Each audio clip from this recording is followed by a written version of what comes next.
God forbid, one comment. Look at the fallout. Look at the fallout. Look at the fallout.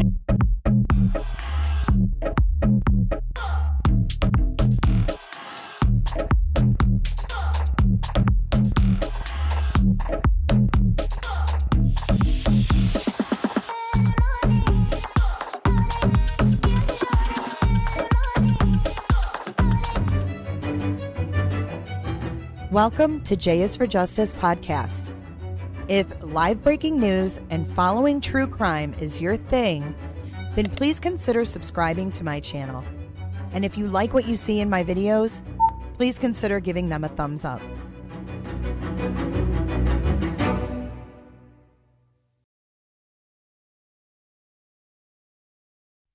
Good morning, everyone. Welcome back to J is for Justice. My name is Jay. I'm your host. Welcome back to my channel, guys. I hope you guys are getting your notifications, that they're going out, that you guys are getting in the swing of being back on this channel, because there's a lot of good stuff to come. I promise. Before we begin today, and I want to get into a couple different things. I love morning streams. So first I want to just say morning versus night streams. For me, morning streams are more relaxed. I feel like at night, you guys want the info like boom, boom, boom. Like, I don't.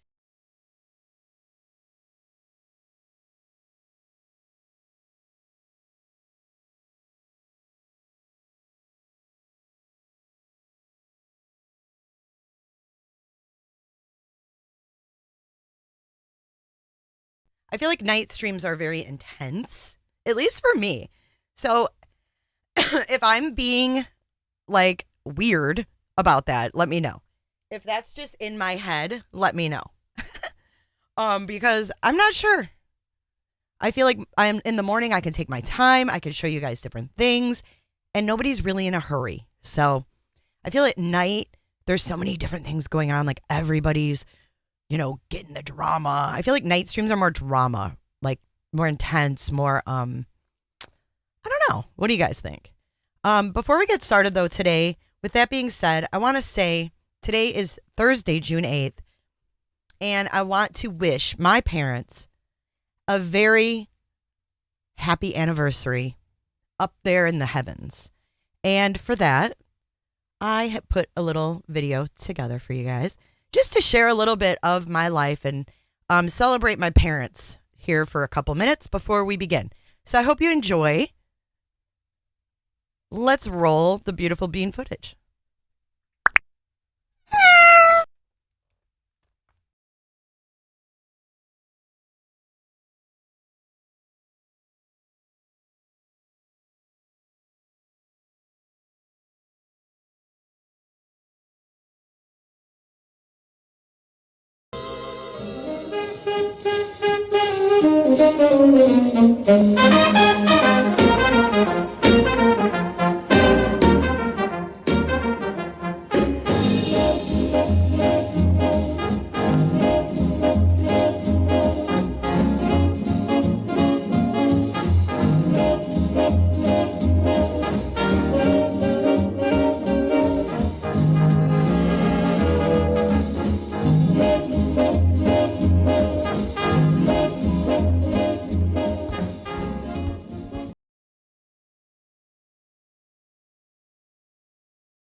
Thank you for letting me share that, guys. I hope you enjoyed that. 66 years today. 66 years. That is totally commendable. Hang on, let me get my camera going.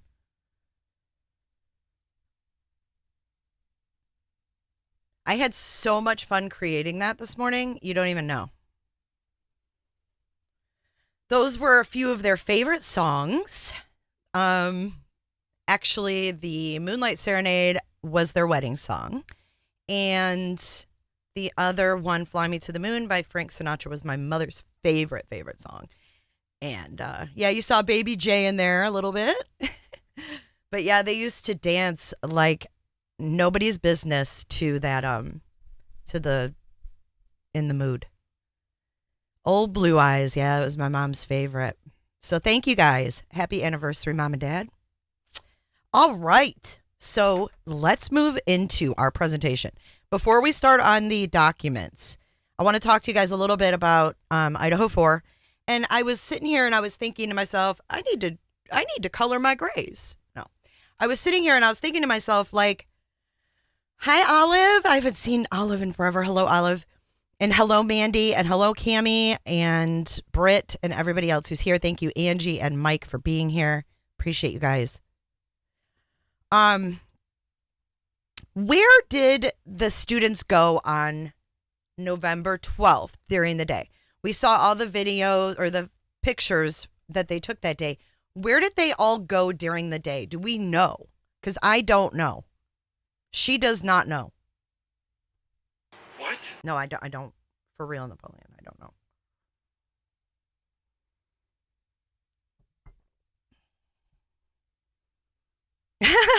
Mandy, that's funny. Well, that's what we're going to talk about a little bit, Mandy, because I found some photos. Like, I've never scoured their Instagrams. I've never looked at all of their photos and the dates, but I did. E and his sister went to her sorority formal that day, or that evening. There was a WSU football game that day. So that's why I'm asking. There was an Idaho game as well. So there were 2 home games. Did they attend one of the games? Because I came across these and I don't know if they're real. But let's take a look, okay? Because I don't even know if they are the real deal.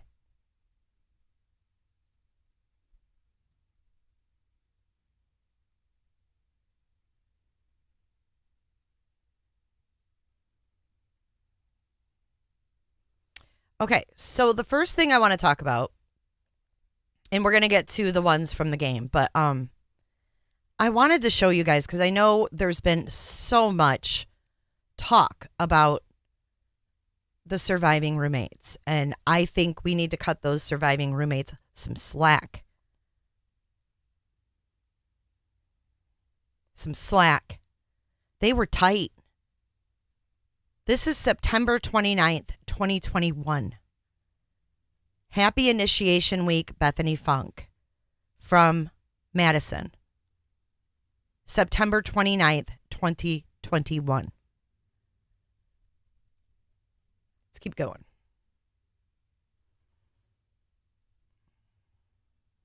Good morning, fam. Welcome, everybody, to the chat.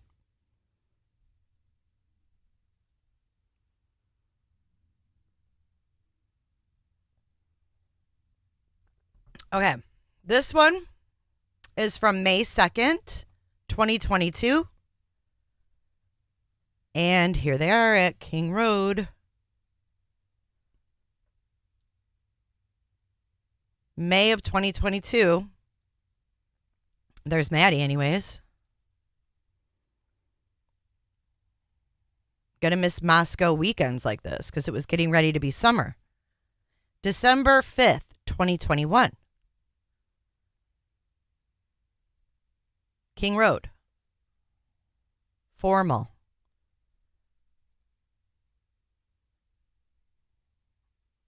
Geez, these are going too fast for me.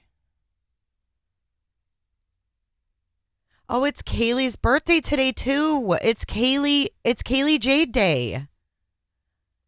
Hashtag Kaylee Jade Day. That's right. Thanks, you guys. But it looks like they spent a lot of time taking pictures out on this decrepit deck.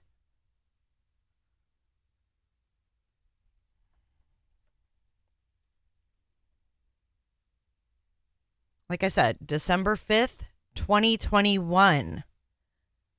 This is a full year before the murders. Here's another one. Bethany and Kaylee. Were they visiting the people that used to live there, or were they living there? We'll see. December 5th, 2021. Big and Little, 2021. There's the good vibes sign on the wall. March 21st, 2020. This says March 21st, 2020.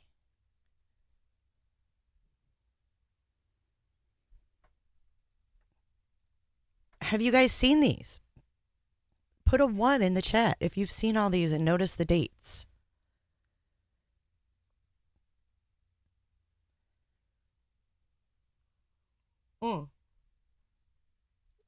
The Big and Little, it's 2 girls and Maddie. So it's Bethany and then some other girl. I don't know.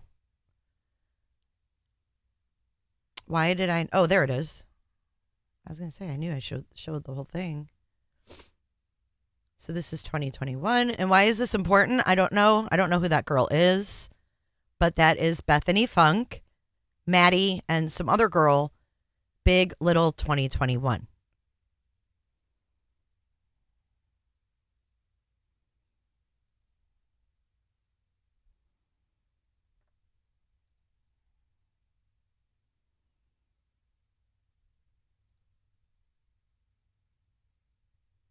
Hi, Marie Duffy.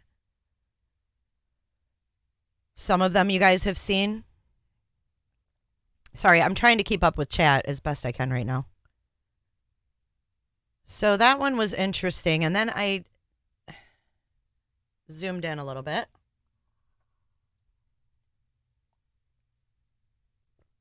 Is that someone that we know? Because this is King. This shit looks weird, man. Is that BK with a backpack on? I'm wondering if they didn't mess with some of these photos to mess with him after the fact. I don't know. Can they do that? I don't know if they can do that though. Did I ask them to do that? All right, let's move on to the next one. It's JLR. Oh my God. Okay, there's an even closer one. Like, did they throw him in there, like, to show him, like, hey, we know you were stalking? I don't know. It kind of looks like him, but I don't know.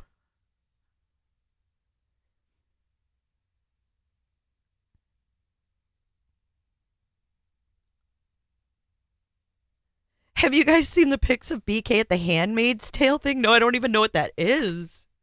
What's the Handmaid's Tale? Mandy, what's the heck? What's that? I do now, alleged shooter. I have my glasses on now. Dude, it was COVID. Everybody thinks that this dude was like holed up in Pennsylvania. Everybody thinks he was like hanging out in PA. No. He didn't have to be in class, guys. It was COVID. It was online. What's the Handmaid's Tale? You're gonna have to send me an email with what that is.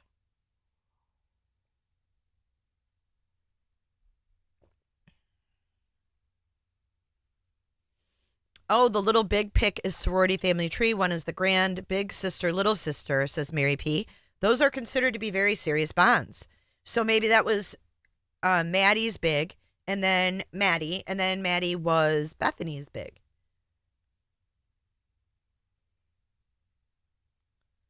Handmaid's Tale. I don't even know what that is. Is that like a Renaissance festival, or what is that?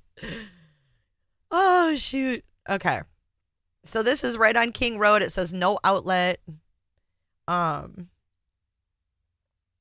then there's a close-up of the bag he's carrying. But I thought it was interesting nonetheless. I mean, I don't know. Maybe you guys don't think it's him.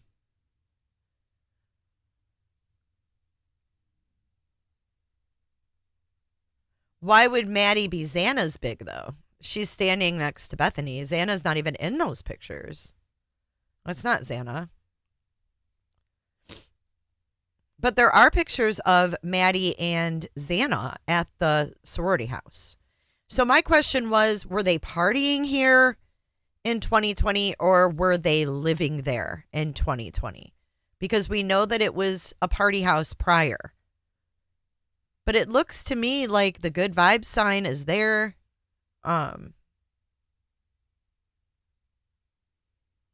There it is in the little and big pic of 2021. So,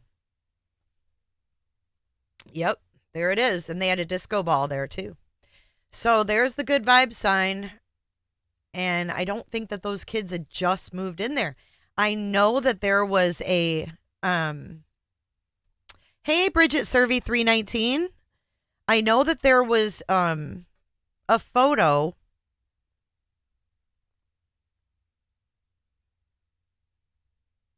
of a bunch of girls, and I don't know if those were the old roommates. Some had moved out. The pics aren't focused. No, because they're zoomed in. I mean,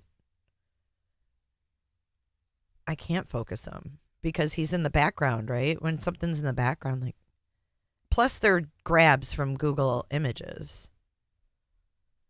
They look like that sign. Is that sign even by that tree, you guys? I feel like I'm being hosed. Is that King Road sign really by like the parking lot where people park that close? Doesn't look right.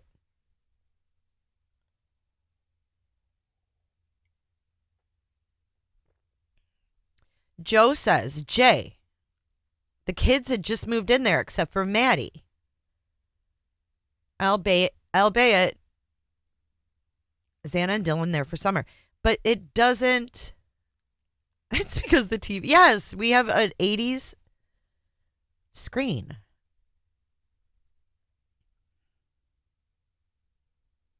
La, la, la, Okay. la, la. You don't hold account. You don't hold accountability. I don't know. I think it looks like him, and I think that the picture looks a little jacked, in my opinion. And it says March 21st of 2020, you guys. 2020. We're not even talking 2021. 2020. I don't know if that's him. I have no idea. But let's look at the football game. So there were 2 football games that day. There was a home game for Idaho, and there was a home game for WSU. Now, I'm not saying that these photos are real, but I don't know how you could fake these. So let's get these pulled up. The Ding of Doom. Okay, so here is our first one. And then we're going to go over the documents that have come out. Hello, Johnny.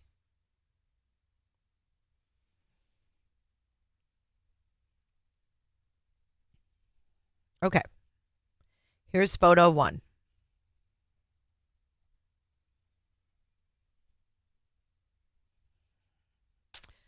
Now,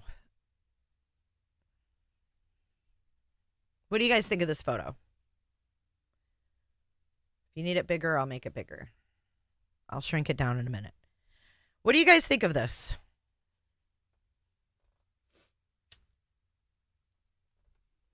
I don't know why there's a lightsaber in the back. Maybe it was a Star Wars night. Shit, I don't know what that is, but there's more. You think this is real, and have you seen these? It was said that someone took these pictures and this was in the background and they had zoomed in, and that's why They're blurry.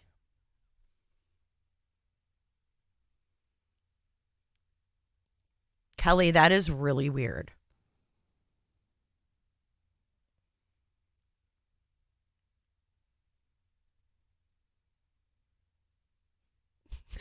Mary, I would do it too. Every time I hear a FaceTime on a video, I look at my phone. You're not alone. Okay, here's the next one. Oh my God.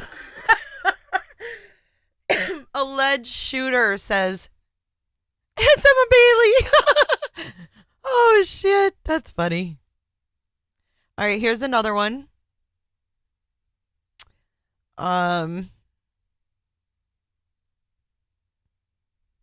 We'll go ahead and make this one bigger too so you can see it.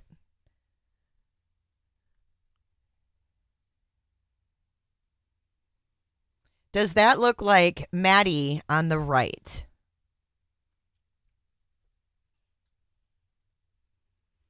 Oh, I know, my puppy's taking a nap. This is their nap time. They get up really early and then they play for a little bit and then they go to sleep.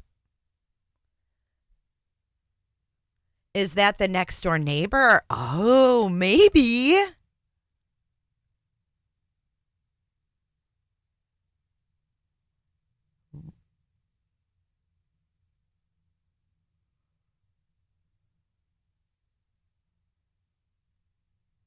Love you, Kelly. I don't know if this is edited or not. I just grabbed them, okay? I am not responsible for these. I'm only bringing you what I found. So here's, shit, what happened? Hold on. I've got about 6 or 7 of these different, and they're different shots, so I don't know how they could be faked because they're not the same. They're not the same, you guys. I think it's them. And I'm going to tell you why I'm shooketh about this in a minute.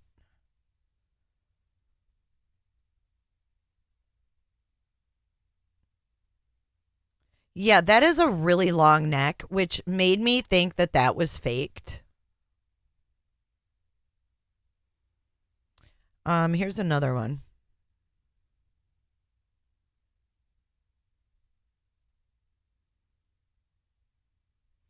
What do you guys think? Is that Xana to the left of the guy with the scarf's shoulders? I mean, his hat says Cougars. And if he's trying to be inconspicuous and be like, hey, it's not me, the guy that's been stalking you and following you everywhere you go, it's not me.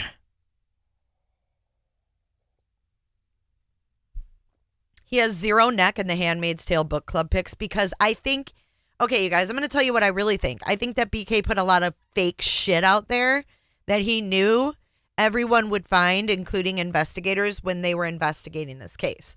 So I don't believe that his mother wrote anything to papers. I think all that shit was faked by him. I think it was all faked. I think he's a mind manipulator, and I think he gets off on it.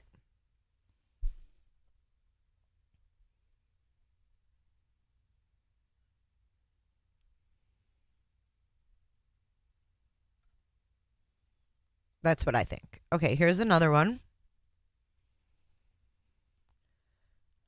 I mean, I just don't think these are faked, you guys. I mean, the guy's like hollering, like cheering. What? And that looks like Maddie Mae to the right behind them. And you guys are going to be even more shook at why I even think these are real. There's another one.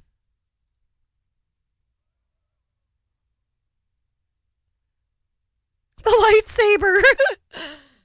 Woo. I mean, there's just too many, I think, to dispute it. You know what I mean?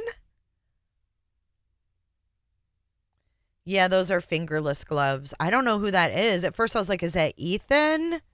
And then I'm like, no, I don't think that's Ethan. I thought maybe Ethan was like, because I feel like he was stalking them. They knew who he was. They didn't know maybe who he was, but they knew what he looked like. And these girls weren't dumb. They weren't dumb. So I think that they fully knew. So do you want to know something else that's creepy? If you go to the public records for Whitcomb, not for Whitcomb County or whatever it's called, Whitcomb is the 911 thing.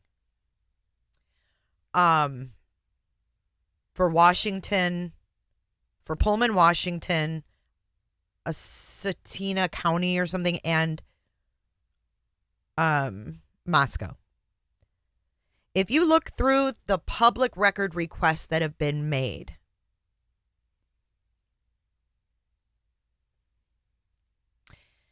there was someone in 2022 that was requesting floor layout plans, architectural designs of certain apartments in Pullman. Knowing where every door is. Knowing the layouts of the basement, the attics. I'm telling you, this dude had his eyes on several chicks. And I think that he got his easy target in the party house that was wide ass open. And I think that he made that call on September 9th or whatever it was, where poor Xana opens the door. I think he was watching. He was watching them.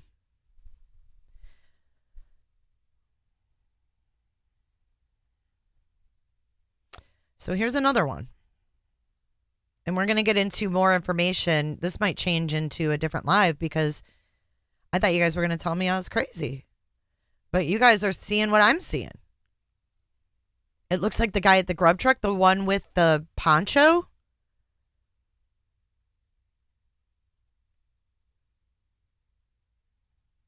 There's another one.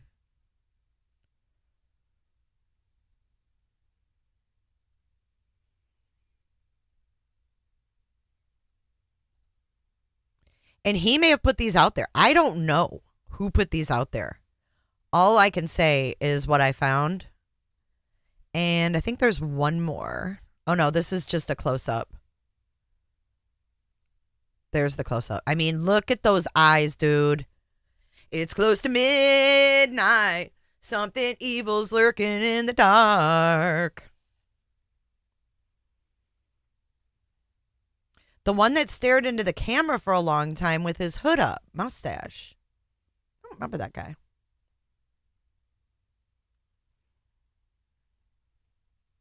What, Joey? What are you talking about? Why are you spamming in all caps? This case is not on the news anymore. People forget. What are you talking about? Who forgot?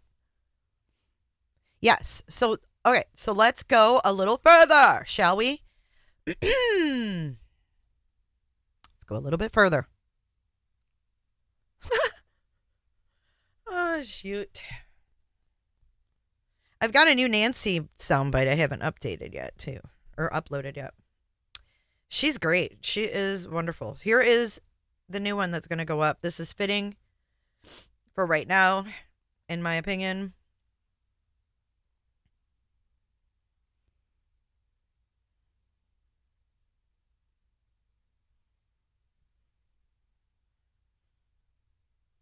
Oh, no, that's not it. I've got something else to play, too. That's funny.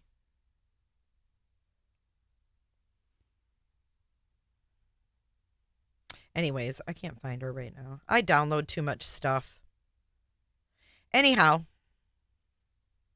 we will have that. I just have my phone's a mess. I have like 20,000 things on my phone. 20,000 in my thingamajig.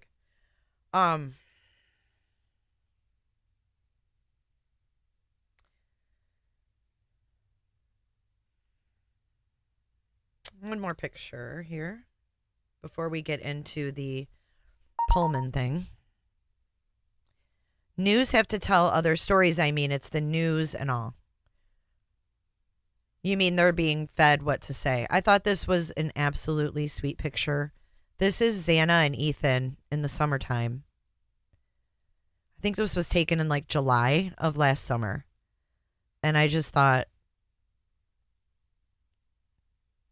I wonder if they were sleeping like that earlier that night. And quite frankly, I would have felt if I was these girls and we had a weirdo following us around and stuff, I would have felt so safe with Ethan. Just given his size, I would have felt so safe around him. Like if I had Ethan with me, I would have been like, I'm good. And with that being said, no fault of their own. No fault of their own. But could they have gotten a little mouthy, being that this guy, if he was following them around, they had it, he's not giving up, and you see him at a game, I'm going to be honest here.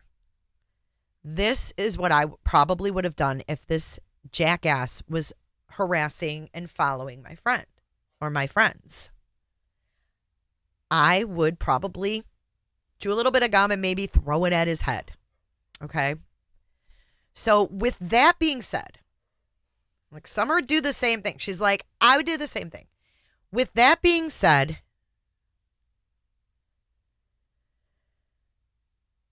these records that were requested,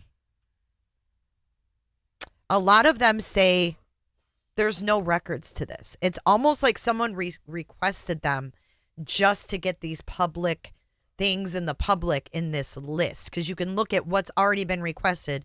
As a matter of fact, they encourage you to check out what's already been requested because it might answer your question. I totally would throw gum in his hair. I'm not going to lie. Maybe I'm an asshole like that, but at 20 years old, if someone was messing with my girl, I'd probably do that. And also, there were a lot of public requests in this time frame for criminal records of certain people. So maybe someone could see in depth what they've done. Death certificates of certain people. Autopsy reports of certain people. This all started in like May-ish. Now, here's one that I found interesting. Now, this one's going to be,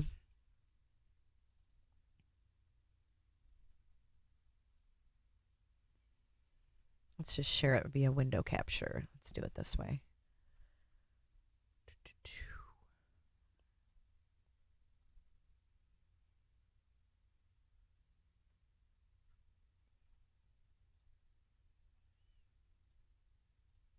All right, first we're going to look at this one. And shit, it's not letting me make it any bigger. Are you kidding? Hang on a sec. Okay, so this is as good as it's going to get right now.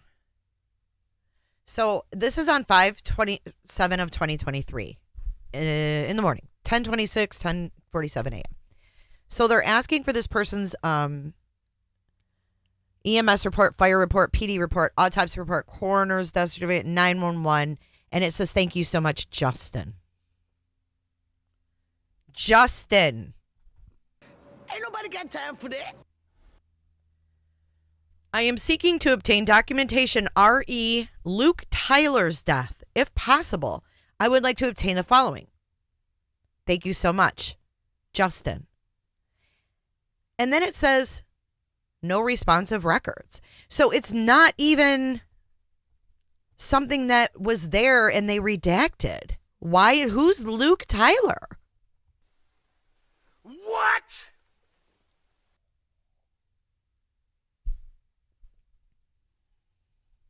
Legendary CEO.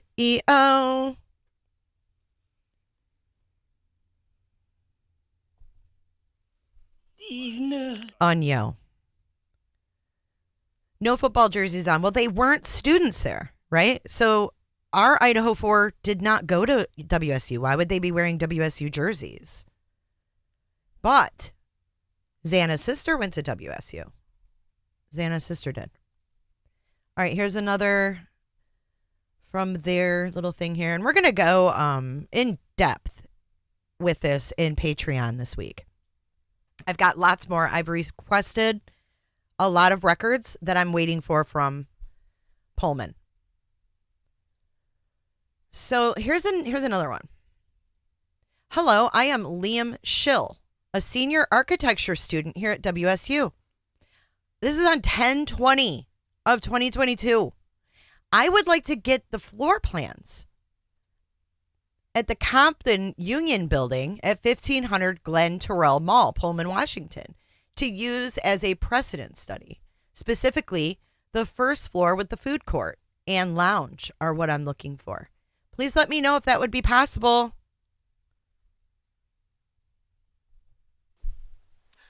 Okay. As Grady would say, are you kidding?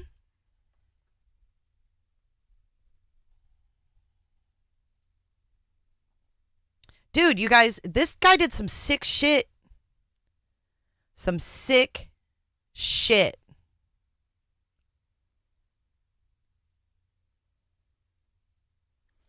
All right, here we go. Here is another one. I should just change this to let me blow your mind.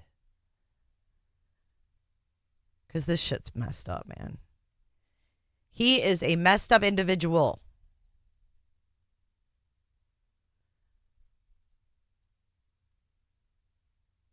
Okay, so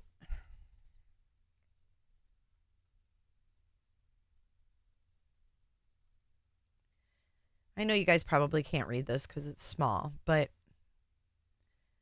he wants all building permit record. This is on, and I don't know who he is, but he got a lot of these, whoever requested them. But look down here. 11-4. Copy of the recorded interview of Jeffrey Lynn Welton, witness on August 16th, Someone has a hard on for Sergeant Chris Angle. There's tons of things. Someone was challenging this Detective Sergeant Chris Angle by requesting all of his records. They were requesting his credentials, his resume, where he went to school, like everything he did. Somebody had a hard on for this guy, and I don't know who it was, but that's the first one you see at the bottom. And then right here, it says 1455 Northeast Brandy Way on 11-7. You remember that was where the fender bender was on 11-13, just past midnight. Well, loaded hot, this is Washington. So unfortunately, Moscow doesn't have these kinds of records like Pullman does. So maybe you can find those. And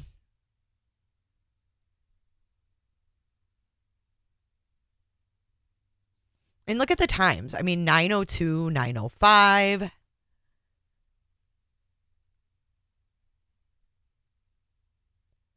City records on the below listed apartment complex in the last 8 months.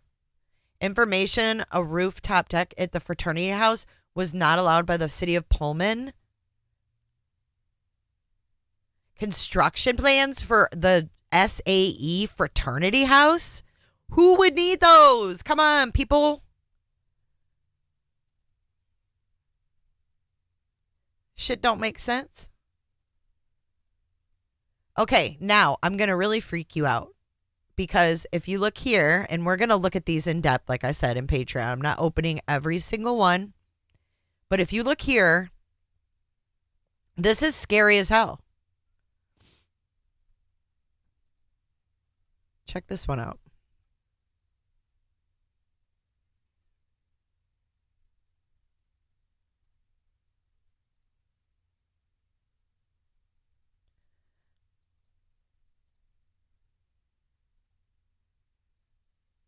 I can find the damn thing. There it is. So here is one example of what he or this person received.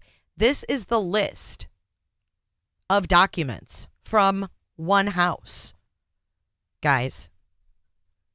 And I'm going to pull up. I can click on every single one of these. It gives you the layout plans of every single thing for this residence at the fraternity house. At the fraternity house in Pullman. I don't think BK liked fraternity guys too much. I don't think he was a big...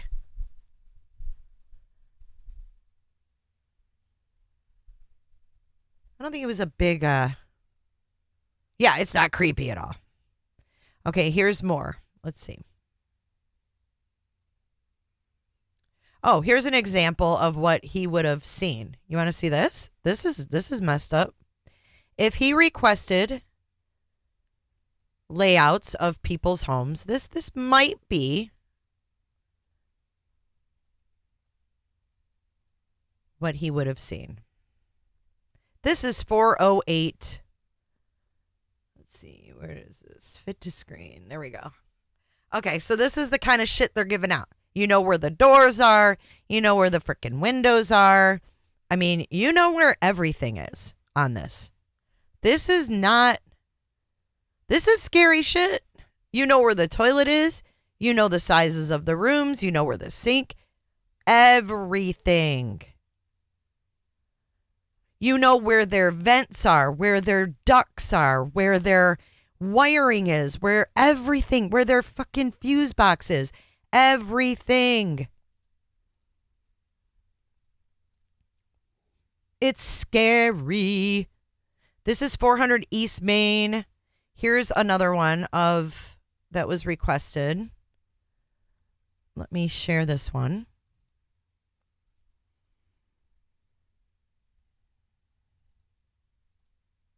Here's another one.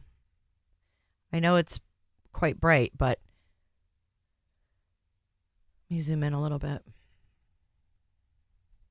This is not 1122 King Road, by the way. This is a house in Pullman. And this is what was requested. I mean, you know what kind of floors they have. You know where the stairs are. I mean, you even know how high the railings are.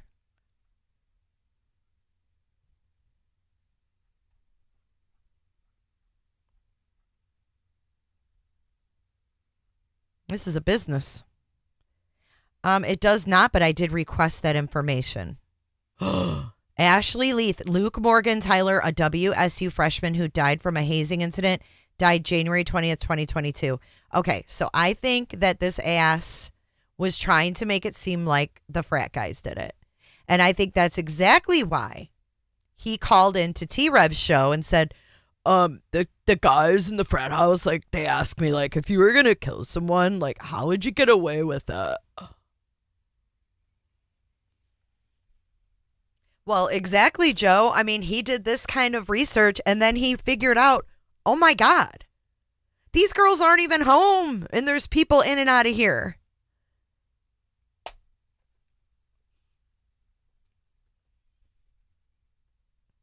Right. I know that contractors and builders and inspectors request this stuff. This is not that. This is not that, you guys. You have to use your common sense. You have to look at the dates. But I'm not going to force you. I can just bring it to you.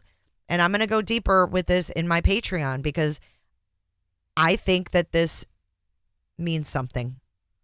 So, what else I got here? So someone on 5/27 of 2023, someone asked for information about Luke Tyler's death, and it says no responsive records.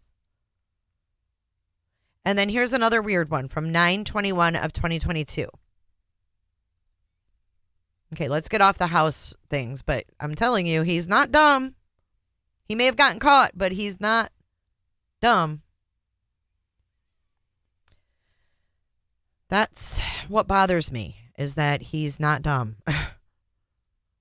So I do think it's entirely possible. Like if I wanted to do something like he did and I was a researcher, I would research the floor plans. Just saying. Where the hell is my... Right here. Someone's requesting. This is so bizarre. Look. On 9/21 of 2022 at 12:20 a.m., they are requesting a false harassment report on themselves. Look. I have totally requested all of this stuff. If I get it, I will show you guys. But I haven't. I just requested it yesterday. So I haven't heard back yet. So it says false harassment report on myself. And there was a full release. So we will see what comes back if they give me that stuff. We'll see who this comes back to. Let's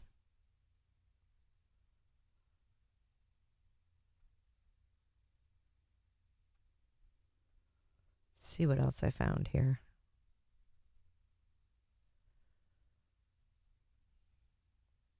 Oh.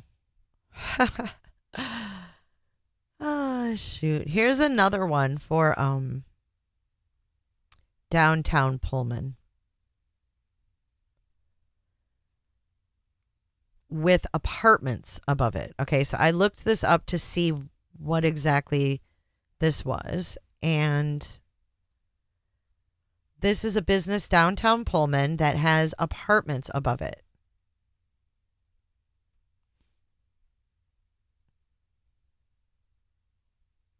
God dang it. Where does it disappear into?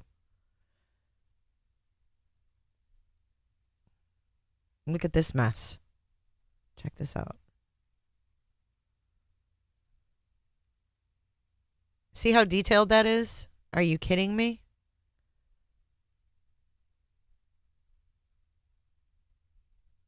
I don't know. You guys will have to let me know what you think. If you think that he could have done something like that to... And I think that he was harassing and following other women as well.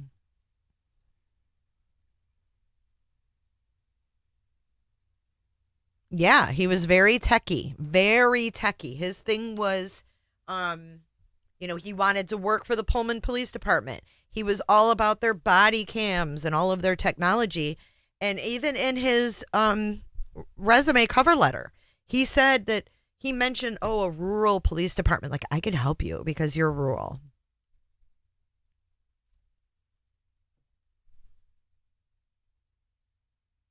I agree, Mary P. She said, I agree, Jay. It could be why BK doesn't want cameras in court because of SM, social media. I think BK underestimated the rest of us and investigators and is freaking out because it's wrecking his whole plan.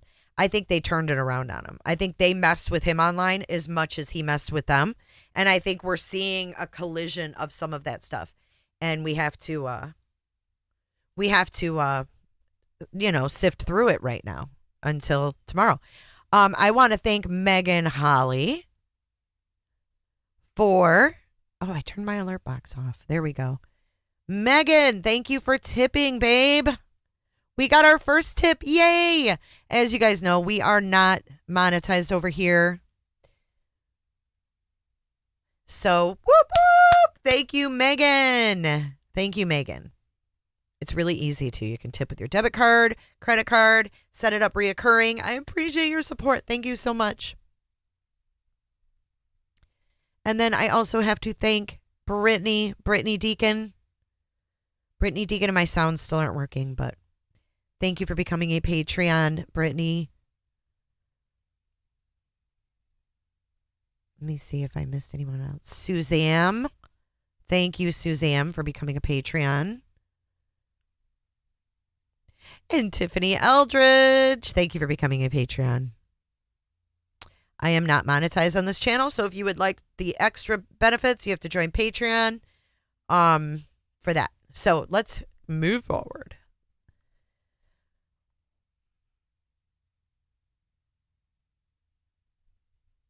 Okay, this one's a little odd too. And you guys can do some searching on this. This one says, in electronic, this is on 10/18 of 22. Electronic copies of entire address file and building plans for 575 and 580 Southwest Umatilla Court.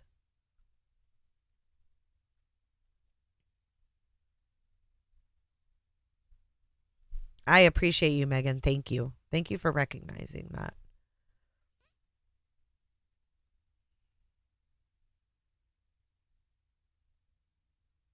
Suspicious circumstance on 10/28. This is a third-party report. This is at 1 in the morning. 1 in the morning, almost, on 9/14 of 22 at Doug and Anderson. Doug A. Anderson responded, 627 Northeast Opal. Third-party report. Last night, around 22:30. Male stood at the bottom of the stairs on the porch. Reporting party's roommate asked if he needed help with anything, and he walked away. So I have requested that. I have no idea what that's about. Sure, what's up? What's up, Miss Potts? Bryan fingerprinting allows investigators to identify or exonerate subjects through measurement of brainwave responses to crime-related pictures or words presented on a computer screen. Oh, brain fingerprinting. Ooh, I'm gonna have to look into that. That's wow. Angie B, thank you for sending a PayPal. I don't know why it did not register, but we are gonna celebrate that right now. Roberta. Thank you, Angie B. I'm sexy and I know it. You are so sexy, babe. No, seriously, thank you. I appreciate you so much. The whole town is a suspicious circumstance. Mandy.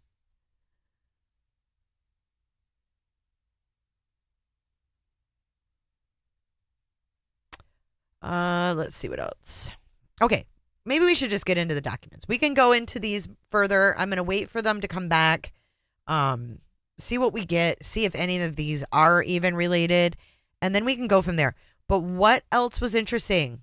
Okay, if you look at the Pullman Police blotter, I hate that freaking word, blotter, but it's a blotter.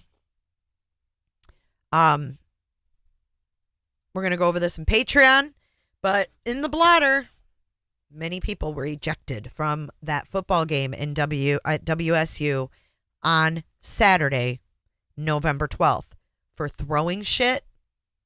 For throwing shit. Someone called the police at least 4 or 5 times in a 20-minute span that people were throwing shit at them. 4 people were ejected from that game. We've always wondered, what was the catalyst? What happened? Could something have happened at that game? We'll see. We'll see. So we're going to go into the blotter in Patreon, and then we will also look deeper at a lot of these documents that I found. Because one of these things I think he's alluding, and I think he's trying to make it look like, and you know, call me crazy, maybe I'm totally off base, but he planned this, you guys. This isn't something he just got pissed one night and said, I'm going to go take care of these girls. No, like, he had been following them for a long time, I think at least a year. I do. And I don't think he was in PA. I think he went back there to walk, but I don't think he was there all through COVID. I don't. So that's my take on it. So let's get into these cases of interest documents. It's because it's pretty interesting. Yes, it is. I don't know if you guys looked through all of these, but I haven't looked through all of them, but the media ones are super interesting as well. Like, if you read the one from Anjanette Levy from Law and Crime, she goes into specifics about all the times that she has tried to talk to the police. She tried to, do reports, she says, so that, the students felt safer, so they felt comfortable at school. and she was still denied. So this is going to be really interesting hearing tomorrow. And I hope you guys will tune in with me to watch them.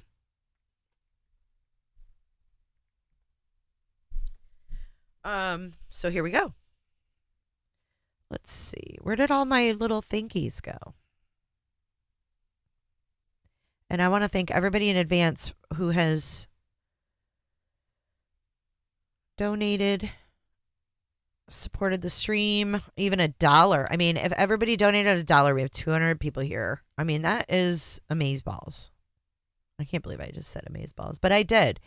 Yeah.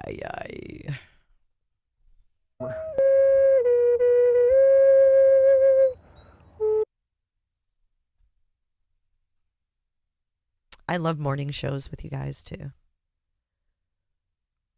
Is that what we prefer? Do we prefer morning shows? I love it. Okay.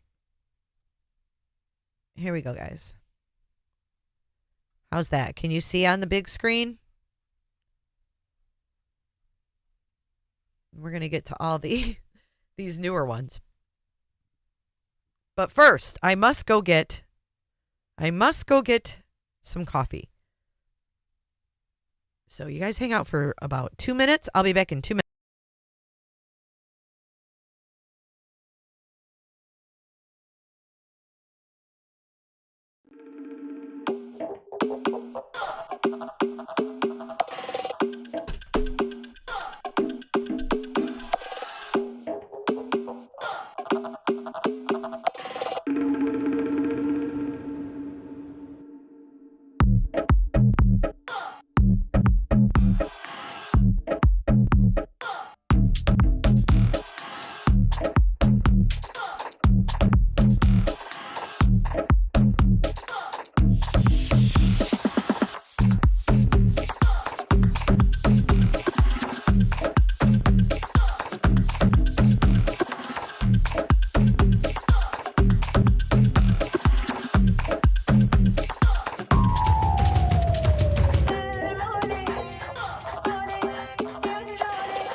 Okay, sorry about that, guys.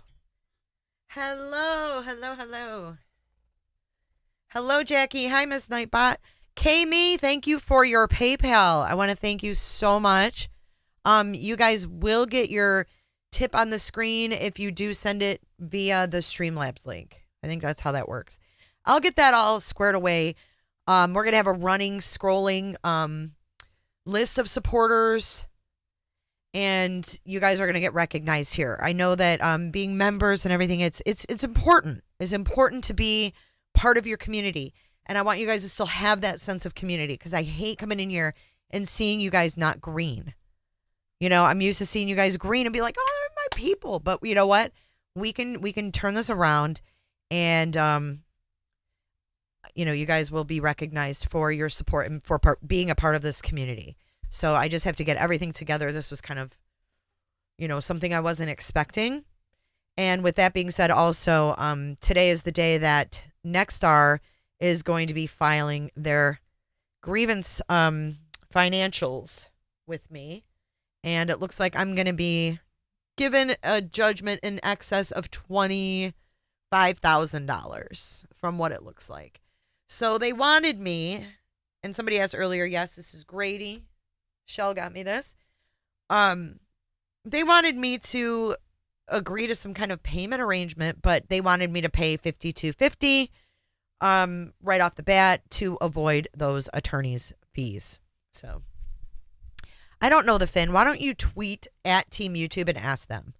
They say I've reused content. I don't know what the fuck's reused. other than my old ass. Oh, it's okay. Thank you, Kelly. Thank you, Kelly. I'm going to get, like I said, no matter how you donate, there will be a running thank you. Okay. You can tweet at Team YouTube. Ask them why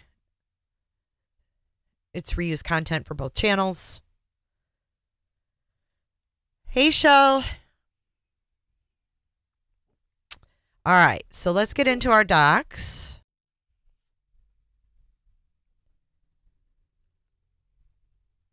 We're going to start with Alex Breezy. And this is all about the non-dissemination order. They want to vacate it. This is what the hearing's about tomorrow. So this is the declaration of Alex Breezy in support of motion to vacate the amended non-dissemination order. I am a breaking news and criminal justice reporter for the Idaho Statesman. I reported on the murders of the UI students and the arrest and now the prosecution of Bryan Kohberger. To provide fair and accurate reporting of information that would be valuable to the communities impacted, I asked the Moscow Police Department about the number of cell phone towers in the area where the murders occurred. The Moscow Police Department declined to answer my question, stating that it was bound by a gag order issued in this case. So that is signed by Alex, okay? So they have all these statements from these reporters.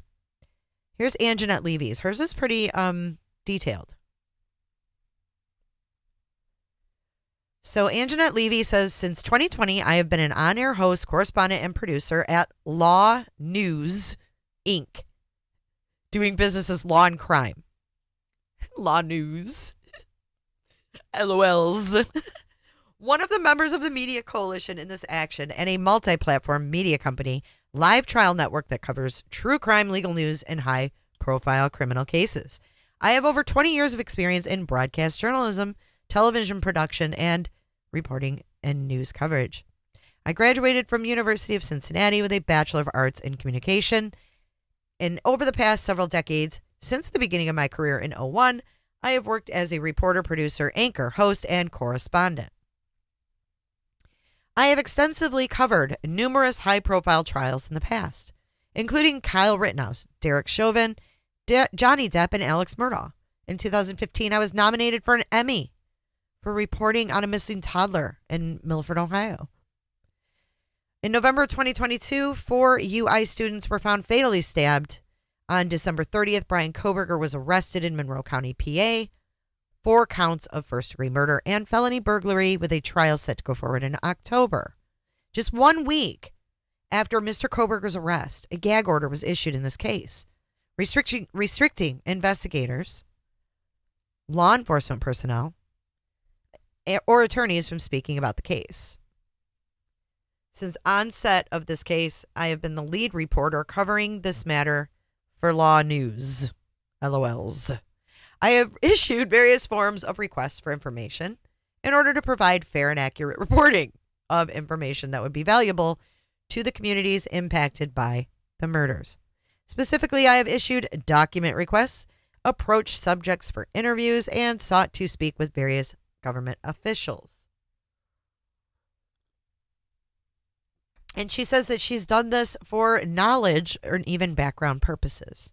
On January 4th, my team and I issued an open records request associated with an August 2022 traffic stop for BK and received denial, with the office citing, quote, active prosecution as one of the reasons. On January 5th, our team issued a public records request for records from Pullman Police Department. Materials from his fall 2022 application for an internship and received a denial, citing an open investigation. On January 5th, they requested the booking video of Mr. Kohberger and received a denial, citing the court's gag order. On January 10th, I contacted Captain Dollinger of the Moscow Police Department, requesting to speak with either him or Police Chief James Fry regarding the general topic of patrolling in the Idaho area and how they were aiming to make students feel safe on campus. I received a denial. and Captain Dollinger informed me that neither him or Chief French Fry were conducting any further interviews due to the gag order.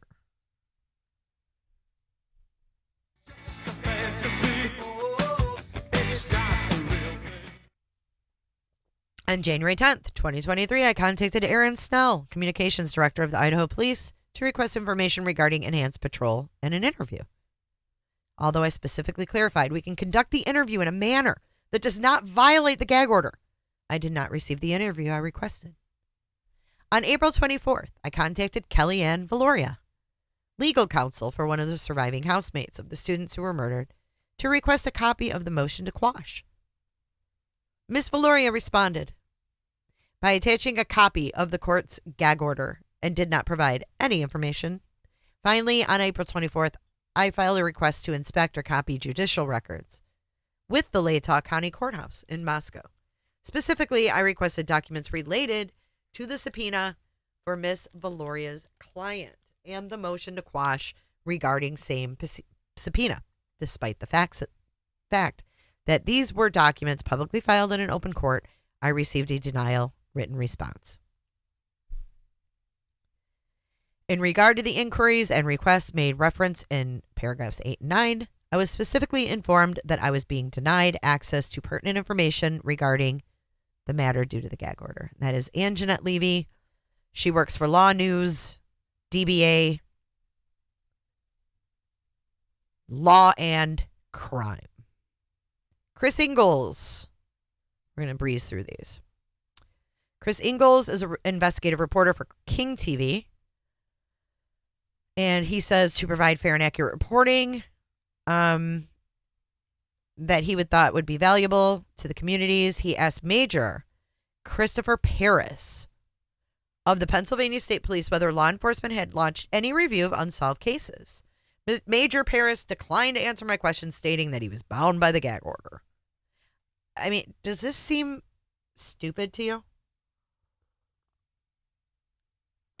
I don't think it's going to be lifted. Let's do a poll. I want to see if you guys think this is going to be lifted, because I don't think it is. I mean, all of this stuff is like, oh, okay, well, bummer.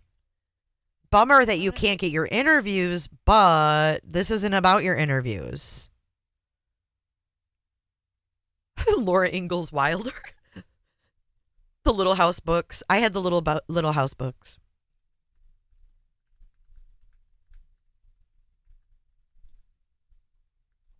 I think Judge is going to say absolutely not. He's going to say absolutely not. Bryan Kohberger. And they may modify it. Maybe that's what they'll do. Maybe they will modify it and at least make it where the attorneys for the victims can talk and feel, comfortable. Oh, I know. I was addicted to Little House books, guys. The judge. Cut his mic. Cut his mic. Okay, it is what it is. Hardy Boys and Nancy Drew. That was my sister for sure. Okay.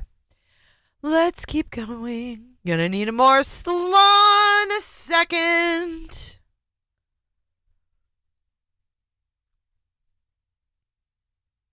Erica Zuckerberg. I am Erica Zucco, and I am an environment and general assignment reporter for King TV. So this is King TV again. I asked Moscow Mayor Art Bedke how the Moscow community was healing. Major Bedke declined to answer my question, stating that the city attorney advised he was bound by a gag order in this case. The fucking mayor? Well, I'll tell you why. Do you guys know? Do you remember what happened in the Vallow case? Do I need to remind everyone what happened in the Vallow case? Let's see if we can find it. Rexburg mayor. I think he dropped the bomb. I know I made a video about it. I may have deleted it. But he was literally, he really messed up. This might be it. The nation No. is. There was a video of him, though, where he's interviewed really quick, and it was like 2 seconds long. And he confirmed it was the kids. Yeah, I can't find it. But there was a video of the Rexburg mayor, and he was like confirming, yeah, it's JJ and Tylee, and they had not released that yet. That was how that got out.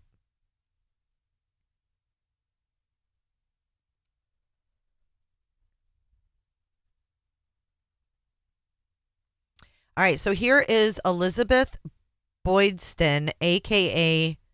Morgan Romero. Elizabeth Morgan Boydston, a.k.a. Morgan Romero. I am an anchor and investigative reporter for KTVB. I have personal knowledge of the facts and statements in this declaration. I reported on the UI murders and the arrest and now the prosecution of Kohberger. To provide fair and accurate reporting, I asked Gary Jenkins. Oh, Gary, Mr. Gary Jenkins, the chief of police at Washington State, and Matt Young, the communication coordinator for the city of Pullman, whether Bryan Kohberger was offered a graduate assistance research position. They declined, saying they were bound under a gag order. Okay. Sally Krutzig. She works for the Idaho Statesman, and she says she asked Moscow police about the size of Kohberger's cell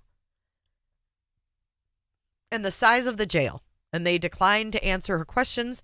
So they're saying these stupid questions can't even be answered. But they have to be very careful. You know, there's a fine line. And when people start talking, loose lips sink ships. Just like that Rexburg mayor. Live TV, dude, you can say something and woo. This person is a reporter for Taylor Murfindursky for King TV.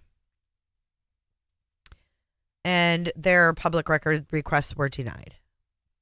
Theirs is pretty simple. Jillian Flackus from Court TV. I'm familiar with her. Look at Law News, LOLs.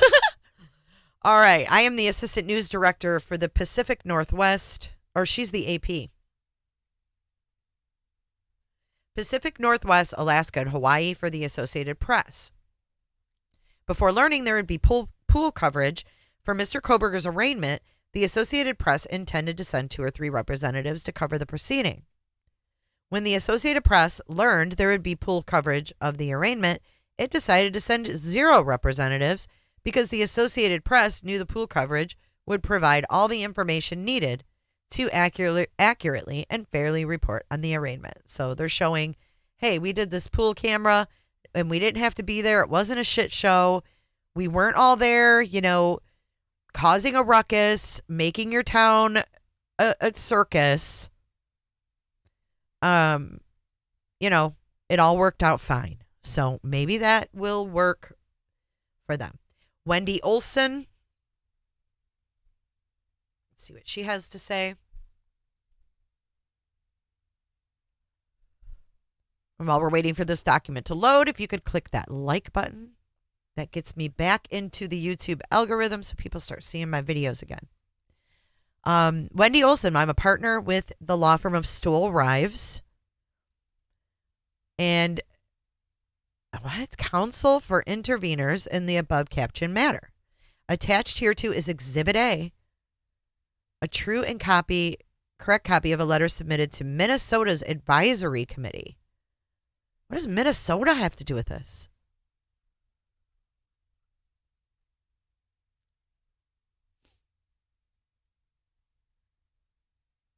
Oh, they're referencing Derek Chauvin.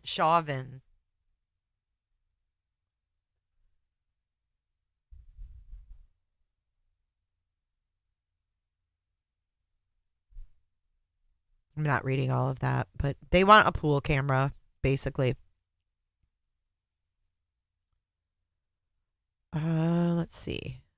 Supplemental memorandum in support to vacate the non-dissemination order. So this is This is about the cameras in the courtroom. Okay, so interveners are filing a separate memorandum on the camera issue. On the motion to intervene and motion to vacate, interveners stand by the memoranda they filed on May 1st. But they offer 3 points here. First, they respect Mr. Kohberger's right to a fair trial and do not contend that their First Amendment rights are the only constitutional rights at issue here. So they're recognizing that, Kohberger is not out of line and deserves a fair trial. Second, they're saying that 2 lines from the Idaho Supreme Court's opinion are particularly relevant to the motion to vacate. One is, if the amended non-dissemination order is vague, overbroad, unduly restrictive, or not narrowly drawn, it would be an unconstitutional obstacle to their gathering of such information. And number 2, the media's concern that the order's provision is vague, overbroad, unduly restrictive, and not narrowly drawn are not merely contrived, and if established could improperly infringe on the press's constitutional right to report on the case. And they're acknowledging the Supreme Court did not say that it was vague, overbroad, unduly restrictive, but that they are asking for them to lift it due to that fact. And then thirdly, the court should decide the motion to vacate based on the factual record that existed when the gag order was issued, and the new evidence that interveners have provided to show the gag order's chilling effect. You can tell that a journalist wrote this. It's chilling effect. So this gag order has had a chilling effect on the media. A chilling effect that they don't have umpteen random interviews that don't matter to conduct. I think it's better that they don't do all that. Okay, let's see. So this is their how the gag order has affected them. We read those. The reporter's declarations largely confirm counsel's prior understanding of the facts, but in full candor, there are a few corrections. Morgan Romero was not provided information about whether Kohberger was offered a job with Pullman. And only the Latah County Sheriff's Office in Moscow denied Taylor Murfedersky's public request because of a gag order. Other cities cited public records exemptions, while the facts that interveners rely on only came into existence after a gag order was issued. The state and Mr. Kohberger could have submitted any evidence in that their view suggests the gag order is necessary. So in other words, they're saying only seal what's necessary. Don't seal everything. Don't seal everything. What's up, CJ? CJ is in the house. Stand up.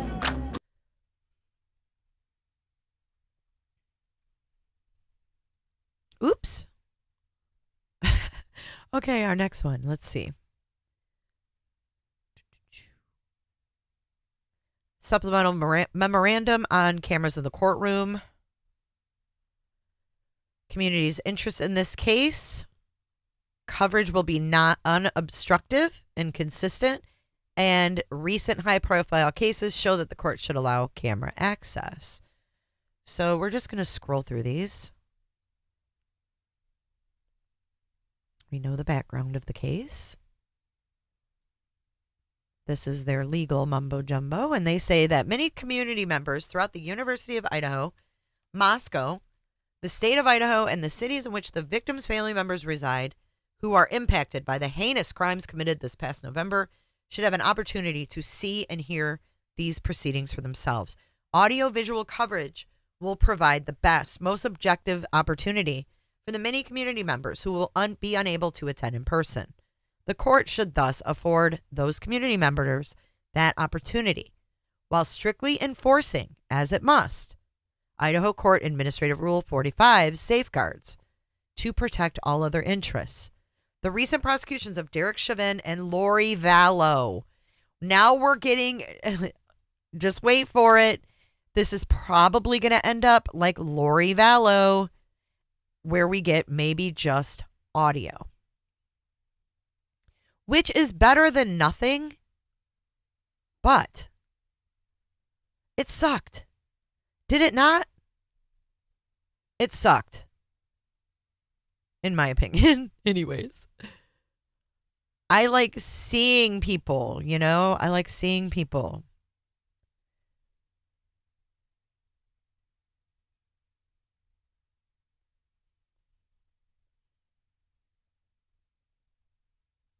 And not to mention Mr. Kohberger's arraignment showing that audio and visual coverage is the right decision, as Mr. Chauvin's conviction after a broadcasted trial, Bella, was largely accepted, whereas Ms. Vallow's conviction after a trial that was not broadcasted is currently being questioned after reports that a juror relied on evidence that was not presented in court. Woo! Okay, so they are using that juror's interview as an example in this case.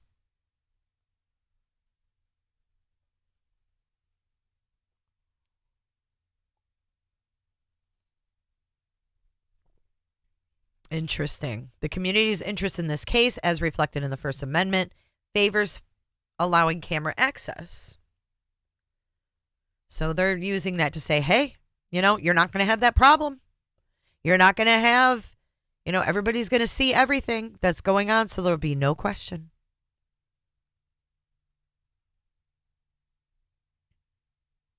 Ideally, quote, every citizen should be able to satisfy himself with his own eyes as to the mode in which a public duty is performed. So, you know, what the judge could say, like Boyce said, you can come here. You can come here and you can watch it. It's open to the public. The courtroom is open. We've gotten spoiled with Zoom hearings and broadcastings, in my opinion, of court because of COVID. I feel like we got really spoiled with that. This case is newsworthy and will be extensively covered by the news media, no matter if electronic journalists may use the tools of the trade inside the courtroom. True? True, true, true. And you know what?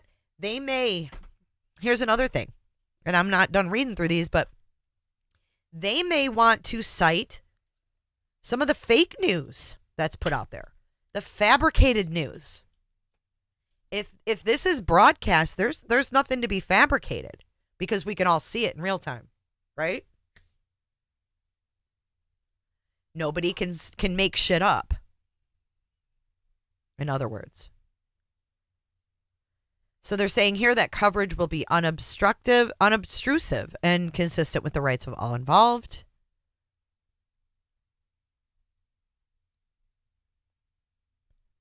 And then they're saying, you know, they're just listing all the court rules on cameras.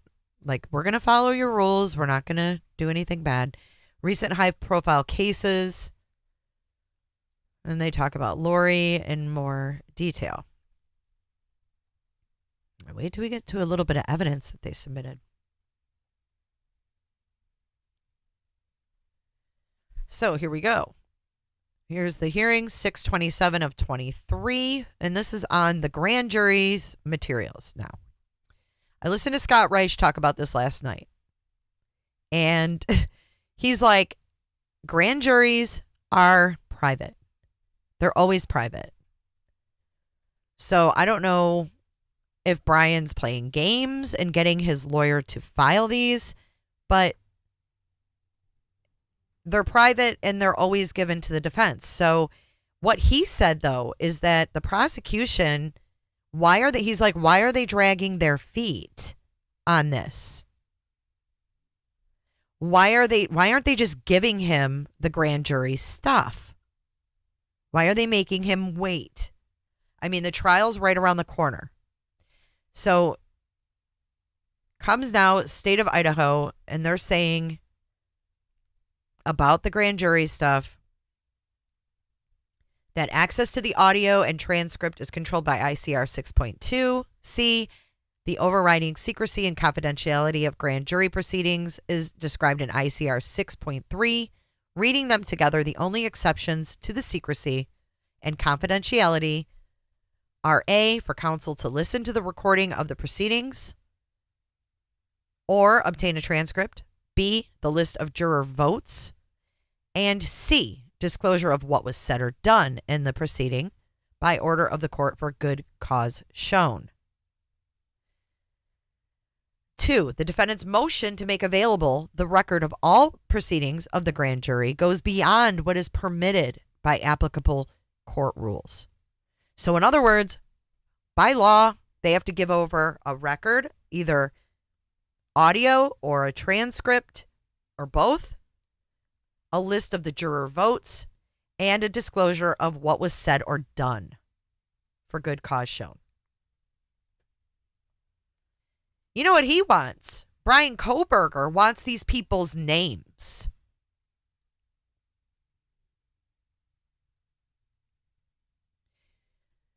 He wants their names.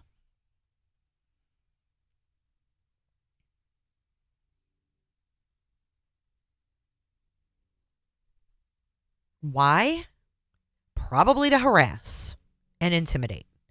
The court should allow the parties to, quote, listen to the record of the proceedings of the grand jury and obtain a transcript of the proceeding. They say that ICR 6.2C, ICR 6.5D specifically requires that the list must remain sealed but may be disclosed to the prosecuting attorney, the defendant, and the defendant's counsel by order of the court. So in other words, the prosecutor's saying, dude, I'm not making this list available to you. The court can, but we're not doing that. So that is up to the court to rule on. And then 3, the said or done. What was said or done beyond audio and transcripts.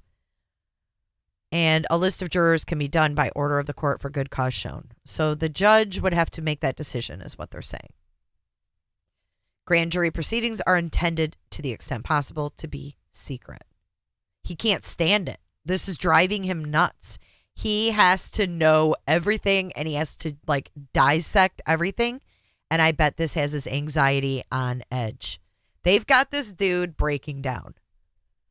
I guarantee it. He may not show it. He may not say it. But inside, he's breaking down.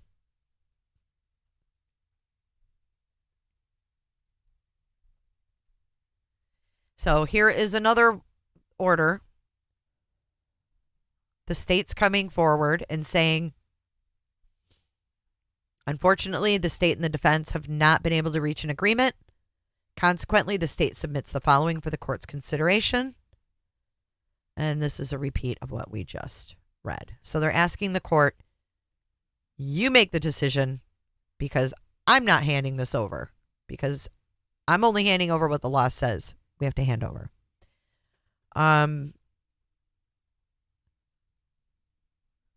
Defendants. Okay, so here is Kohberger's response on cameras in the courtroom.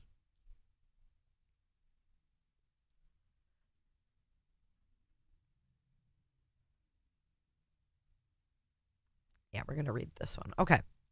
Comes now. Bryan C. Kohberger, by and through their attorney, J. Weston Logsden, Chief Deputy Litigation, and hereby provides the following memorandum on the use of cameras during the hearings in this case. And you know this is written by BK. Exhibit E, EXHIBITY. Oh, whoops. Issues. 1. This court should limit media coverage to protect Sixth Amendment interests. 2. The court should not permit the media to use cameras to permit unfairly prejudicial coverage of Mr. Kohberger or harass courtroom participants. I think that's what he wants to do. I think he wants these jurors' names because he wants these people to be scared too. Yeah, the jury members are supposed to be quiet or silent or private. Jesus. And it's like a meat locker in my chamber.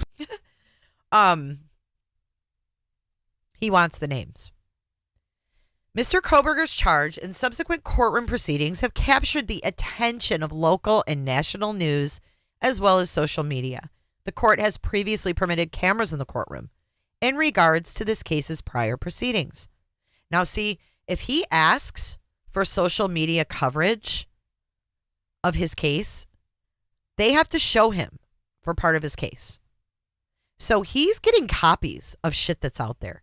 And that's what they mean by he's fascinated by the coverage of his case. He wants to see what has been figured out, what hasn't been figured out, and what people are talking about. The court has previously permitted cameras in the courtroom in regards to this case's prior proceedings. However, given the sensationalized nature, the audio and visual has become material for news outlets and social media accounts to espouse their unfounded opinions. No, it hasn't. That's what the gag order has done. The audio-visual coverage was the best coverage we had. Being able to see the hearing was the best coverage we had.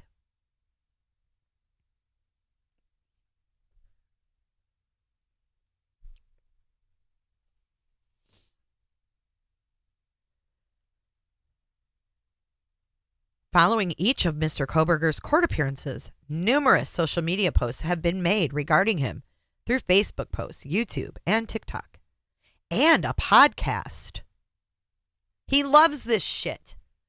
Each video attempts to analyze Mr. Kohberger's demeanor by observing his body language from one court appearance and describing him using phrases such as cold iciness. Quote, it looks like he is just filled with darkness and hate, and, quote, he keeps getting creepier, among numerous other phrases.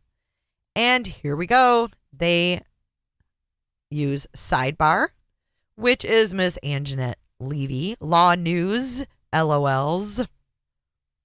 And then they also use this Botanical Gardens St. Lucie Seconds of Horror. It looks like he is just filled with darkness and hate. And then over here, YouTube. Cold iciness. Check out my appearance as I break down Bryan Kohberger on Law and Crime. If you have never seen evil before, this is what it looks when you're in the presence of a demon. I don't know who wrote that. And then Nancy Grace. Look at her face. Look at her face. True crime news. Nancy Grace breaks down disturbing new details released about Kohberger. Okay, it is what it is. You know what I have to say to Ann C. Taylor, the defense lawyer? Bring it on, woman. The court should limit media coverage of this case to protect Sixth Amendment interests. While the media holds a crucial role, then they go into the Constitution. This court should not permit the media to use cameras. When cameras are present, the defendant becomes subject to minute scrutiny as his or her every movement can be replayed and analyzed. Well, too bad. As such, the court in Vallow-Daybell held that video footage from a hearing displayed an inordinate focus on the D defendant. On the D. Oh my God. You can't make this shit up.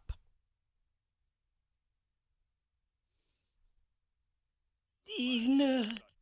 Zooming onto her face throughout the vast majority of the hearing, regardless of who she was speaking or what was happening. In the present case, Mr. Kohberger's actions are heavily scrutinized as self-proclaimed experts. Utilize audio and visual footage from courtroom proceedings to make assumptions regarding his body language and character. For instance, a YouTube video titled Psychologist Breaks Down Bryan Kohberger's Arraignment Body Language purports to dissect every gesture, every shift in posture, every flicker of emotion that crossed Kohberger's face during that intense courtroom scene. While utilizing only one courtroom video, like Vallow-Daybell, the purpose of the footage is to scrutinize Mr. Kohberger's actions. In Vallow-Daybell, the court determined that the footage during a hearing demonstrated an inordinate focus on the defendant. Here, the court need not determine the purpose of video utilizing audiovisual recordings as the purpose of the commentator's purpose is explicitly clear. And such a video would not exist except for the presence of cameras in the courtroom. Furthermore, the video posted on May 23rd garnered over 44,000 views in 2 days, demonstrating the high level of interest in the case and the potential impact of pretrial publicity. Additionally, an article published by the New York Post relied on audiovisual to analyze Mr. Kohberger's body language. The article states, quote, dissecting his most minute behaviors from the use of his tongue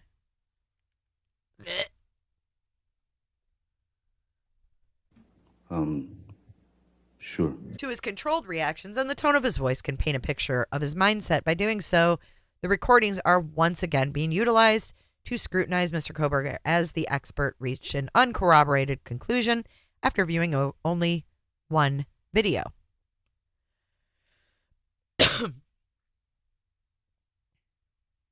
Accused killer Bryan Kohberger's body language compared to Lee Harvey Oswald. Despite the apparent popularity of articles and videos claiming to explain body language, many such claims are not supported by scientific evidence.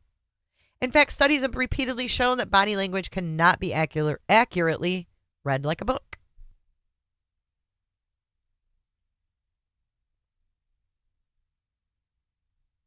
Along with making claims about Mr. Kohberger based on body language, social media videos also utilize the audio video to make comments regarding his character. The videos use phrases such as cold iciness. The court should not permit cameras to distract courtroom participants from the real purpose we are here. Who's ever heard a lawyer word something like that? The real purpose we are here. Oh my gosh, Shane Culkin, hold the phone. Hold the phone. My buddy is here. I haven't seen him in forever and a day. Mr. Shane. Hello, Mr. Shane. Good to see you. Good to see you. I am non-monetized anymore. So that's what that's all about, Shaney. And I got your email. I just have to email you back. Okay, let's keep going. Let's keep going. I'm so glad to see you, Shane.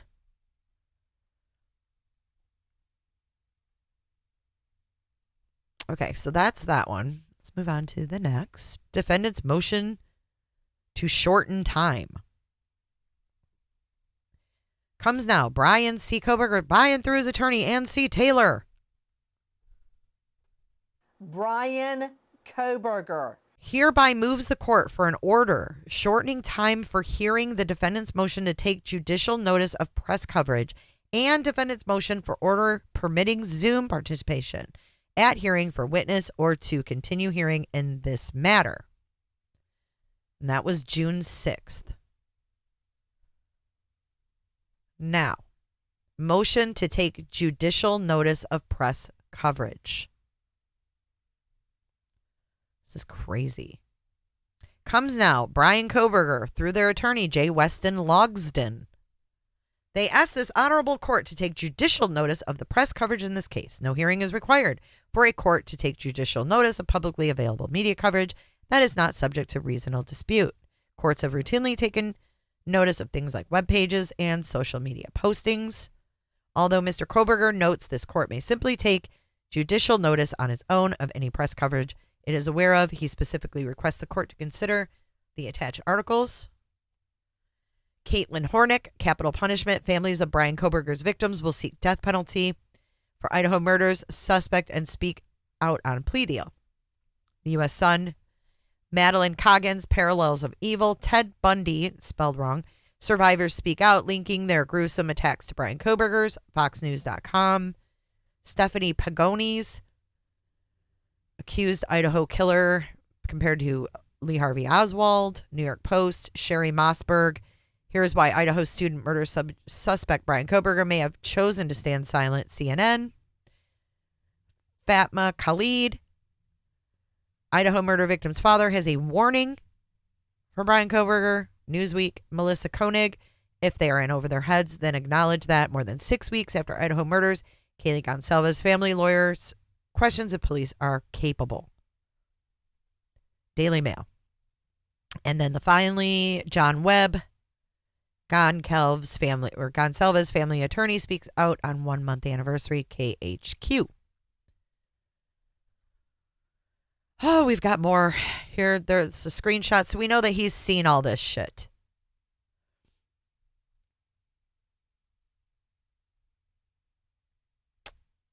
Wow.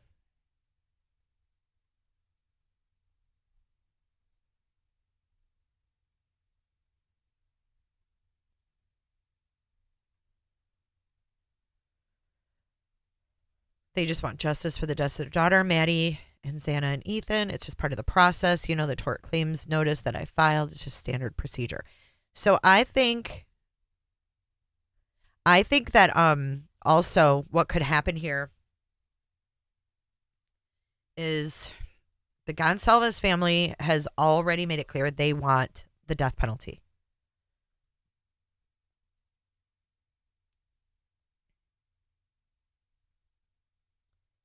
Ethan Chapin's parents don't seem to be on that same bandwagon.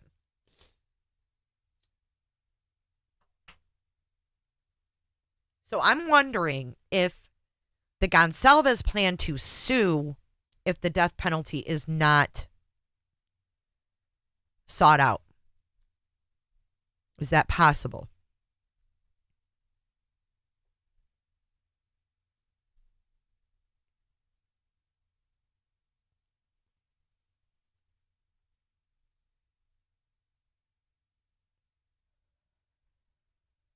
God, they have this whole article in here from Daily Mail or The Sun. He loves this shit. Look he has copies of all this too. When the news broke about the murders, Bundy survivor Cheryl Thomas said reports brought her back to the events of January 15th, 1978.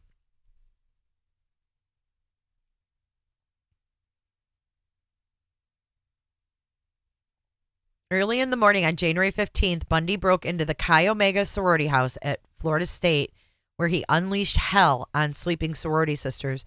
He attacked and bludgeoned 4 girls at the house, leaving Margaret Bowman and Lisa Levy dead. Pryor was one of the sorority house survivors.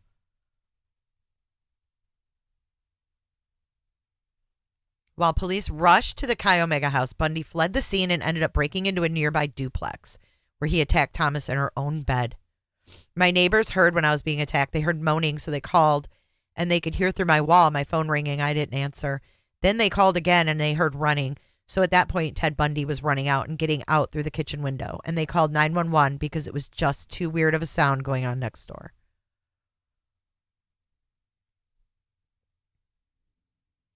So this girl was asked how Kohberger's alleged killings mirrored Bundy's, and she said he broke into the house as Bundy broke into the sorority house and went kind of systematically from person to person to kill them.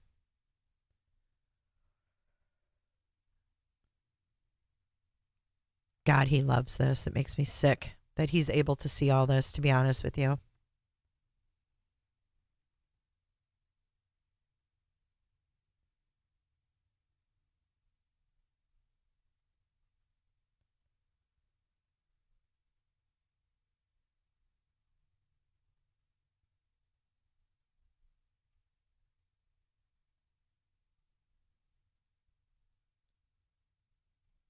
What is this? Oh, ad. I was like, what?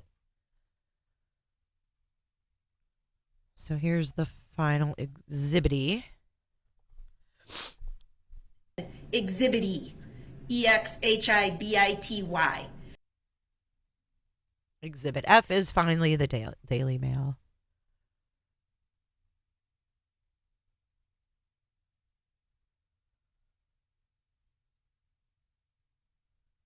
What's this? Oh, you guys, this just reminded me of something. See this photo right here? I know why he doesn't want this shit out. Check this out, guys. Check this out.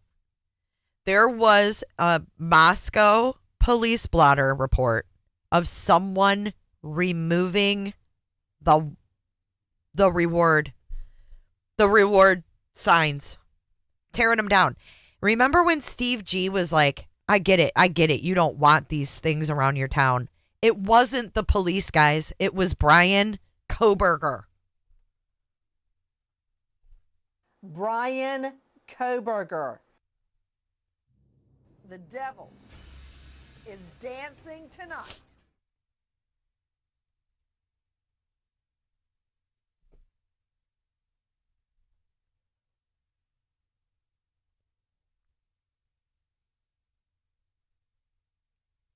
Are you talking about the Lee guy, Mary?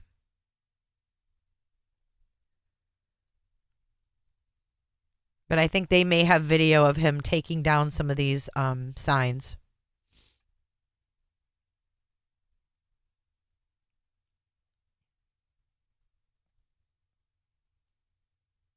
Like, I don't know why these pictures aren't showing up on some of these, but that one does. Make it make sense.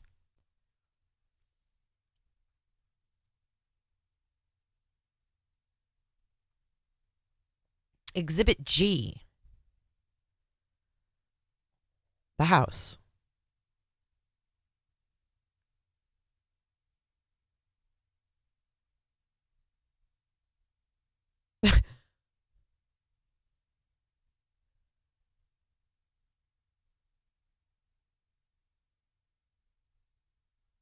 And that's it for that one. Objection to media's motion. Ooh, sorry about that. Excuse me. It was my throat.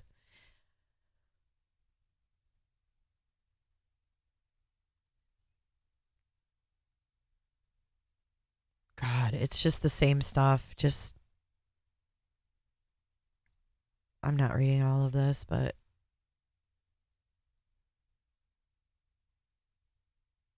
using the same playbook the media has chosen throughout this case, the special gets details of the investigation wrong. So we're talking about Dateline.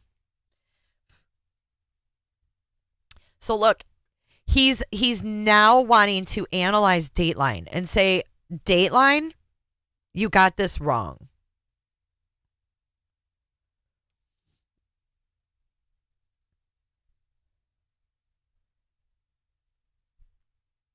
The special gets details of the investigation wrong. Despite access to the arrest affidavit, it chooses to treat Mr. Kohberger as already guilty, asking multiple experts to speculate as to how and why he committed the murders, without once asking if the police have the right person. And it provides audiences with made-up evidence of Mr. Kohberger's character that will never see the inside of a courtroom. It even had a leak just a little over 2 weeks after the media claimed there were none. The upshot of this and the similar media stories is a constant feedback loop of people crying out for Mr. Kohberger's blood.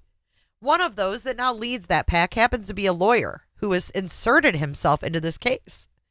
Mr. Gray, who despite the order not to communicate to the media, can be seen just doing that over and over since the indictment occurred.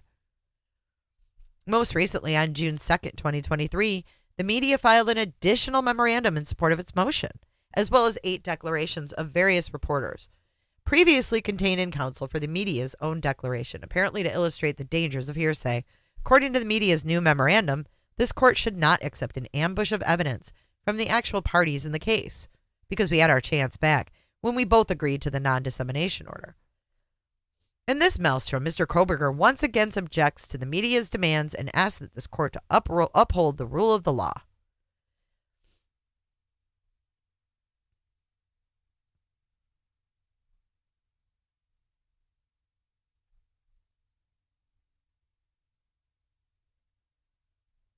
In this case, while it is true that media relations are extrajudicial, no hearing is required for a court to take judicial notice of publicly available media coverage that is not subject to reasonable dispute. Courts have routinely taken judicial notice of things like web pages and social media, yada, yada, yada. Then they cite these things. Even stranger, he says, the media argue that the order in Stewart was less broad than in this case, without ever recognizing it was an order to the press to refrain from publishing. It appears the media is attempting to mislead its reader in violation of IRPC 3.1, 3.3, and 3.4. This is Bryan all the way. The media attempts to distill the holding of the case on page 14 for its brief, but then turns around and claims it applied strict scrutiny to just a page later. To be clear, the holding, as the standard of the review was, look at all of this. He's crazy as fuck.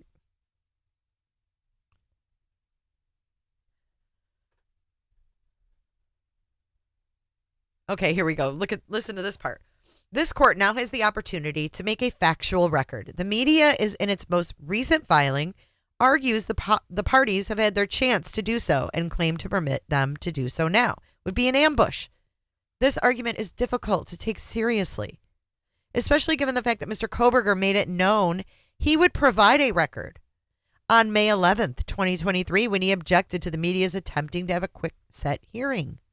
And also given the fact that Mr. Kohberger requested at that hearing on May 22nd to be considered on that date that this court offered the week of June 25th, as to give everyone more time, a request the media rejected.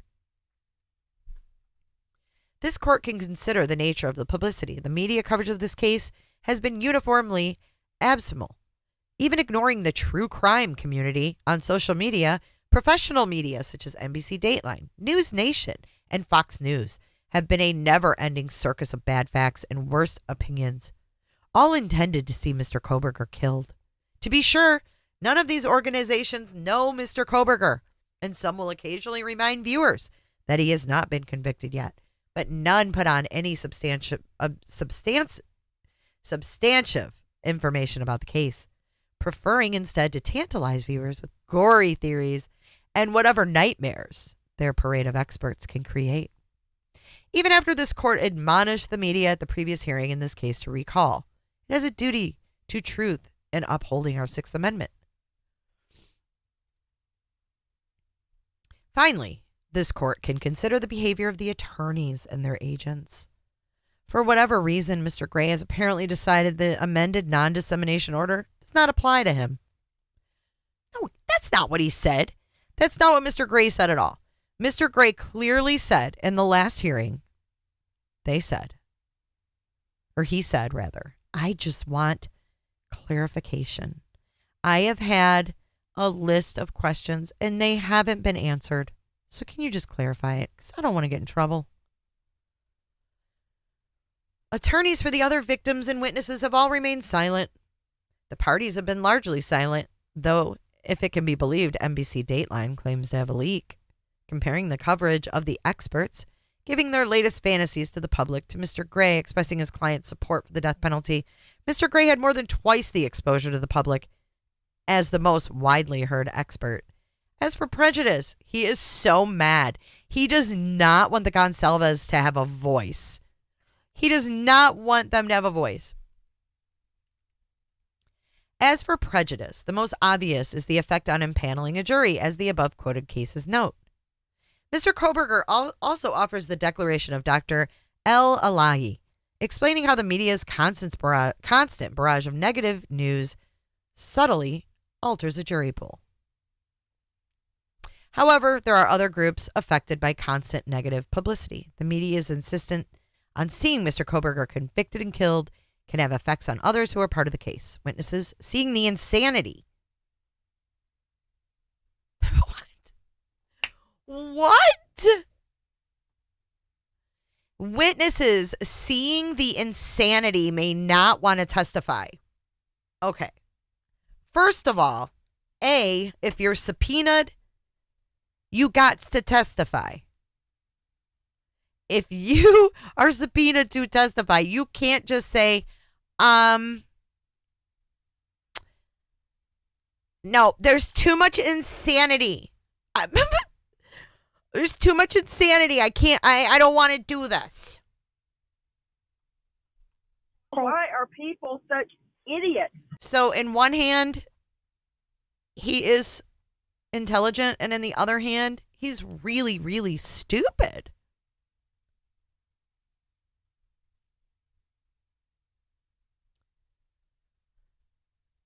And who's MB and JB? Who are these people? Who are these people? Who's MB and JB? Am I like having a total brain fart? As the trial court noted, publicity may also jeopardize MB and JB indirectly, because witnesses may be hesitant to speak freely, and foster parents may be reluctant to get involved for fear of sacrificing their own privacy. Wait, what? Who are these people? What is he talking about? Foster parents? Who had foster parents?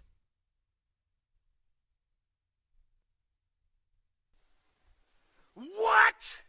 Shane. Shane, I love you. I need you to come up on panel with me soon. I need some Shane time. Dude, who's MB and JB? Who are these people? Come on, one of you guys knows who this is, right? Foster parents? Who had foster parents?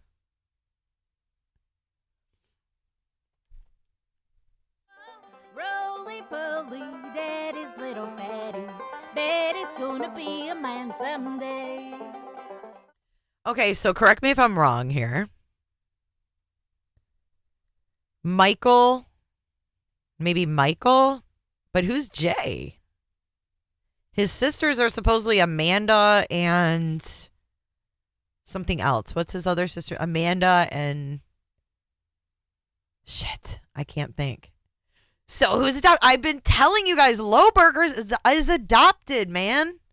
I'm telling you, that's not his fucking dad. They don't even look alike. He's throwing this shit in here. What is this? MB. Wait, hold on. Let's not jump the gun here. Let's not jump the gun. This is a reference. Hang on. Witnesses seeing the insanity may not want to testify. CNRE MBA 19, Pennsylvania 2003. Let's see if we can look this shit up, because I don't know what this is. Oh my God. I think I'm going to throw up. What is this? JB. What? JB, it's we have to stand down. In the interest of JB, appeal of tribe total media. Why are they citing a Pennsylvania case? Dude.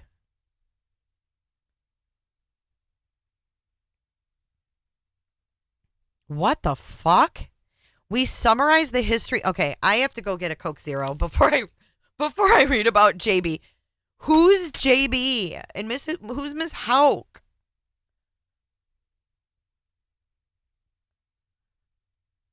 No, I know I can't use that as I haven't seen his mother either, but I just have a really weird feeling about his dad. I don't know why I can't shake it.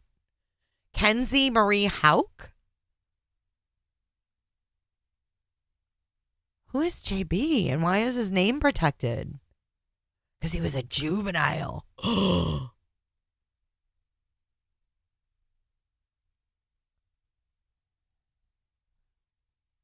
What the heck? Y'all need to look up that.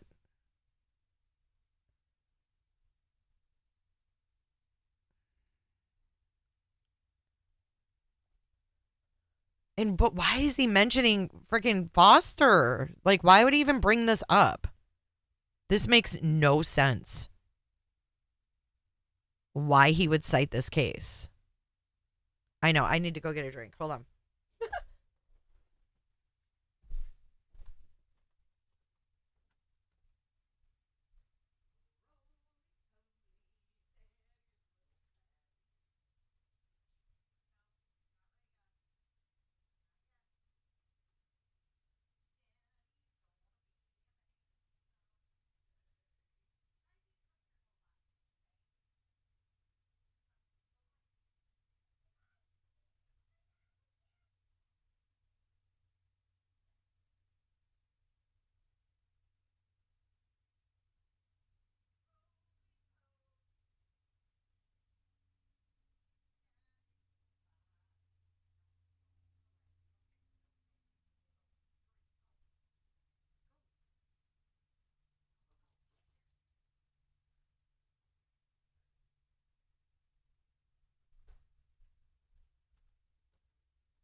Okay, we have officially switched gears. It is afternoon time.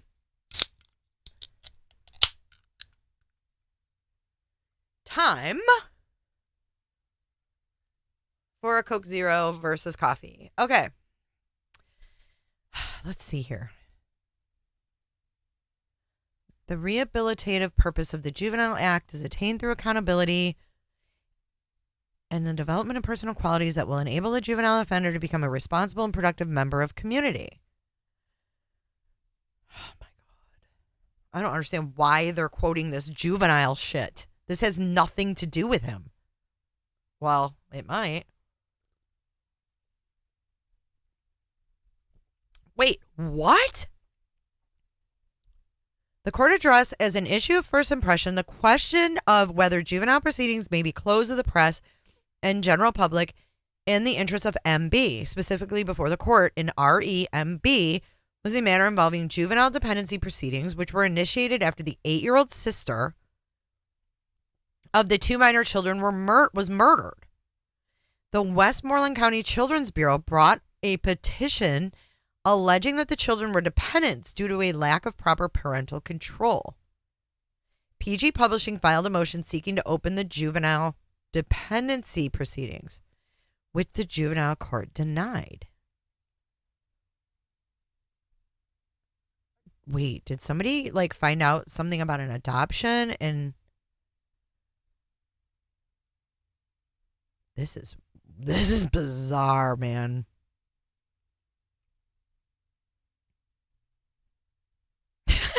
Mandy.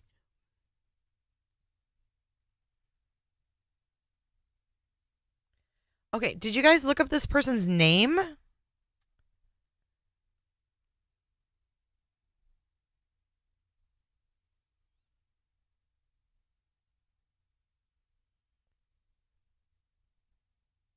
On 10/13/2011, this person was 16. Oh my God.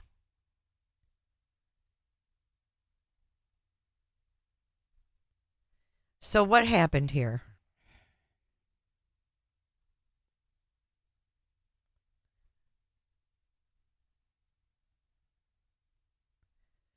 Now, okay, look at this.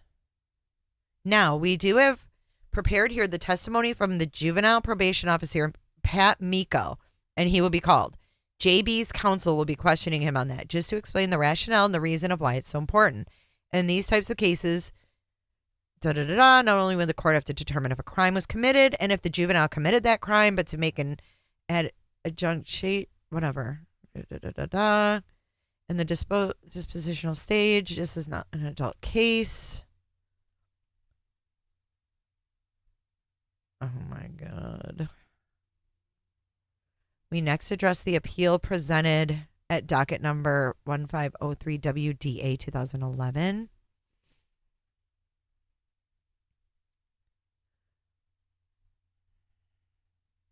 This person, hang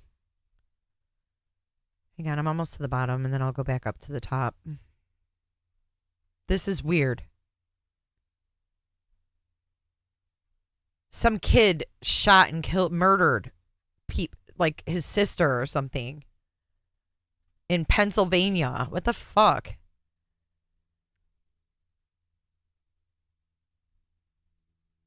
This is weird. Okay, so look up. I'll do it. The parties, their counsel, witnesses, and the immediate family of the victim, 3 individuals. And the immediate family of the minor, 3 individuals. On 9/5/11, on September 20th, Where is that name again?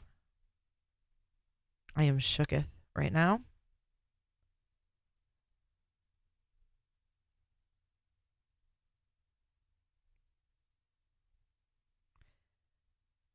Okay, right here.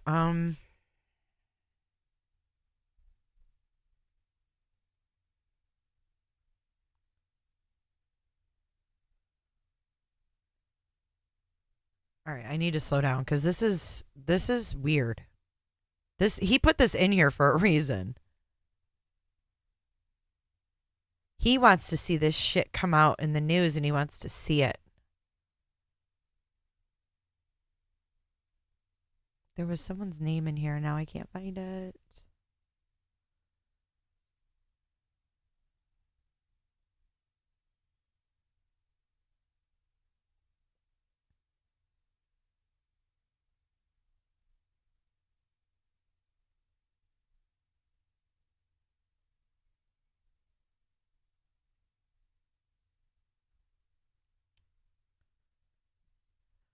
Oh, this is going to drive me nuts.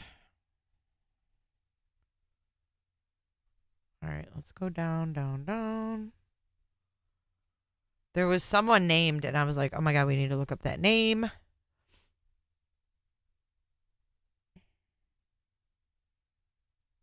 I think I said it too.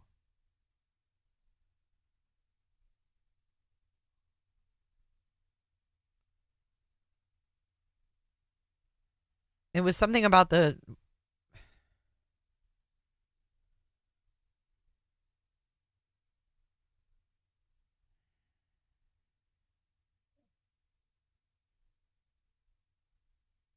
So what I'm understanding is a kid under 12 shot and killed someone in the back of the head, and they got quote unquote rehabilitated and had a parole officer.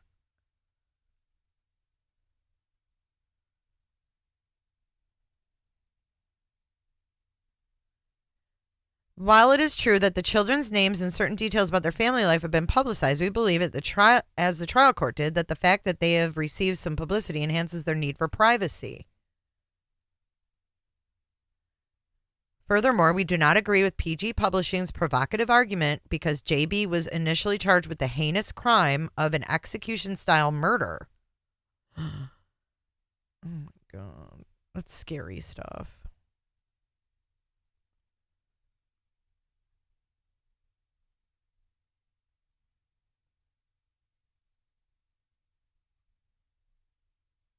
Bear with me. I got to find that name.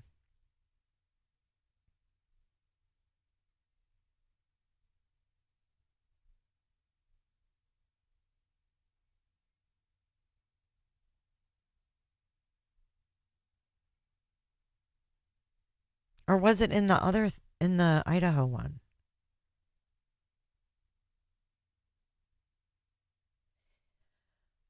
Here, JB was under 12 years old. Wow. Who's JB? We have to look this shit up. Look up the county docket number. Here's the docket number, 1503 WDA. Yeah, I don't know where I saw that freaking name. Was it in here? Witnesses seeing the insanity may not want to testify. CNRE MB 819, which whatever we're looking at.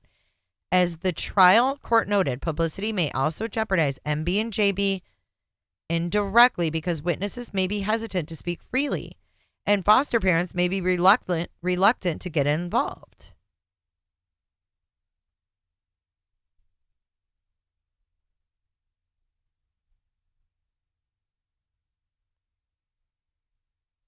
I'm sorry, I'm not looking at chat right now. I really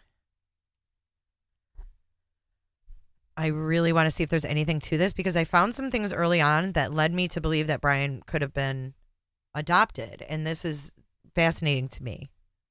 We really have missed you, Shane.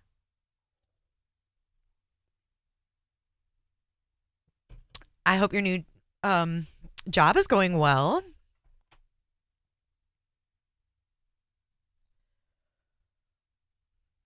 No, we're going to find out who this person is because this means something. Bryan Kohberger does not just put shit out there just to put it out there. There's a reason behind his madness. And I hate to say that I understand that somewhat, but I kind of do. And if that's scary, maybe. But I'm telling you, this guy planned this to a T.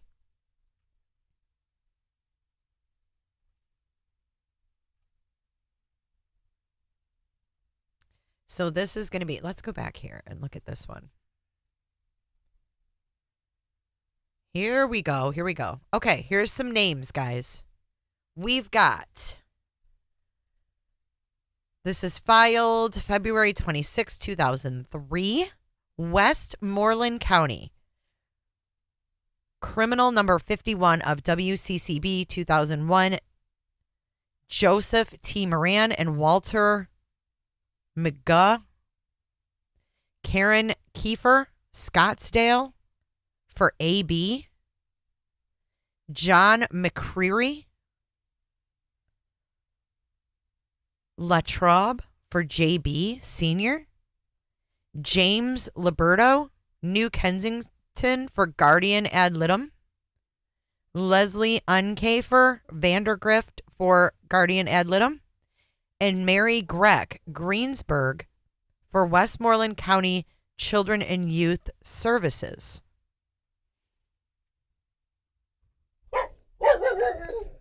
Bella, it's just the mail lady. Oh, man, this is... On July 15th, 2001... Hold on, I'm sorry, guys. Yeah, he didn't just put shit out there just to do it. There's a method to this motherfucker's madness, and I'm telling you, he is one disturbed individual. On July 15th, 2001, the 8-year-old sister of MB and JB was murdered. You did, Angie? And you live there. All right, you guys, go research this shit. Okay, so the 8-year-old sister of MB and JB was murdered on August 7th, 2001. MB and JB, who were 12 and 7 at the time, were removed from their parents' custody and placed into foster care by Westmoreland. Oh my God, Angie, shut up. Are you serious? God almighty. We might need you to go into the public records.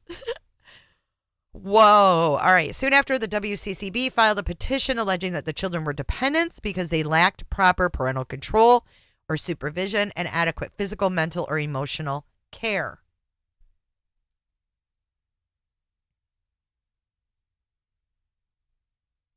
This is a case that Bryan Kohberger cited in his rebuttal here, the objection to the media's motion to vacate the amended non-dissemination order. He doesn't want something to come out, guys. Holy. This is J is for Justice, guys, and we're going to get deeper into this into our Patreon.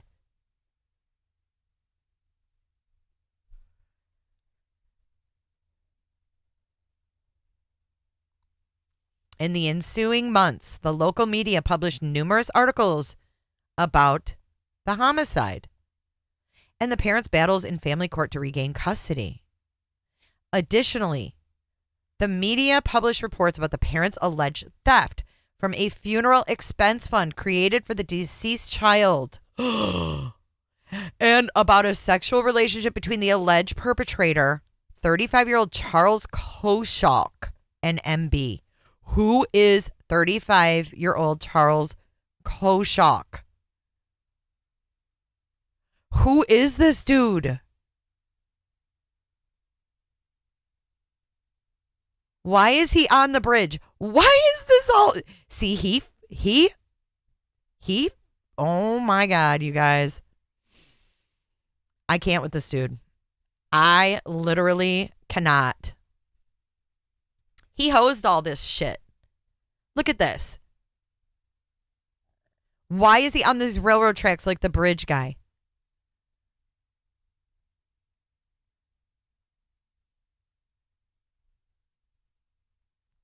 What the fuck? John Bright. Charles Koschalk had a penchant for underage girls. Okay, that's not him. This is John Bright right here. This right here, Charles Koschalk, Here we go. At some point in the family's Pennsylvania tenure, John Bright exercised his highly suspect judgment by befriending a 30-something local laborer named Charles Kolchak. The two became fast friends. Can't help but notice Kolchak resided a mere stone's throw downhill from the house where I grew up. Had I ever crossed paths with this job? Who wrote this? Who the fuck wrote this?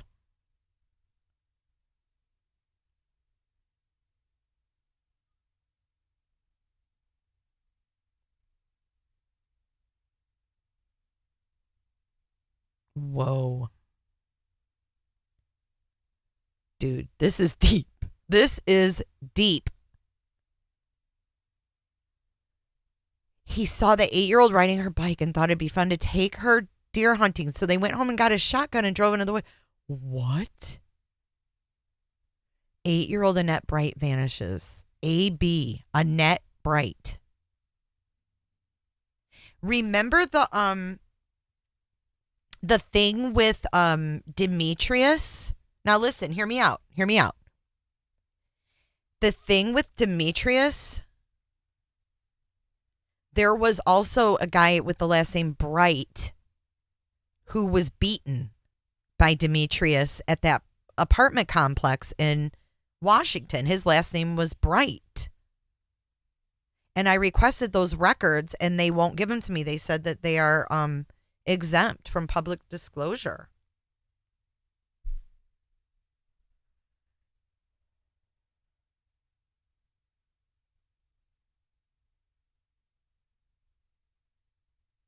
In 1989, John Bright was enlisted in the Navy and serving in California along with his wife, Annette, their infant daughter, Marcia, and another unnamed daughter from another woman. Acting on complaints of abuse, Child Services removed both children from the Bright home after John admitted to getting too physical with a belt. It was the first time authorities would take the kids off John Bright, but it wouldn't be the last. The older girl from his previous relationship never returned, which leads us to believe she'd been the one suffering the brunt of the violence. And baby Marcia's life probably wouldn't have been much different if she'd remained in the system, but she didn't.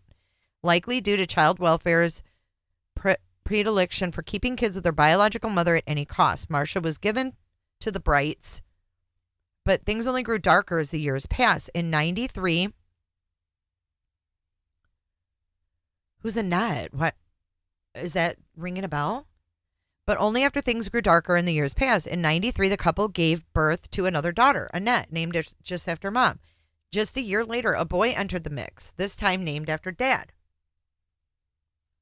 Between 92 and 96, San Diego Child Welfare logged at least 15 separate abuse complaints from the Brights, about the Brights. Law prohibits the agency from revealing details. Once freed from the Navy, John Bright took his circus cross-country to Pennsylvania, all the way to, you guessed it, my hometown of Monison, just south of Pittsburgh. I was long gone, ironically living in California. I never knew the Brights existed, although it's entirely possible we passed each other. The steel industry employed so many immigrants. Alcoholism, drug abuse, domestic violence, burglaries, assault, the list goes on. It all looms from the large crime statistics in western Pennsylvania, just the thought. Charles Kolchak. At some point in the family's Pennsylvania tenure, John Bright exercised his judgment by befriending a 30-something local neighbor. John Bright. All right, we need to look. John Bright, PA. This is going to be a rabbit hole from hell.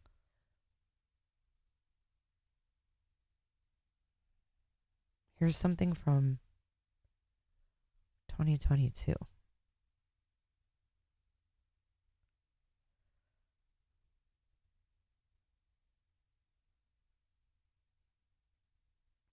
John Bright says, we took damn good care of our kids.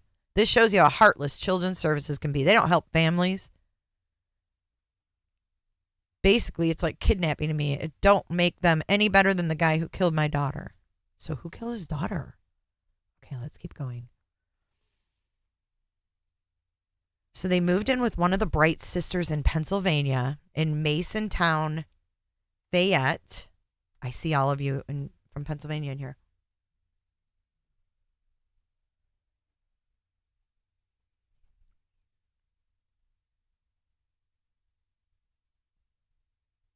Oh my God. Is this why Bryan Kohberger's mom sued some pediatric practitioner that's in California? Remember I found that, you guys?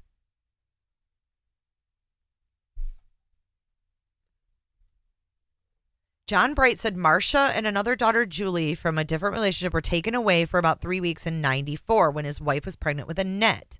Julie fell down the steps while fooling around. My daughter fell and hit her face. Playing Superman, Bright said.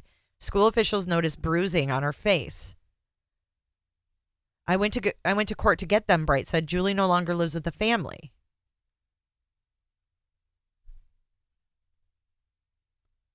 Let's see.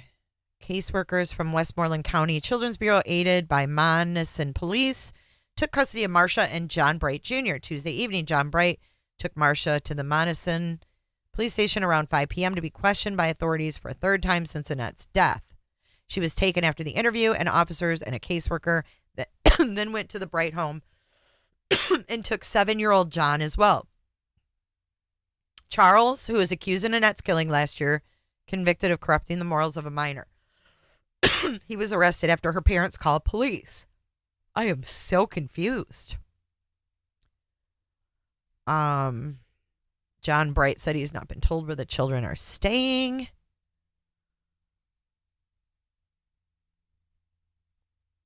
John Bright defended himself and his wife and said that in the weeks before Annette was killed, Kochok had no contact with the family. They're trying to turn around and make it look like me and my wife caused it. It's not us, it's them. We made him stay away. He threatened my wife. We were doing our part. We were doing everything right. We were trying. We were doing our best. I know me and my wife was trying. We have nothing to feel guilty of. Bright conceded after the court order was issued, his wife Annette May continued to allow Kolchak into the home, and her decision to do so was a source of friction between the couple. We had many fights about that, John Bright said.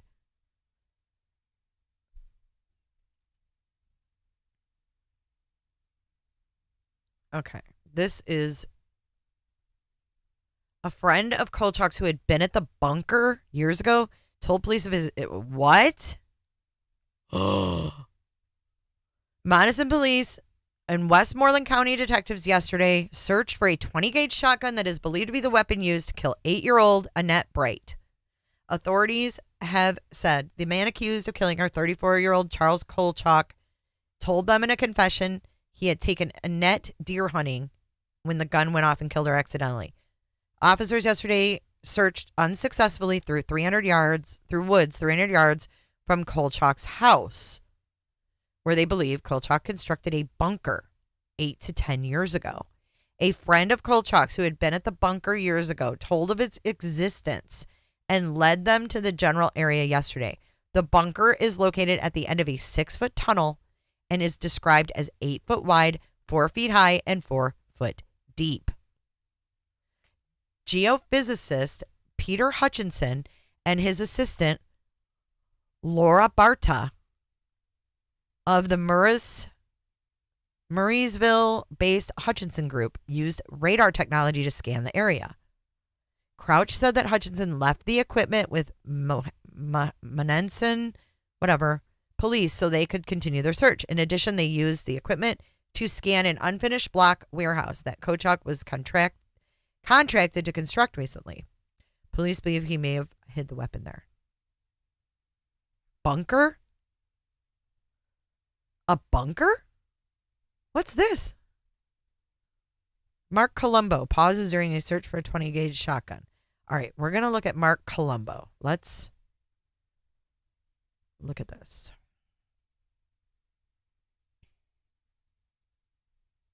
Who are these people and why is Kohberger citing them? That's what I want to know. Okay, so let me just share and tell you that what I found on YouTube were 2 boys who were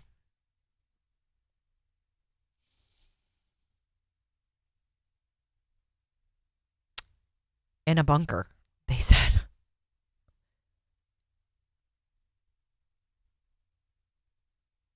And it looked like Kohberger as a kid. It was weird. Okay, so John Bright died. That's not the same guy, is it? Look at this fake John Bright. Look. You know Kohberger made this shit. Currently a student for HVAC. His dad did HVAC. So is he trying to pin this on his dad? What's his motive here? Because I think I might be falling for his little thing. Pennsylvania National Guard. San Antonio, Texas.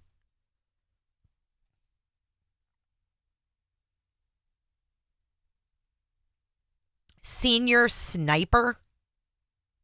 Come on. Small arms weapon expert instructor. Infantryman. Hotel engineer. Marriott.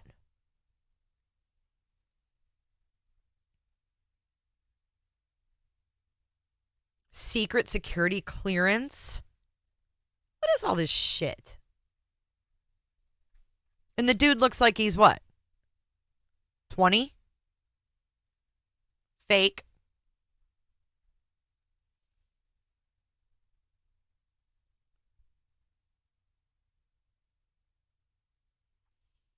All right, let's read John Bright's obit.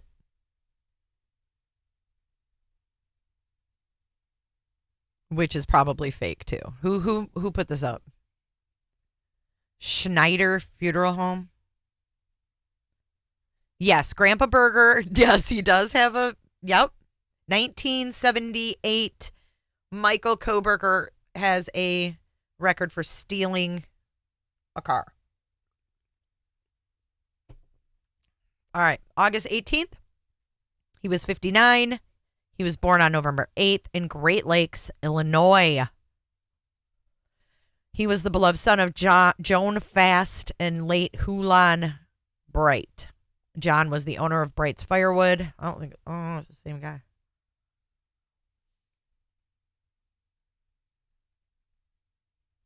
He loved aviation. Let's see what else is weird.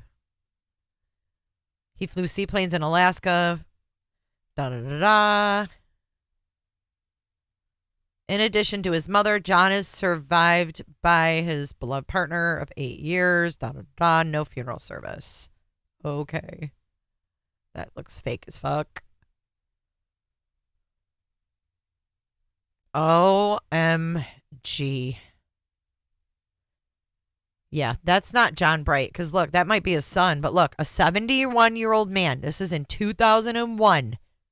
A 71-year-old man has been caught with the largest collection of child porn ever found in Montgomery County. Harold Schulze was turned in by a friend who saw a collection of magazines featuring nude young boys while visiting. Police later found more than 9,000 images of child porn on at least 10 gigabytes back in '01. I'm telling you, I think there is something up with all these cases that are just hanging around out there like Delphi and I don't know. Castor said police found some old pictures of Schulze involved with a young boy who would now be an adult. If any victims now come forward, the charges could escalate. The father of a murdered girl last month said he used money raised for his daughter's funeral to buy a car, but he had no choice. John Bright told Pittsburgh TV stations he bought a station wagon so he could get to custody hearings. Social workers removed his son and daughter. Yes, I used $3,000 of it for the car, but I had no choice. The way social workers work is if they don't want to hear, I can't get there because I ain't got a car, they say, fine, we'll give them to parents who can get there and you won't get them back.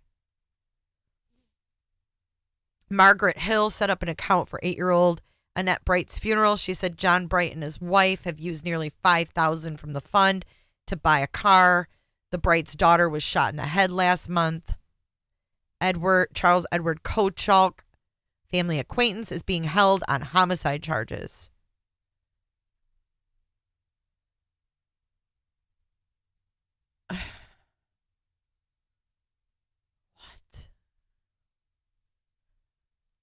hell?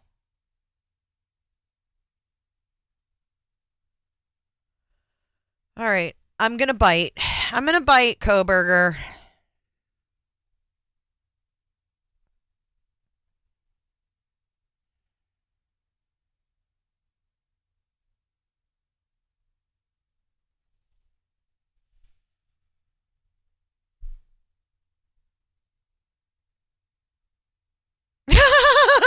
Shut the front door. Are you kidding me right now? Here's another LinkedIn. What? Oh, my Lord. Okay, here's the military guy. He looks not familiar to me at all. This is United States Marine.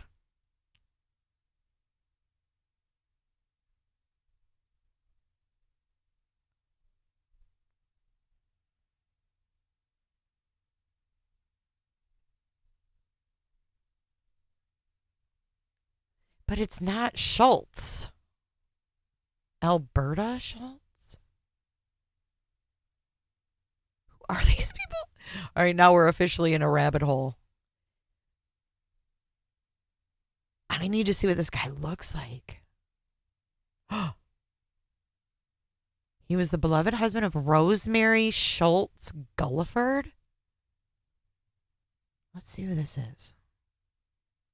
Oh, look at Harold Rod. Harold Gulliford. Who the fuck is this? Curtis, Nicole, Corey, Emma. Yeah, I don't know. I'm in a rabbit hole now. We got to get out of there. All right, back to Angie. Let me get the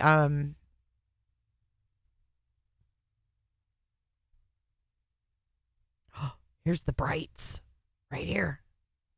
I got a picture of them. Here's Annette Bright and John Bright. Here's Annette and John. Here we go. Let me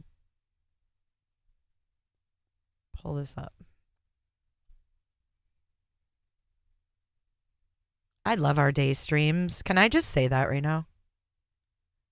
Okay, there's the Brights.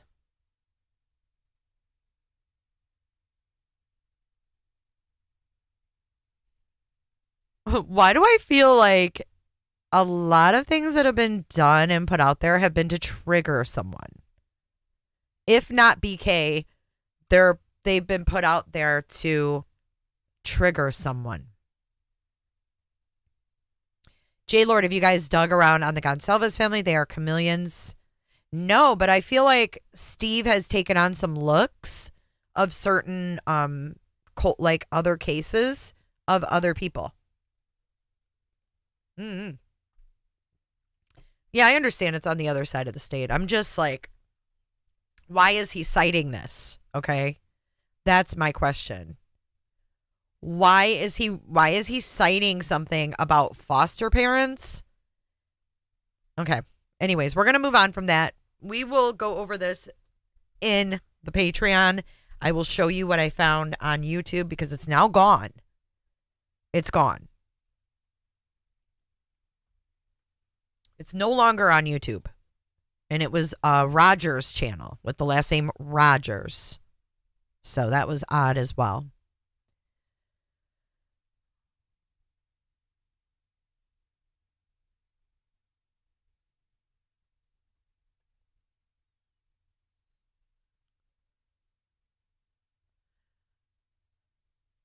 Okay, keeping the amended non-dissemination order means the media will have to report facts as they come out and are vetted in court. Keeping the order means certain involved parties and lawyers are committed to trying this case in a courtroom, not to the press.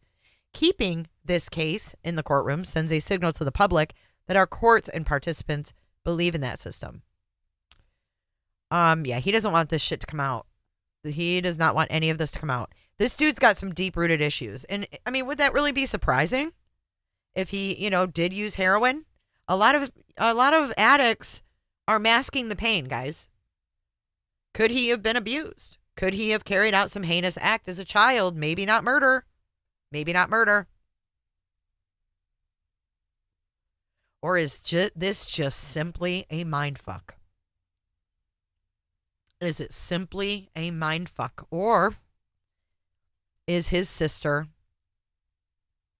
Emma Bailey biological?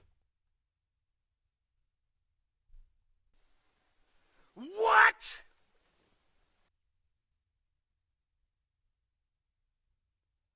And we may never know. We may never know that, really.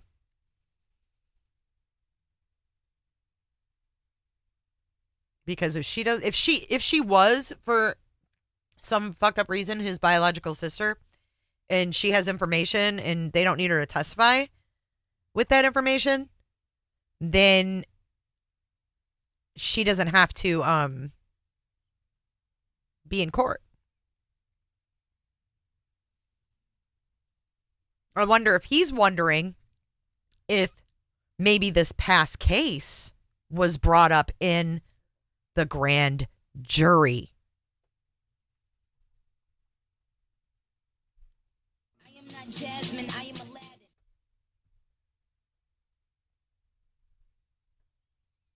The grand jury, guys. It was kept secret for a reason. Interference with whoa. Corruption of minors. PA court date 4/28/2000. Interference with custody of children 4/28/2000. Marcia and John Bright. Siblings are Marcia and John. Oh, fuck. Okay. Are we going to Google this and see what BK put out there to fuck with our heads today? Marcia, is it Marcia and John Bright?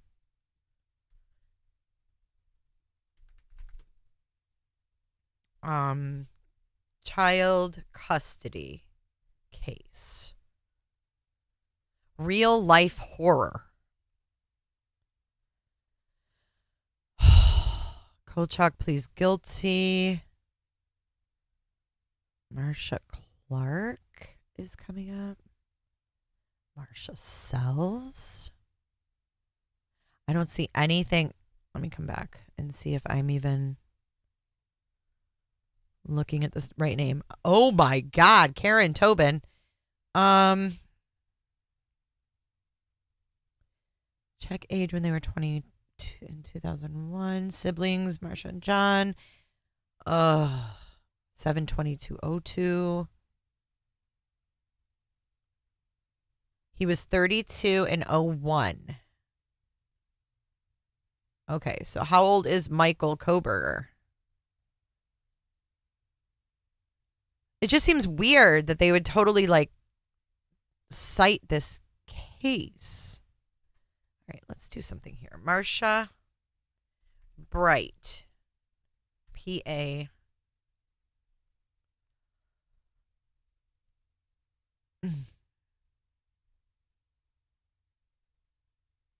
I mean, certainly they would change their appearance, right? Sister of slain victim questioned by police. What? Friday, July 20th, 2001. John and Annette May Bright. Annette May. It's Annette May. And the victim's sister, Marcia, 12, were all questioned for 85 minutes last night. About the chain of custody or chain of events that led to the girl's shooting death Sunday in a wooded section of Restraver. She had left her home. Maybe they covered for their son, dude. What if their son did this and they covered for him and this other guy took the fall because he was a pedo?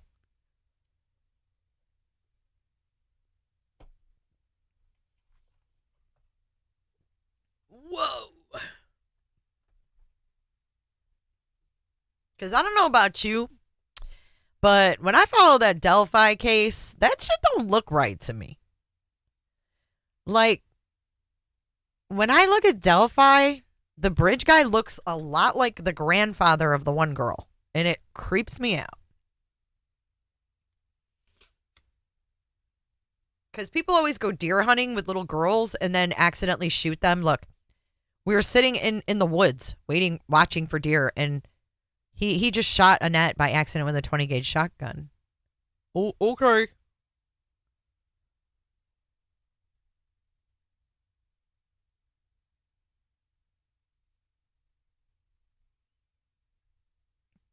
Marcia is 12. Now let this sink in.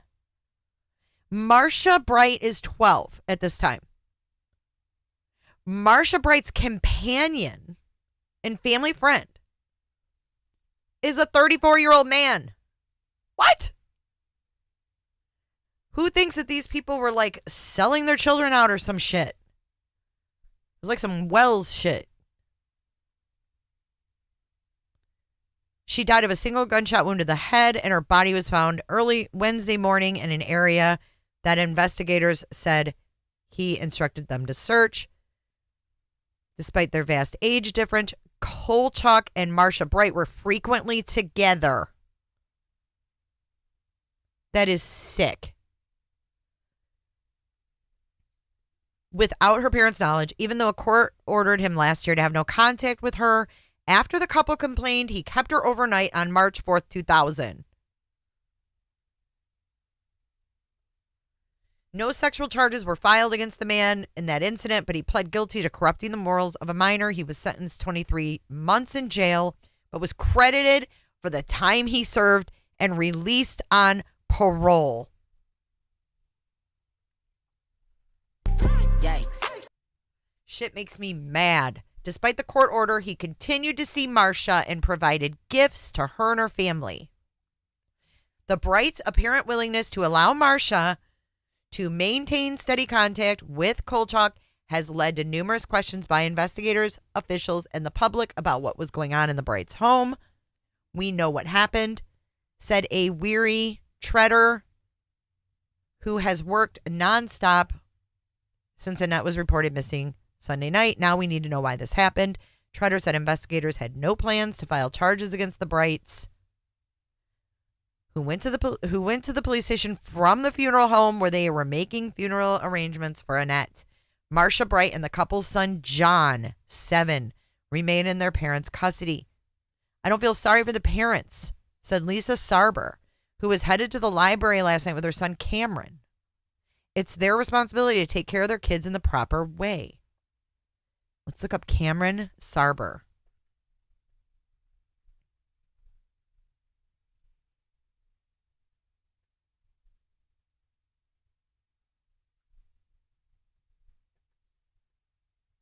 I just want to make sure this dude's still alive.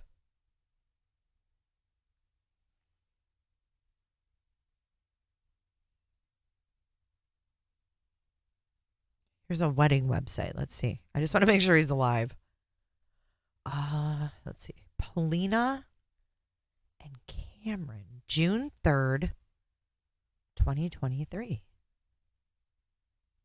This is fake. There's nothing on here. Their wedding already passed, and there's nothing on here. Someone made this.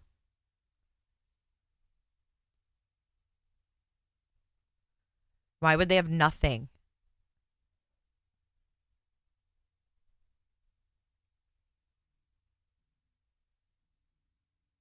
God, that is creepy.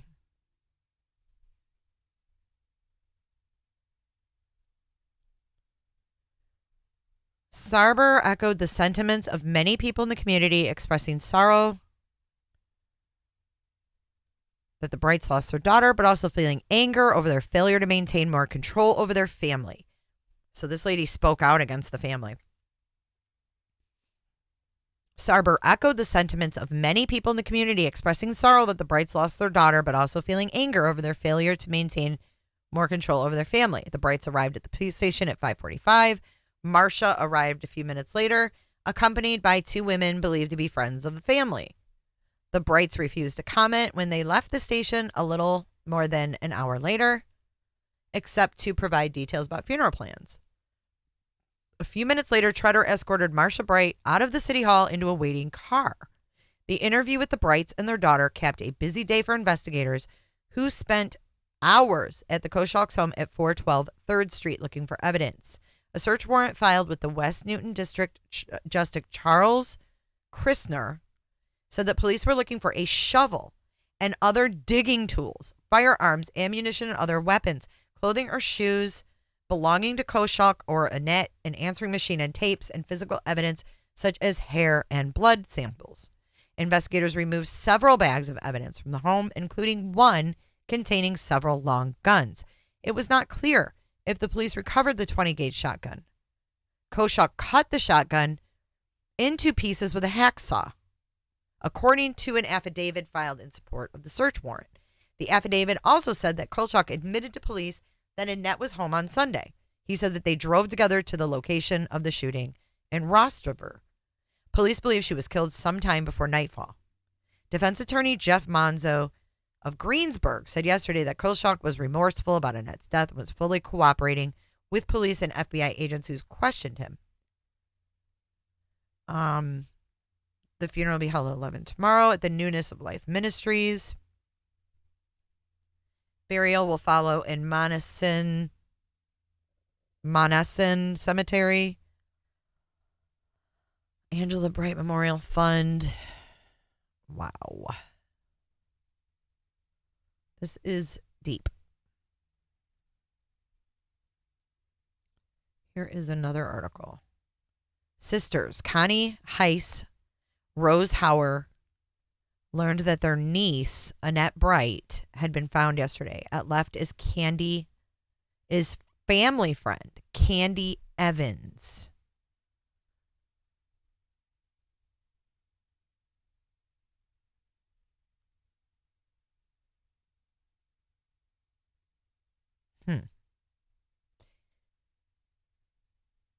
He considers himself Marsha's boyfriend and bought her a pager, walkie-talkie, clothes, and a bike. She wrote him love letters? What? She was 12. He's 34. Although Annette's parents, John and Annette, accused Koshok of keeping Marsha out all night in the woods. He subsequently pleaded guilty to a single charge of corrupting the morals of a minor. Look at this. Annette's parents last saw her at 10 a.m. Sunday and reported her missing 13 hours later.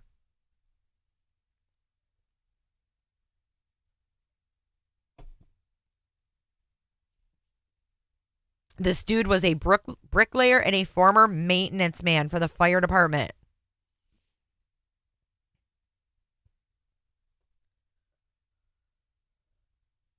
That evening, Kochak went to his brother Dwayne's home, picked up some carrots from the garden, told his brother about a minor car accident, and casually mentioned the visit by the police. He said they asked me a few questions.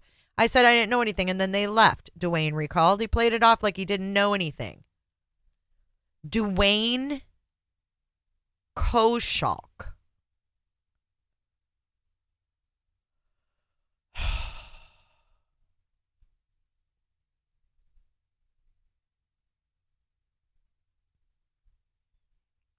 Am I spelling it right? I'm a big copy and paster.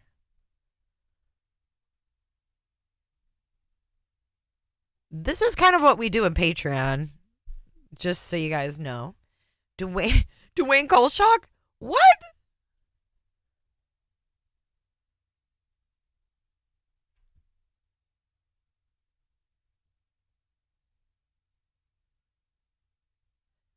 Monessen Mayor asking how girls killing could have been avoided.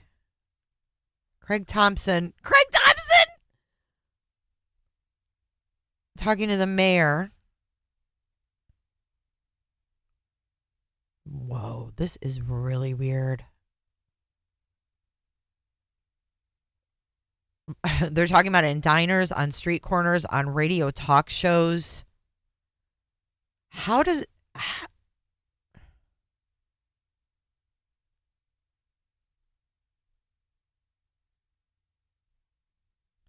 Wow. This is like a case that you could like really dive into, huh? Dwayne. Says Dwayne's 54 and lives on 2nd Street in Monessen. He's still alive.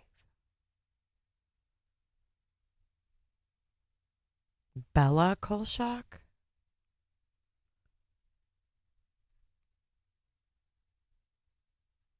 I'm almost afraid to click on images, but let's try.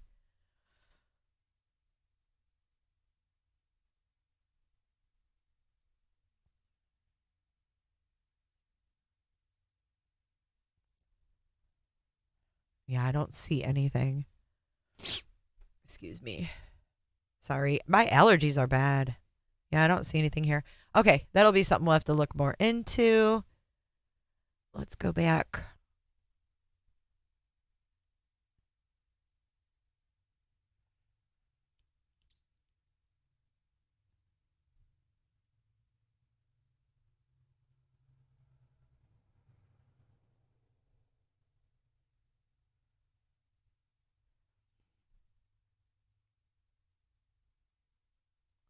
I remember he was all pleased last year. He got a deer in the woods, said Tom DeFazio, who lives next door to the duplex that Kolchak shared. It was a nice buck, and he got it right off the railroad tracks. Weird. Because don't those... Wait a minute, though. Wait a minute. Wait a cotton pick minute. Listen, don't those railroad tracks all connect?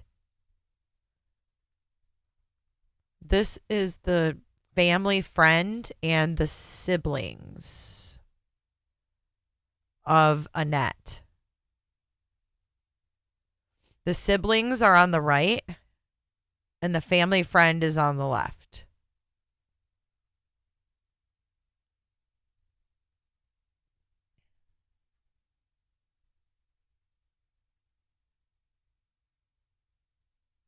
Yeah, we're gonna have to look that up because that's pretty nuts. That's pretty bonkers.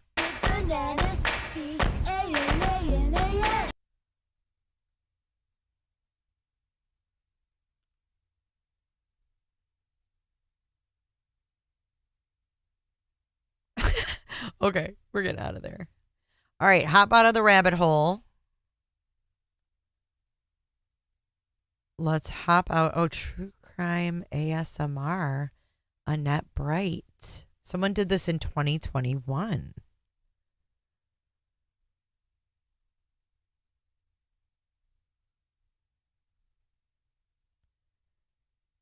Guys, this is a horrific ass story. Oh my goodness. Yes, we are going to go over this in our Patreon live for sure. Okay, here's one more photo from this. There is so many court documents on this.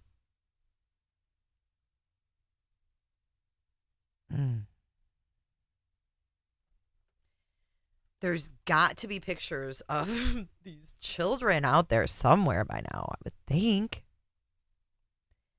But who are they? You know, these kids are somewhere.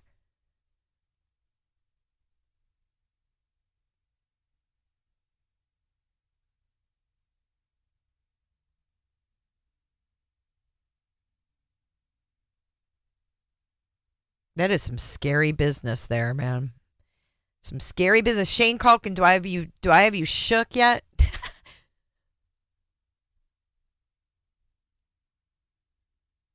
So anyway, this is that we got into this hole because Bryan Kohberger has cited this. What the hell is this? 4011 Wilson Ave, Northampton County. I'm sorry, but this is where they live in Northampton County. That other thing maybe on the other side of the state. 4011 Wilson Avenue. Let's see what it is. Holy. Who's this? Well, hello there. Don't make coffee because we ain't staying long. We ain't staying long. A lot of vehicles. Interesting. And like semis. And like a duplex over here.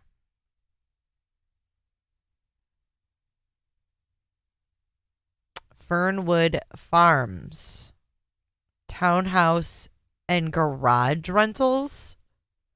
So they had a search warrant for these garages.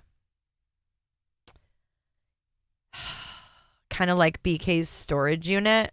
Like, what the heck?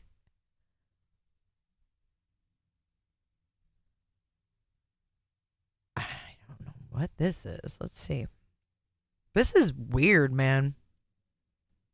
Middleton Cleaning. Look at all these cars.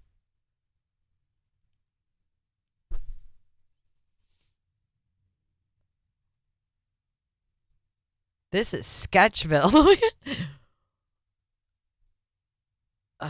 No. Like, you wouldn't catch me going out here by myself. All right, let's go down this way and see what it looks like from this angle. Yeah. No. Here's the number to see, if they have any open units. There is their number. If you would like to give them a jingle, they may have some open units. There it is.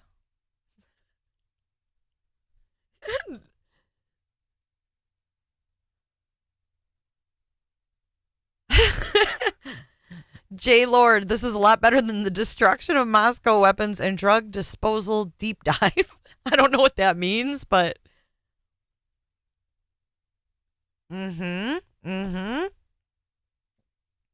Absolutely, Mary P. I do. And remember, yes. Yes.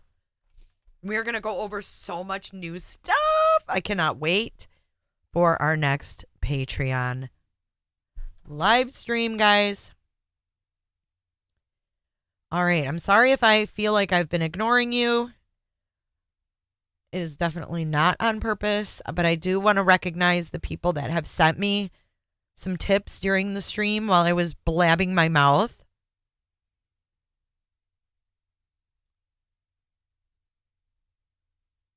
Hold on. It is loading.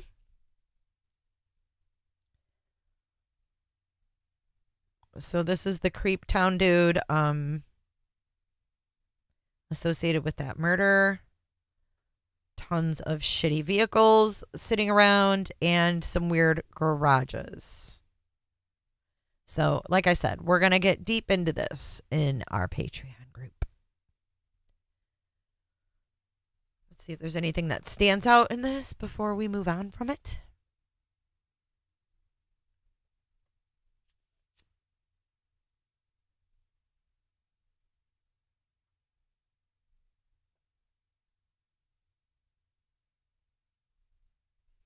Well, I can tell you right now that this was not cited in this document because it doesn't mean anything.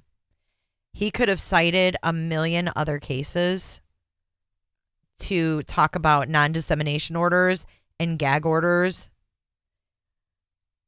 and everything else. Legendary CEO, Unyo. I know. Are you guys that are already Patreon members, if you're having a hard time seeing the chat when you watch the Patreon in the Patreon thingamajig in the app, you have to take the link that I post and put it in YouTube. Because then you'll be like a regular YouTube video. This was, yes. So Desiree Conrad, let me just back up and update everyone on this section of the live. So what we have here is a failure to communicate. Just kidding. But he cites this. However, and I'm going to read the section where this comes from, and it is about the non-dissemination order. However, there are other groups affected by constant negative publicity.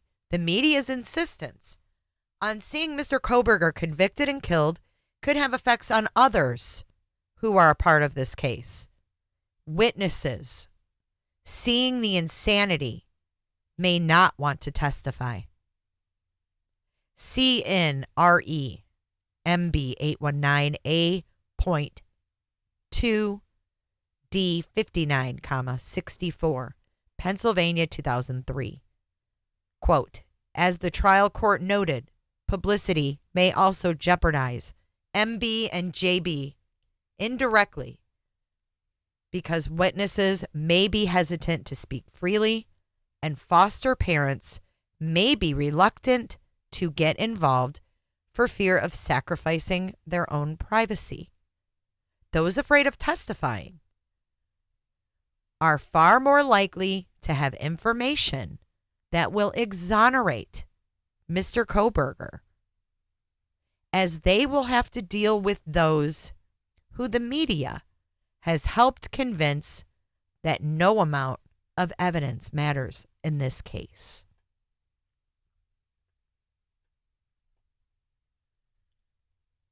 Interesting paragraph there.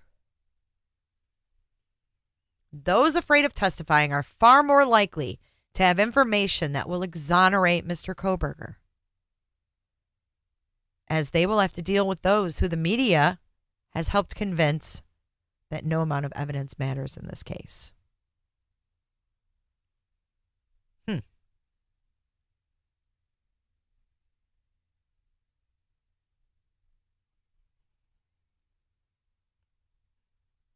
And then it says, assuming, as we necessarily do, that this court would never do such a thing, the intense public sentiment in this case will necessarily color perception of every decision this court makes, eventually leading to some who will claim the court favors one side or the other.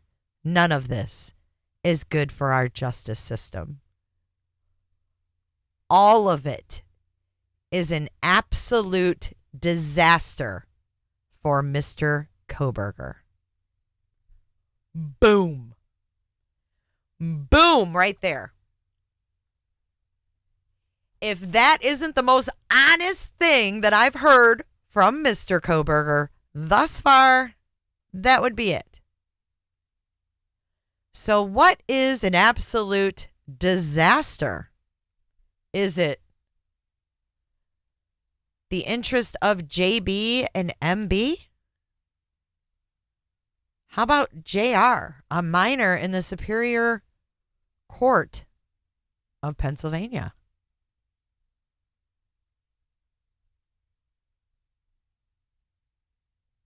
JR was 5. He was 5.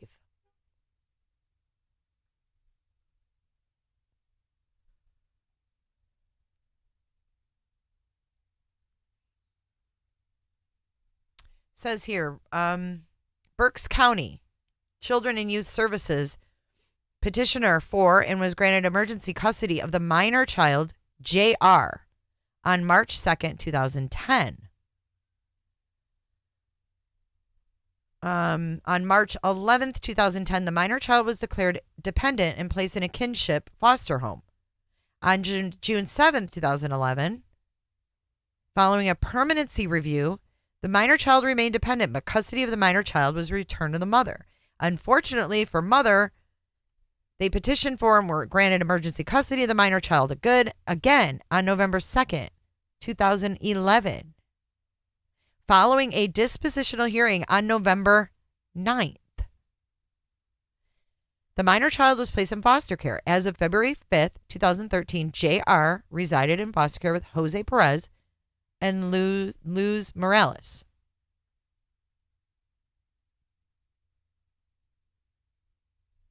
Oh my God. He was sexually abused in that home. This is sick. These people are sick.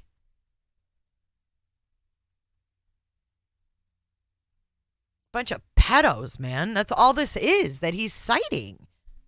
It all goes back to child pedos.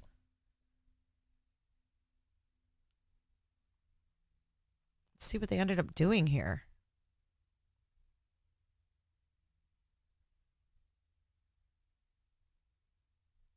Well, I mean, if something similar happened to him and that's what this is alluding to, then I think that he would want it to come out. Maybe. I don't know. Could it be used as a defense? Probably not. This would say if he did something like that and then he was like a juvenile and they said, oh, he can be rehabilitated, then I guess if he did something like that, they would say, well, I guess you weren't rehabilitated, motherfucker. Get in front of the firing squad. I mean, that's pretty much what it will boil down to.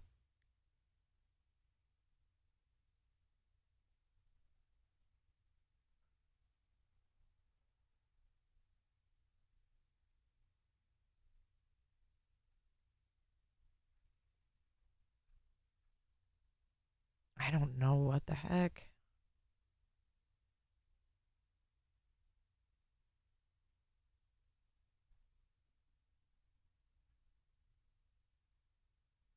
See, look at.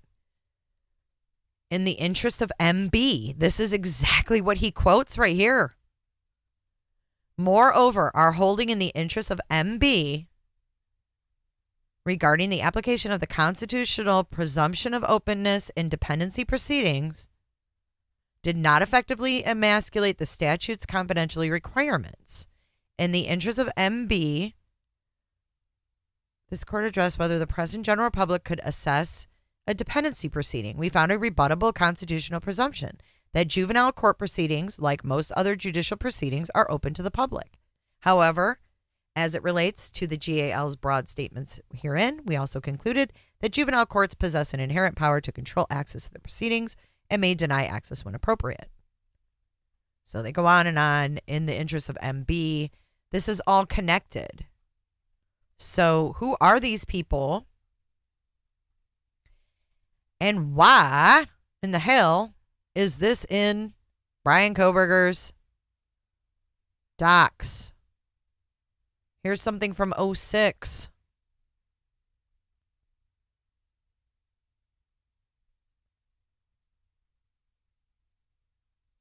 Marcia Levick.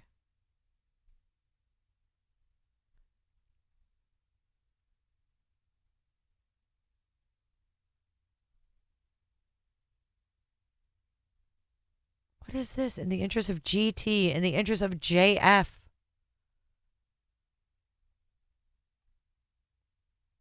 Guys, this is messed up.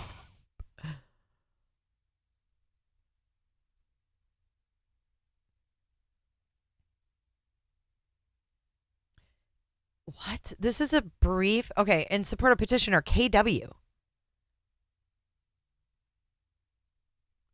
Denying a 12-year-old boy's challenge to remove his name from the statewide central register as a perpetrator of child abuse. The Child Protective Services Law is structured so that a report of child abuse is centered into a central register, even if the report is unfounded. Both offenses are grounds to deny KW employment in the field of child care services. Weird.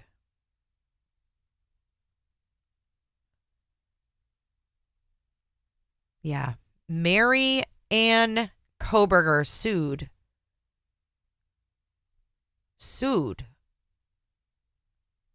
a pediatric, like a physical therapist who's in California, of all places. Or some kind of doctor.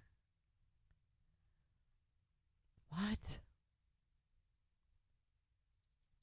Yeah, this is some deep shit, man. There is some messed up things involved in this. So this person's saying they can't get a job because they were involved in this somehow. So anyways, all right. This is an absolute disaster for Mr. Kohberger. I agree. It probably is. Keeping the amended non-dissemination order means the media will have to report facts as they come out and are vetted. Keeping the order means certain involved parties and lawyers are committed to trying this case in a courtroom, not the press. Keeping this case in the courtroom sends a signal to the public. Okay, so I'm saying right now, I'm gonna just say this right now. I think if it wasn't for something in the past, that wasn't for something in his past that maybe happened to him or he was, a product of, a victim of, a perpetrator of, something along those lines is keeping Bryan Kohberger from wanting all the attention, right? Bundy represented himself. He wanted all eyes on him.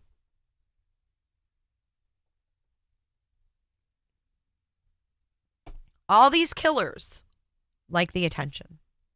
They like the attention. They like the reactions. That's why they go back.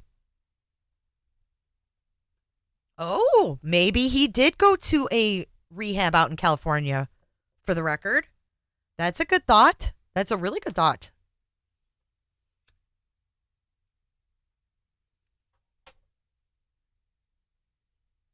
This kid wanted his name taken out. Shane Culkin, thank you for your PayPal. I love you, buddy. Thank you so much. Cara, thank you. Kelly, thank you again. Angie B, thank you. Megan, thank you again. You guys are awesome. You guys are awesome. Thank you so much.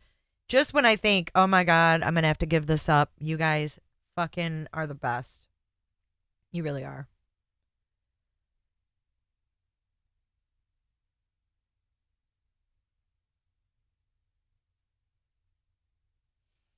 You guys are great.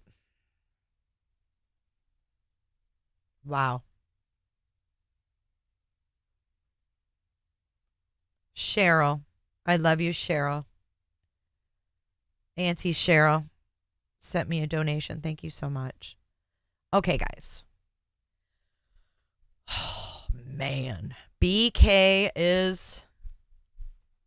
Yeah, maybe he had a past record as a SO when he was a juvenile. Maybe that's why he couldn't get a job in law enforcement. And maybe that's why he didn't go in the military. And he was jealous of people who did. Stevie, you asked Stevie Irwin if he made those pictures, I believe. Mandy. You asked him if he photoshopped the football pictures. You asked Barry Manilow if he knows that you raided his wardrobe. Oh, man. So...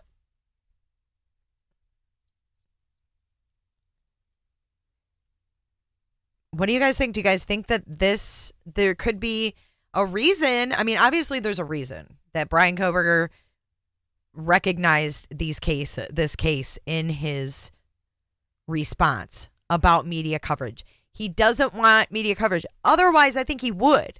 I think he'd be like, hey, come here and watch. He'd be the type that would say, televise my execution. I want everybody to see you kill me, like Timothy McVeigh did. Televise it. I want everybody to see. Yeah, I think you asked Stevie if he made the neck on that guy really long. Right here. Here it is for Stevie Irwin. No relation to the crocodile hunter, I don't think.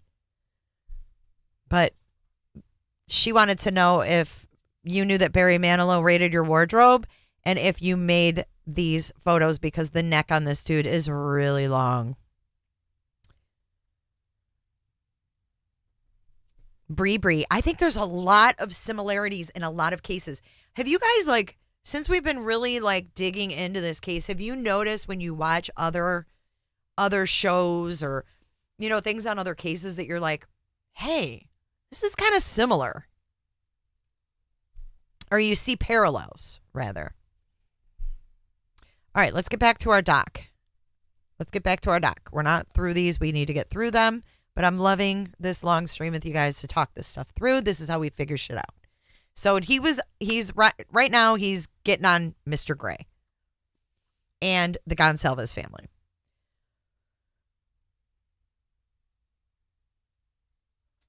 Looking then at the broad and vague order, this court can quickly do away with any possible infirmities by making it plain. Attorneys, their agents, law enforcement, and anyone else with business in this case, including victims' families, need to let the justice system work. This is not Ann Taylor writing this. I guarantee you that she had Jay Logsdon put this in these fucked up ones in his name. Because notice that Jay Logsdon, because she's the main attorney, right? So did you notice, though, that Jay Logsdon's name is only on the fucked up filings that sound like Bryan Kohberger wrote them? And I think, now I'm not a lawyer and I don't know shiz, but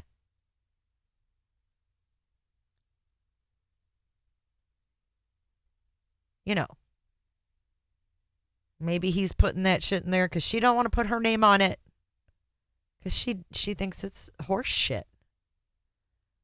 So is that why Jay Logsdon is the one filing the fucked up filings, like the one against Bethany Funk? Leave Bethany Funk alone, right? Leave her the fuck alone. Because I have a feeling if this dude studied BTK, what do you think BTK stands for? It stands for bind, torture, kill. How do we know Bethany and Dylan weren't bound and tortured while their friends were being killed?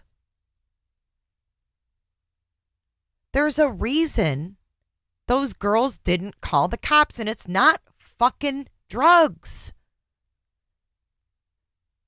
By putting that drug aspect out there, you're taking away from the victims, damn it. And you can't do that to their families. You can't put something that's totally unfucking founded out there. Create a narrative that doesn't exist. Why? None of those students looked like they were on drugs. And if you guys took the time to look at Maddie Mae's Instagram, she was getting deals as an influencer. They were paying her for her posts. And the same could have been true for Kaylee.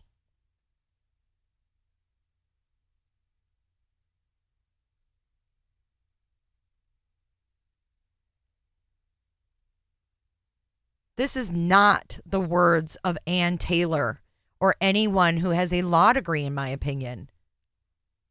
This is why we need to focus on why we're all here. Attorneys don't talk like that.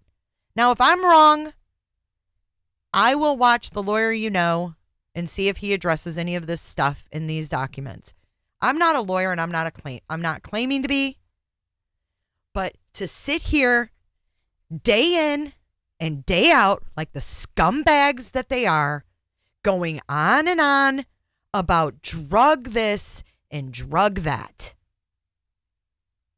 I think it's more plausible that fucking Bryan Kohberger was adopted, separated from someone at birth, and went out to find his roots. I don't know. If he is sibs with someone out there, that person could have also found out about their past, and that's why they do drugs. People do drugs to mask pain. That's the main reason why people turn to hard drugs. You know that, don't you? They don't do it because it's fun. Heroin isn't fucking fun. When have you ever seen a person who does heroin on TV having fucking fun? They're not having fun. They're trying not to be sick as fuck. They don't feel good. They feel bad until they do the heroin. Then they just feel not sick anymore.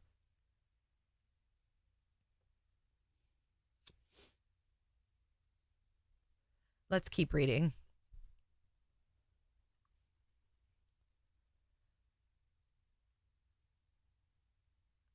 Anyone else with business in this case, including victims' families, need to let the justice system work. However much it may help the horrific pain, of the victims' families to scream at the system, their alternative, mob justice, is far worse. It helps nothing to come to court assuming guilt. It helps nothing to overcome law in Latah County and kill an innocent man or have a worthless conviction overturned. Mr. Gray and the Gonsalves family have made it clear they want justice, but there is no history of harassing law enforcement to provide justice now and violently ever turning out well. Now and violently? What is this dude doing?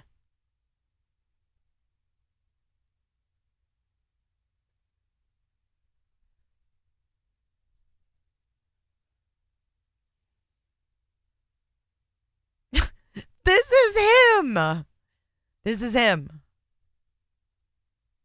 In this case, the record makes it clear that the magistrate court was responding as it is required to do for purposes of due process and the judicial canons. To the media coverage of this case, see Shepard, 384 U.S. at 358, Even if the magistrate court went too far, that is something that is best addressed by this court reverting to the original non-dissemination order. However, when considering what is appropriate, it should be noted, this is at the point where if Bryan Kohberger was talking right now, I would tune him out. This is what the students he went to school with were talking about.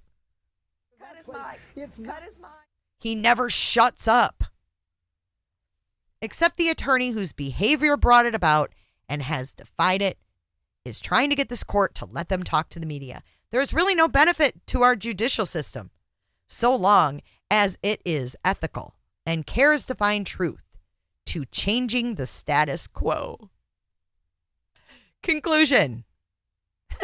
This court should find that the second part of the amended non-dissemination order in this matter merely echoes the ethical rules already binding on the attorneys and their agents and require no additional consideration or findings to be entered to maintain it. I think this is the lawyer summing his bullshit up.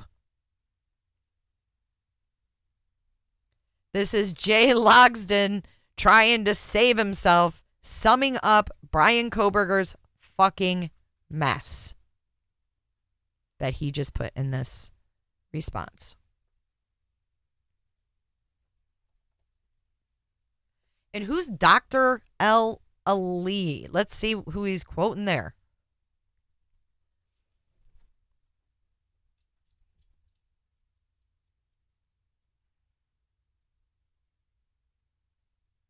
Oh, wait a minute. Wait. Oh, it all just came together. Hold the phone, people. Hold the phone. Is this the same doctor? Remember our Fox Digital guy that was getting all the photos?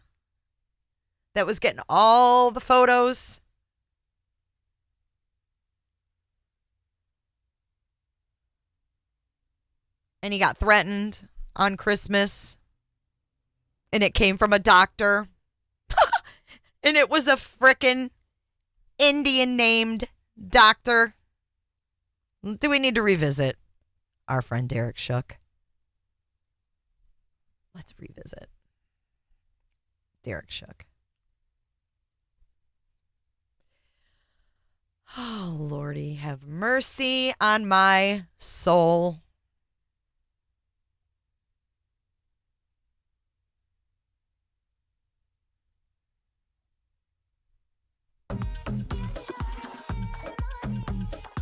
Whoops. Hold on.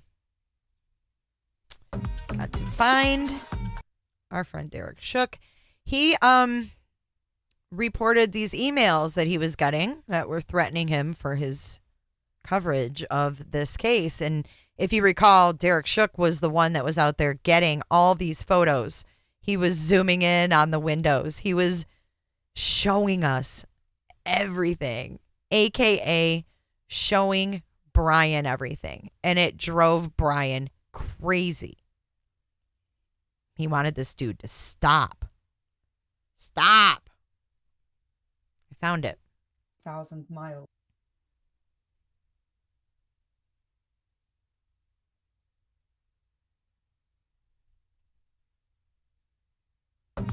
Damn it. He wanted them to stop. Okay. In blue.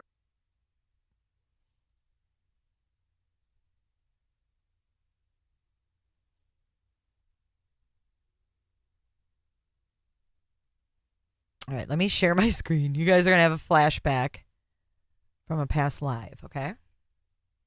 Bear with me. Put your tinfoil hat on and hear me out.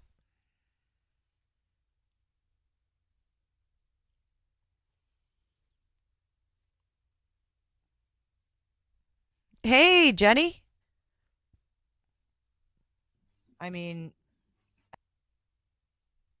go to this last one that I just got this morning. You're fucking Thinking as well, like someone's still out there and he's getting these threatening emails from a name saying behind you. He's gonna think someone's following him.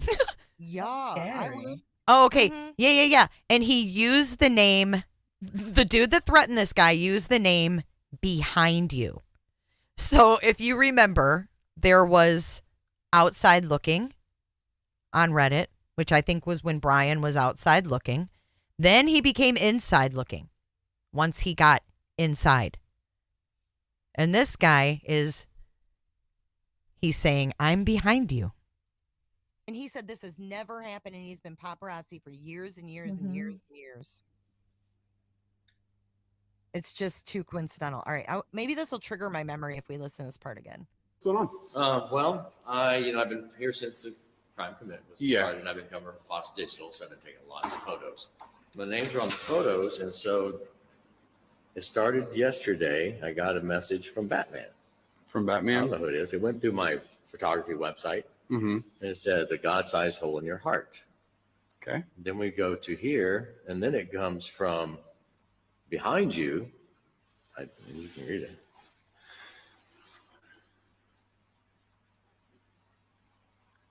And that's the one where it says, I don't know why I really don't like you. What do you think of something who kill others while they are defenseless? You lay it on thick, Freddie. You call that hunting? Time always catches you. And this cop is reading this right now. So kind of thinly veiled, right? Yeah. Okay, now, then the next one I got came and he said, when do you think they're going to get him? Do you see what I see? Timely song. Okay. Which is weird. And then we go to this last one that I just got this morning. You're a fucking coward, aren't you? Now I did a reverse Here we go. lookup on the internet with my stuff, and that's who it is. Both emails go back to him, and like an idiot, he used 76 in both the passwords because that's his birthday. Okay. And I've warned my kids at home and my wife. But I called the FBI yesterday and reported the other emails, but I just got this new one today. Yeah. And I just got back in town today. Okay. I'm off for the weekend. And so what did that guy tell you about the emails? they just said they were going to pass it on. I just called the tip line. Okay. And they said they were going to pass it on. They gave me a form to fill out. Yeah. And I filled out the form. Okay. Would you be able to send those emails and the screenshot of that to my personal email for me? Yeah, sure. No problem. Let me screenshot the last. Did he send them to who? My personal email? Is that what he said? Okay. So he showed a doctor in New York, and I don't know. Here's the report. Let's see. Just had 4 people stabbed to death. And you're telling the public you don't know? I was so irritated by them saying that. Like, that's exactly how it is. Right. Right. And hope they make a report on it, I guess. I mean, that's just. Oh, and here's another little tidbit. Here's your final little tidbit from this. This report was in the archives. Yes, it was. So this report was actually archived off of the main police blotter. Yep, it was. Why would they archive this? Because it's evidence. I don't know. No further action, I guess. No further action needed. So I just want to like give Derek some props, man, because I don't know if I'd stick around. I would have been scared too. Suzanne B. Jay, I'm just curious. What makes you so sure that Bryan Kohberger is guilty? I never said I was so sure that Bryan Kohberger was guilty. But if I'm going with the arrest and I'm going with the court docs, I'm following the trail he left. And if he wasn't guilty, why would he want this hidden so much? Why is he quoting cases about foster children? Why does Jay for Justice have so much gray hair? I mean, nobody knows. This is all going to come out in court, right? I think you've got a Ouija board down your pants. You're going to pull that out.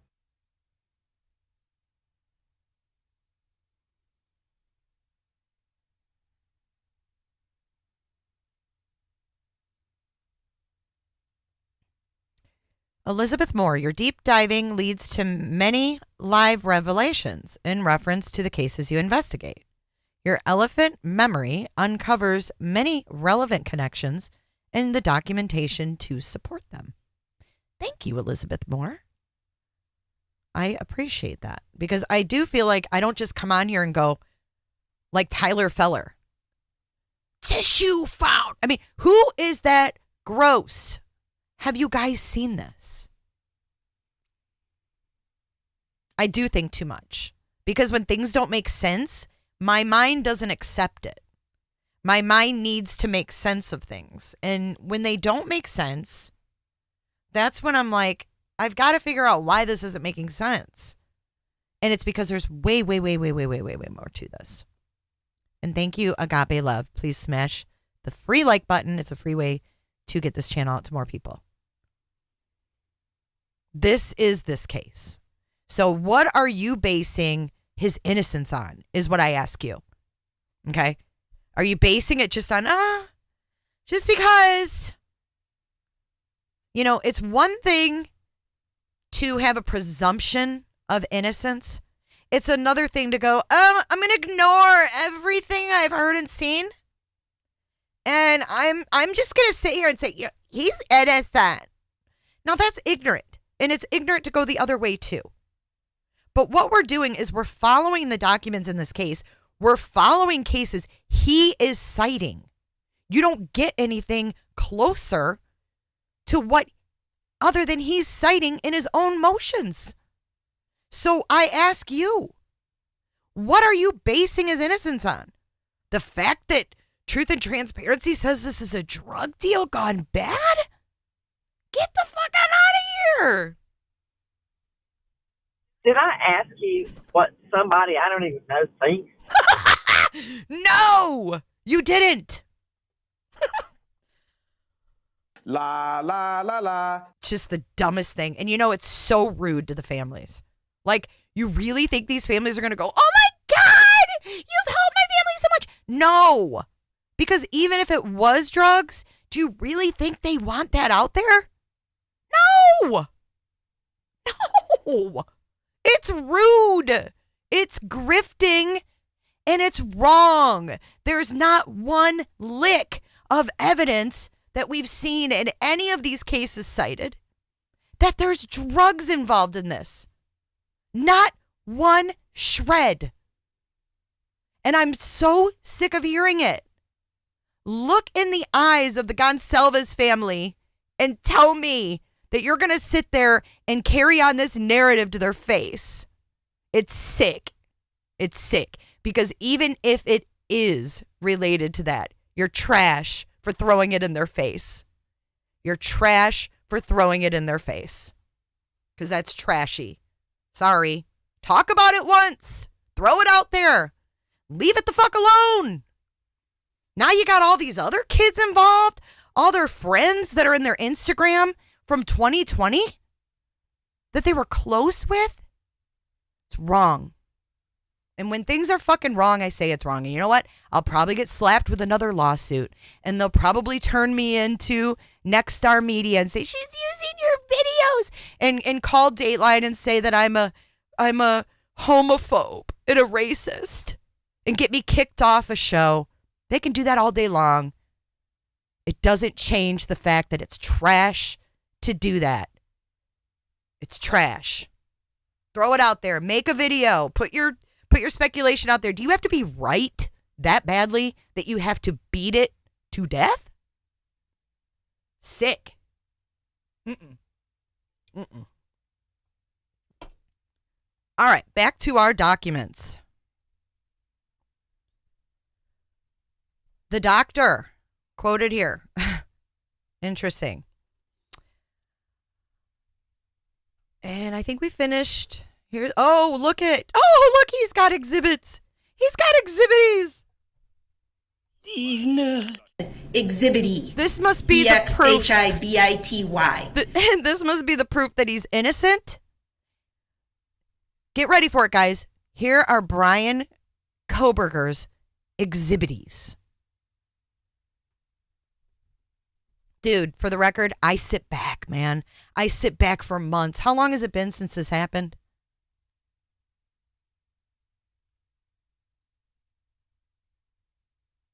$7 months. I'm quiet. I can only be quiet for so long. I have self-control, though. I have a lot of more self-control than a lot of people on YouTube. But I'm the one that gets demonetized. I'm the one that gets sued. And I'm the one that gets kicked off Dateline. So that says to me, it's people who can't make it by being honest and forthcoming, that they have to try to take down the people that are honest and forthcoming. So to those people out there that are scrambling around, trying to get to 30,000 subscribers or whatever, be honest. Be your fucking selves. All right. Exhibity. Number 1. E-X-H-I-B-I-T-Y. In this report, total volume, total potential impressions, unique authors, metrics. This is fucking Kohberger. Key phrases in data set. Top people mentioned in data set. Top organizations mentioned in data set. Top locations in data set and media types. So he's been doing his own little research program here. Just like he did with his fucking questionnaire. Yeah, blackballing. Yeah, fuck him. Fuck him. One more. You know what? I'll make it to New York City again, Shane, and we will meet. And we will hang out, and we'll eat, and we'll drink and be merry. And I can't wait for it. All right, so let's get into Bryan Kohberger's metrics.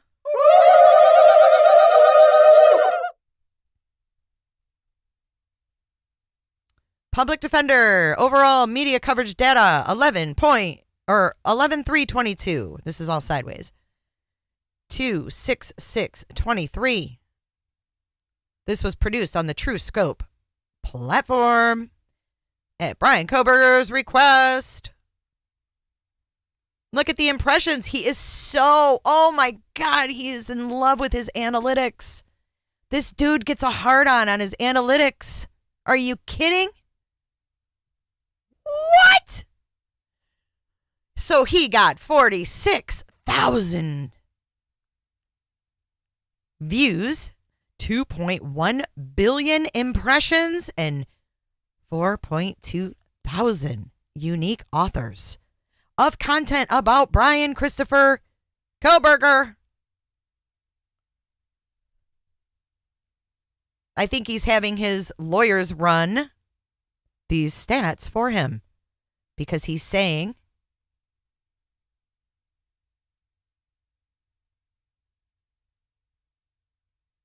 I want to see all this.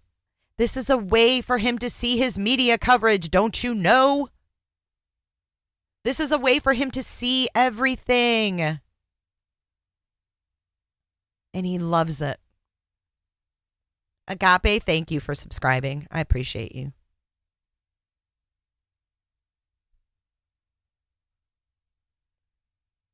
Leslie, so much honor and honesty in you. Like me, I love your channel. Could you please tell my husband, Billy, happy anniversary, please, and don't ever stop what you do. Awesomeness. Oh, my gosh. So, Billy Watkins, happy anniversary from your... Wait. This is awesome. I've never had an anniversary. Come on. Okay. Let's see. What can we do here for Billy and Leslie today?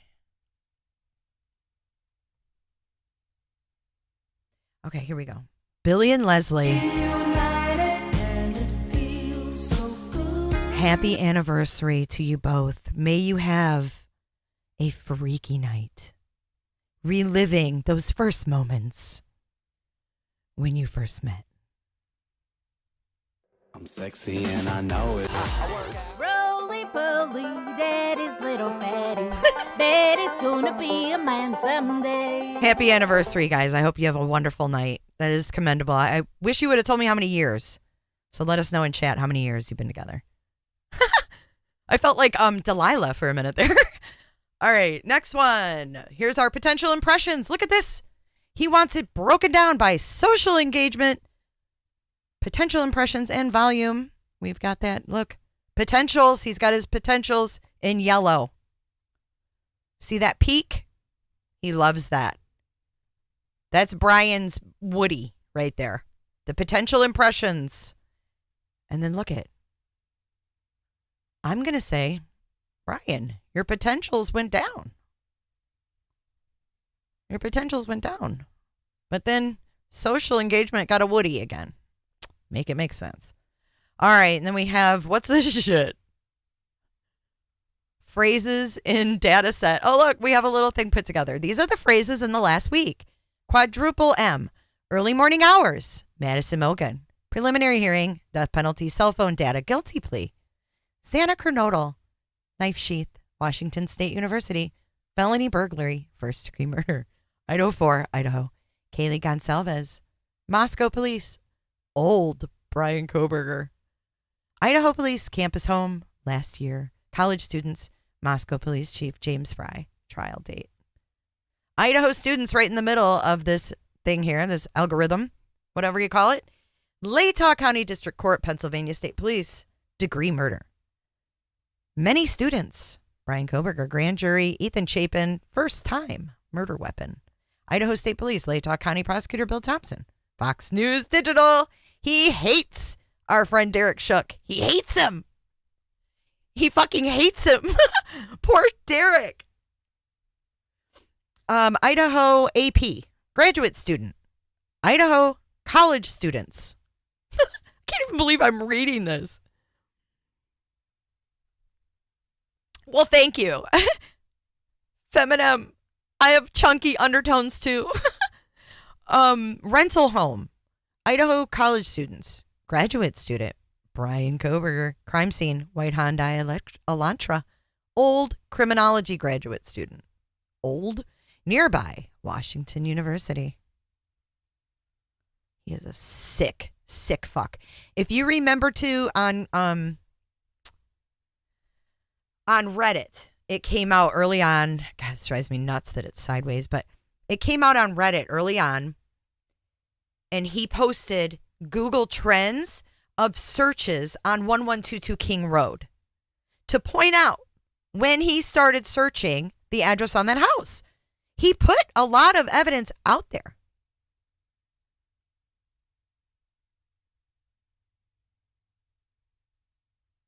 I don't know. Was this on one of his devices? And did he say, hey, go ahead and use my analytics from, my research? So it looks like 11K, and 10K on the first three searches, which is Ethan, Kaylee, and Xana. And then he is in fourth place with 8.8K. And I'm sure he looks at this as, some kind of scoreboard. And then underneath him is Madison Mogen, 8.2. This is why Kaylee and Maddie Day are hashtag days, right? They know he's looking at this shit. So today, I tell you, I'm so glad I had this revelation because today is Kaylee Jade Day. Hashtag the F out of Kaylee Jade. This is why we don't want Bryan Kohberger's name at the top of the list. He wants to be up there. He wants to be up there. I guarantee you his search is higher than theirs. That can't be right. That can't be right.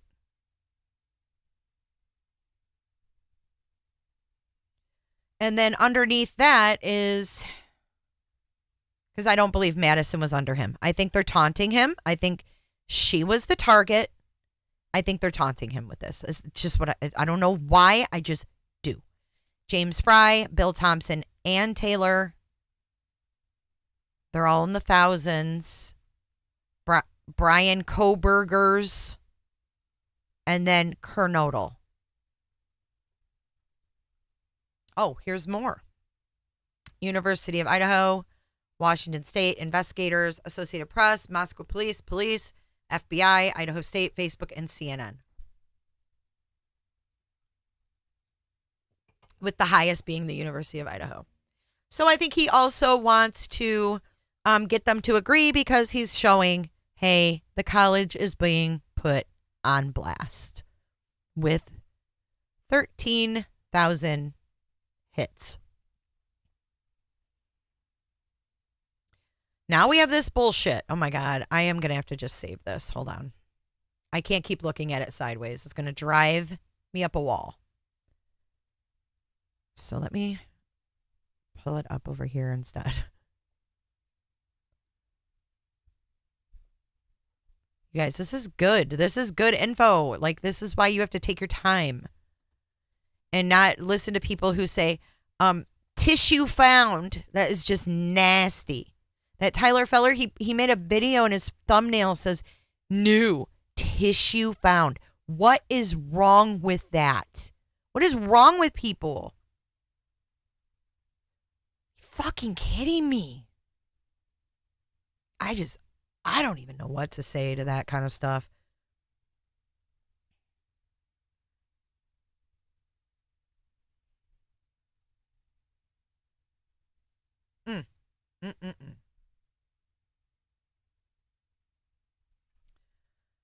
Okay.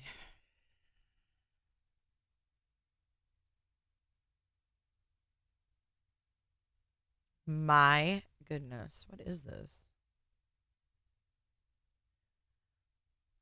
Oh my God. Here's his exhibits. Oh my God. They're sideways here too. Good Lord. Anyways, he's got it broken down by TV, online, Twitter, radio, print, Instagram, and Facebook and TikTok.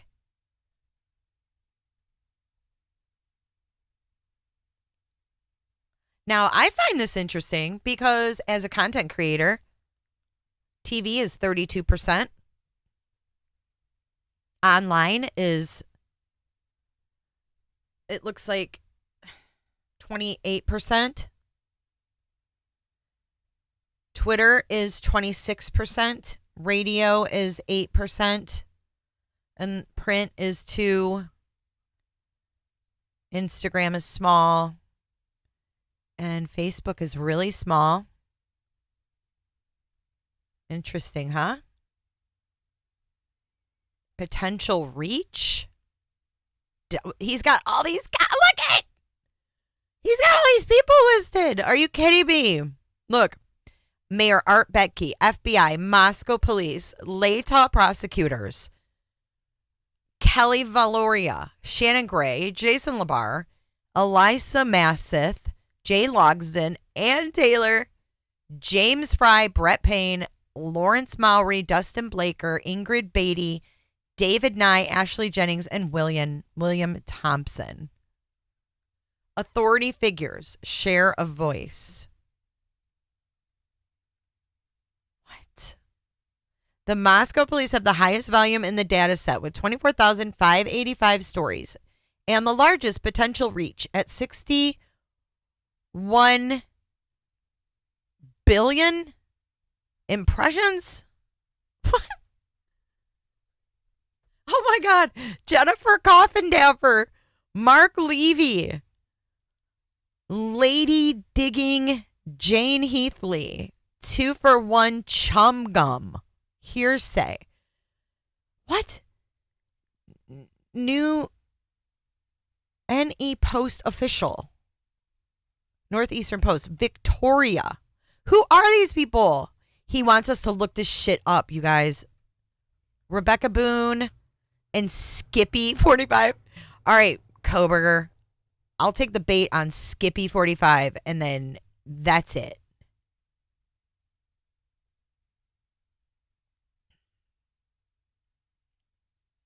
Who is Skippy 45?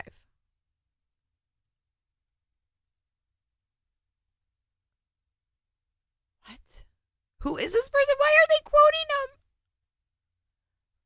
What is this? They just posted 10 hours ago. Who is this?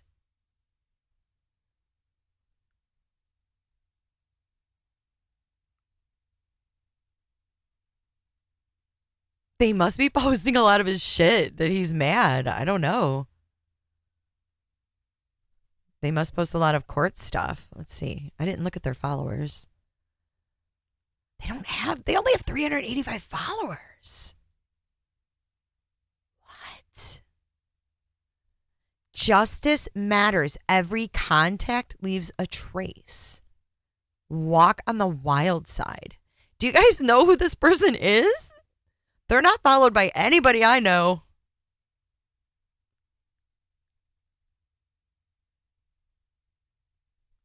I cannot. Women seeking men? What is this shiz? Skippy 45.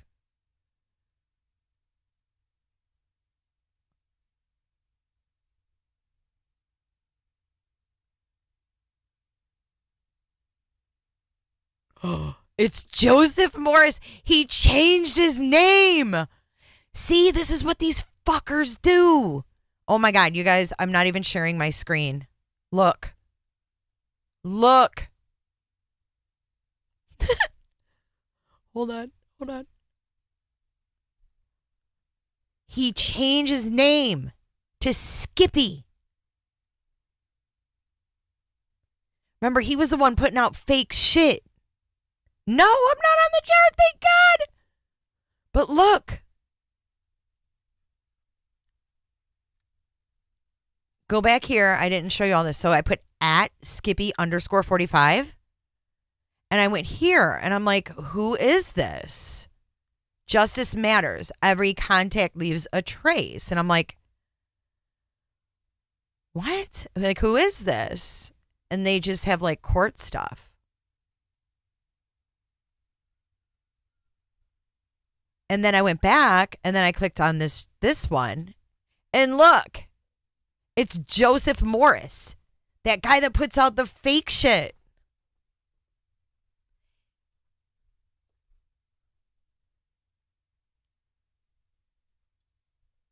Wow. Unreal.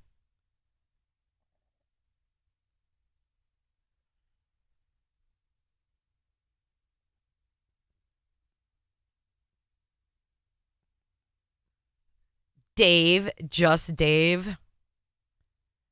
And look at, these are so fake. Look, he faked them. These are fake tweets.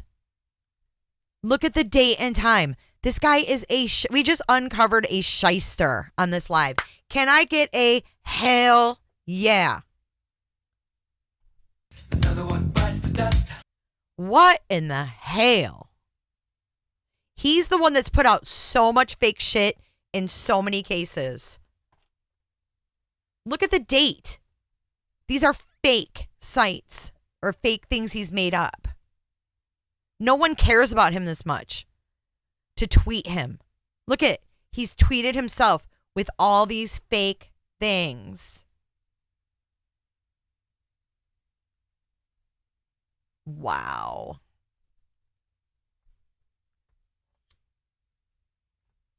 Joseph Morris is so fucking important that he was being tweeted upon before Twitter was a thing. He was being tweeted upon in 1999 when we were all on AOL. We were being punked. We were being punked. Because Joseph Morris is the man. And he was tweeting in 1999.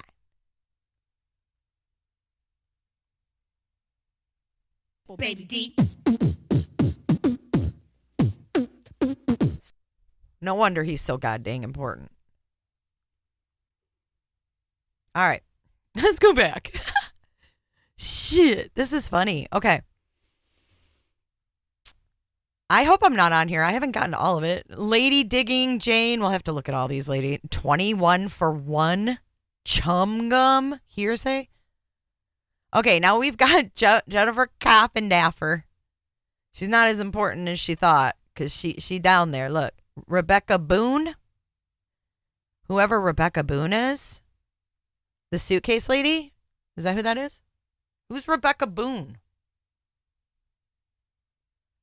Shannon Gray. Shannon Gray has got you covered, Coffindaffer. And then it says here the key terms that are defined. This guy's a freaking joke. All right, here we are. We're done with that one. God almighty.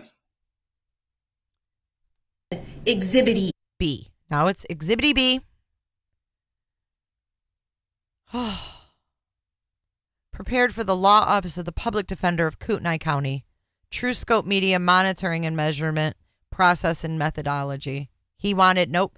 He had them pay someone to do this. What a dick. Okay. From TikTok, YouTube, Twitter, Reddit, Facebook, Instagram, online news, blah, blah, blah, blah, blah. They exported content from the TrueScope workplace and sent the data to the TrueScope analysis team for complete measurement and charting. I bet Bryan wishes he could have done this. Authority figures are experts that work on the case. Non-authority figures are people who currently work in or formerly worked in law enforcement, such as lawyers. Data collection, impressions, opportunities to see. Volume is aggregate total of stories seen across all media types. Margin of error, keyword matching, yada, yada, yada. Exhibit C. Jean R. Saucier. I wonder if she's saucy. Here's her resume.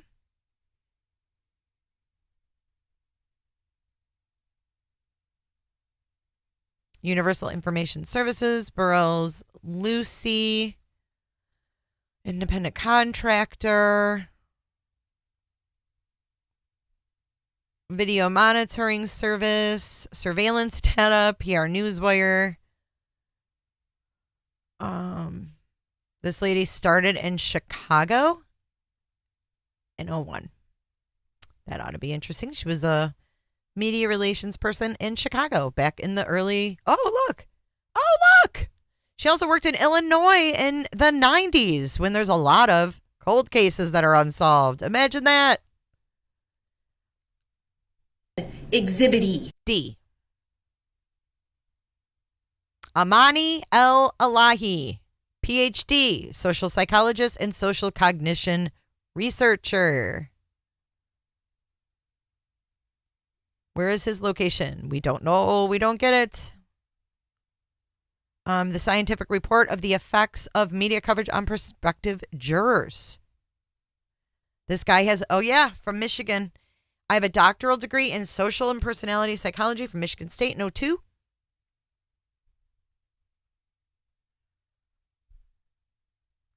We can read through this maybe later. It's a lot. Probably won't even understand half of it anyways. Goes into detail about, bias and retrials and reasons for retrials due to juror bias. And you saw how well that worked for Scott Peterson.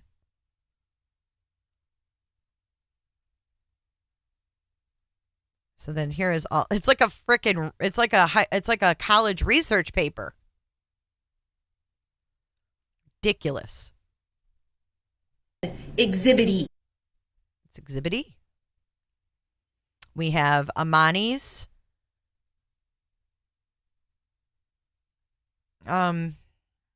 resume.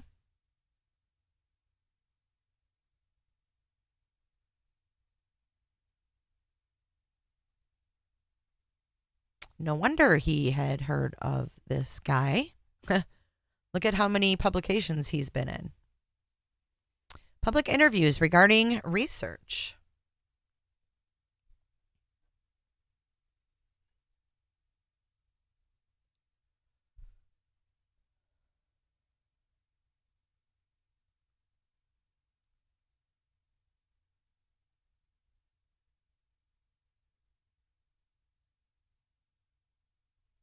He worked at Eastern Michigan University as well. And he's a Phi Chi. He's a Phi Chi. That is Kohberger's response. Holy heck. All right. That was a lot. Okay, so response to amend. Response states response to motion to appeal, amend, or clarify. Who is this coming from now? Mr. Gray did not file any supplemental briefing. The state incorporates its previously filed memorandum of points and authorities and notes its concurrence with the legal citations and reasoning in the defendant's objection to motion appeal. So why did Mr. Gray not file a supplemental briefing? Wasn't he required to? Response to Associated Press motion to intervene. God.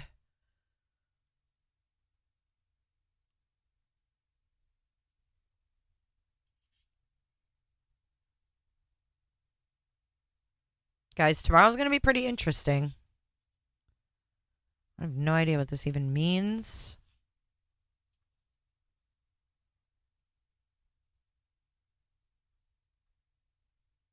Damn, this is a long document.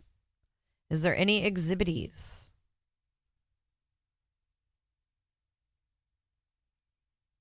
See, I think they can amend it and make it where he's not going to get everything he wants as far as certain witnesses called forward or things to come out.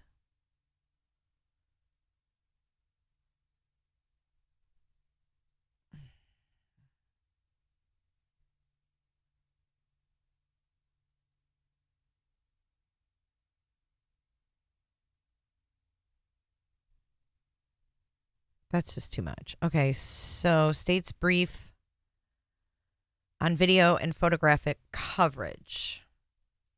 So basically, I read through this. I can sum this one up. What's Estes versus Texas? Isn't that the last name of the freaking landlord? Estes? Testes? How many people do you think actually read this? Hey, Potato.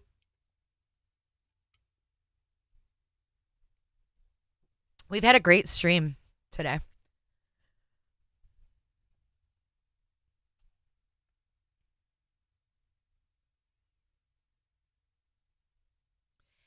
All right, so here is what the state is recommending.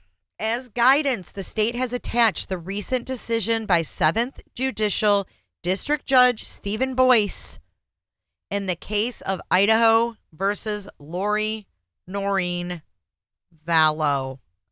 The state is recommending the judge take a look at how they did it. A hard time hearing you. Do you mind pulling your microphone down and then aiming it up at your chin? Pull it down below your chin and aim it at your chin. Which would mean audio only. And hopefully not shitty audio like that. The state would further note that Federal Rule of Criminal Procedure 53 prohibits courtroom photos and broadcasting except as otherwise allowed by rule or statute in federal cases. So, the state has the following concerns about allowing broadcasting or photography at the trial in this case. So, this is the state's concerns. 1, the state has a number of sensitive witnesses who would likely be intimidated, harassed, or harmed by a live broadcast of the trial. A number of sensitive witnesses. Could this be other women he harassed? Stalked? Maybe. 2, jurors, unless sequestered, would have off hours access to the broadcast, which may include discussions which were outside of the jury's purview. Definitely. Every night. 3, witnesses would also have access to broadcasts showing the specific testimony of other witnesses. Finally, if the court were inclined to allow video or photographs, the state would recommend that the court control the positioning, location, and zoom of any camera, whether by order or by simply controlling any recording itself to ensure the camera or photography is not solely focused on one participant. So they kind of countered what, they said about, oh, we can't have that. We can't have cameras because they zoomed in on Lori Vallow on her face. So they're saying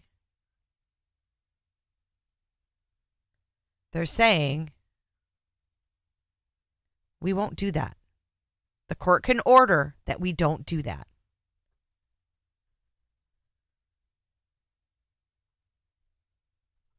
Everybody does that. It's okay.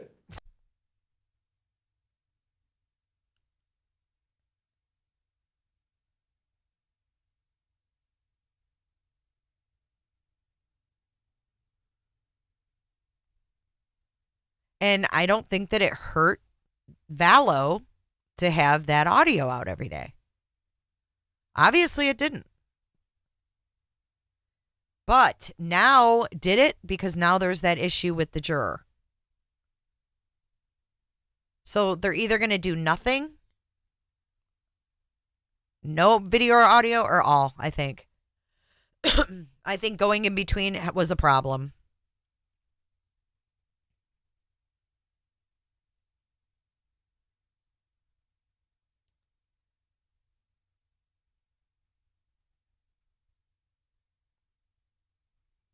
We'll see what happens at that hearing for this one.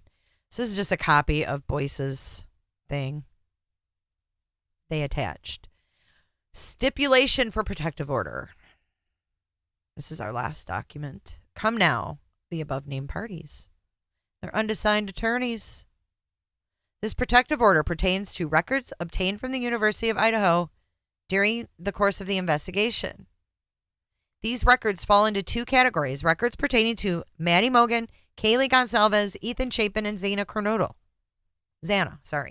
Records from the University of Idaho pertaining to other individuals, including students, faculty, and staff, and records from the University of Idaho's Office of Civil Rights Investigation, which I want to note, there were several, and I mean several, requests in that public thing for past essays on students' persons wanting all of those records, and they were not given all of them.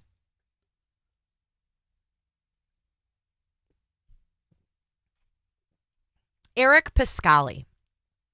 What if you were told that the roommates were bound up? BTK. What if the B was for Bethany and Dylan? The K was obviously for the others. The T is for everybody involved, but most likely the surviving roommates. You are more inclined to believe that this guy, A, didn't do it, and that these girls are so evil. That these girls are so evil and didn't care about these girls that they lived with for years. That they just sat around cleaning blood and flushing drugs down the toilet before you'll believe that this copycat murderer duplicated something that BTK did, especially when he was taught by a woman who studied BTK. Why do you think that it is more probable that they were flushing drugs down the toilet than it was that they were bound up? Especially when the Moscow police come out and say, the rumors that the existing roommates were bound and gagged are false. There was no rumor. There was no rumor. And Eric, we're not entitled to an answer right now. We're not entitled to it. Why do you think you're entitled to know?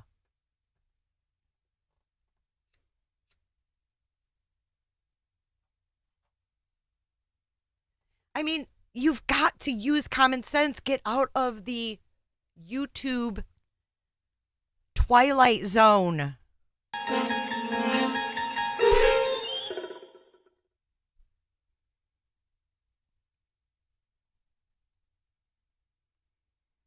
So anyways, they're saying here that the University of Idaho records are protected by federal and state laws. And I did request some records with one of the students' names on them from Pullman, and I was sent back a form to fill out, which is probably the same form that the Gonsalves filled out. I couldn't fill out the form because I'm not the family. But that's what they give you. However, other personal privacy... Oh, wait. What's this? What's this you say?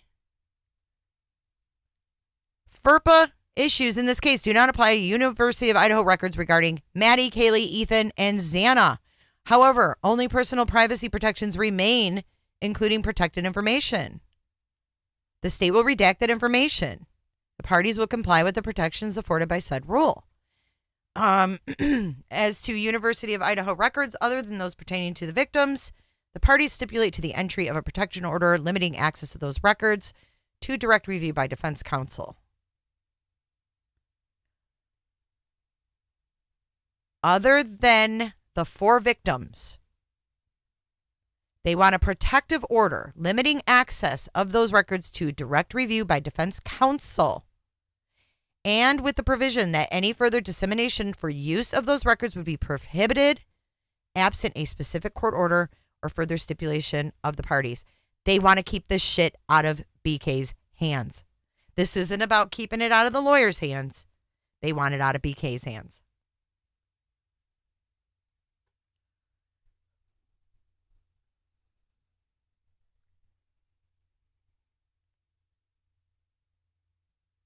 Yeah, $250,000 of drugs they flushed. Yeah, it's more probable that they did that other than there was a copycat killer, right? And they were unable to call for some reason. I think they were maybe unable to call for some reason because BK took their phones. If you want me to know my opinion, I think the 911 call came from BK himself.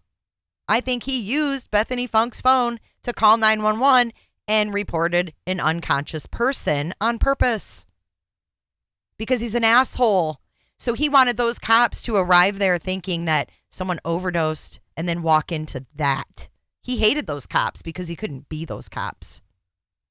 I promise you. That's why all the hunting thing came up. All the YouTubes looking like, you know, dead animal, all this stuff. It's just been his game. Been his game. He wants to know how many people. You go back to that graph. Why is Brett Payne in there? Because he wants to know if people have found all the hunting shit that made Brett Payne look like a crazed man. That's why. He wants to see what they're seeing so he can apply it to his defense. You got to use your common sense. He put all those people's names in there for a reason. He wants to see what people are talking about because he can't watch us. He can't watch it. So that's a way for him to see who he can kind of like lean and slant this on in his defense strategy. And I'll tell you what, leave Bethany and Dylan alone, because I'm telling you, once you find out what those girls probably went through, you're going to feel like an asshole.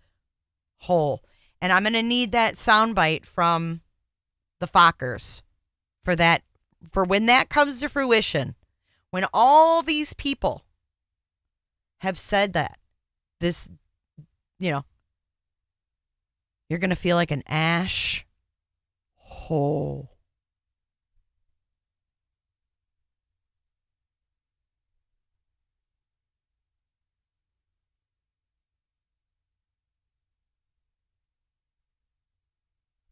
So in other words, you got to file an order if you want to see this stuff because we want to know who's looking at it and when.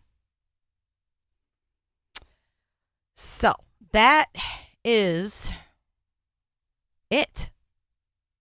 Dare I refresh and see if they put any kind of bullshit up today? Nope. Thank God. Thank God for that. Well, we have uncovered a lot of stuff today.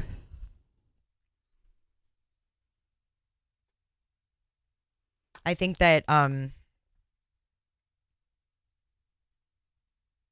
people need to chill on the whole drug thing. I think it's just absolutely stupid. Stupid. If you're going to go with that first, read through these documents. Look at the breadcrumbs that Bryan Kohberger himself is putting out there. It's ridiculous.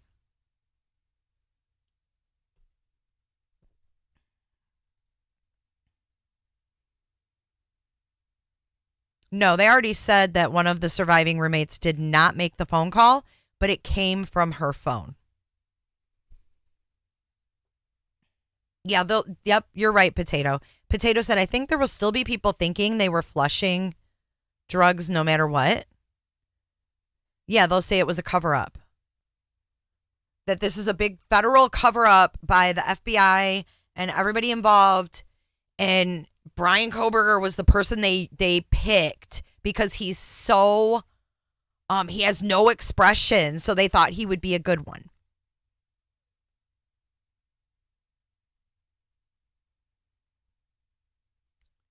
They never said it was a friend. Let me see if I can find where they said that.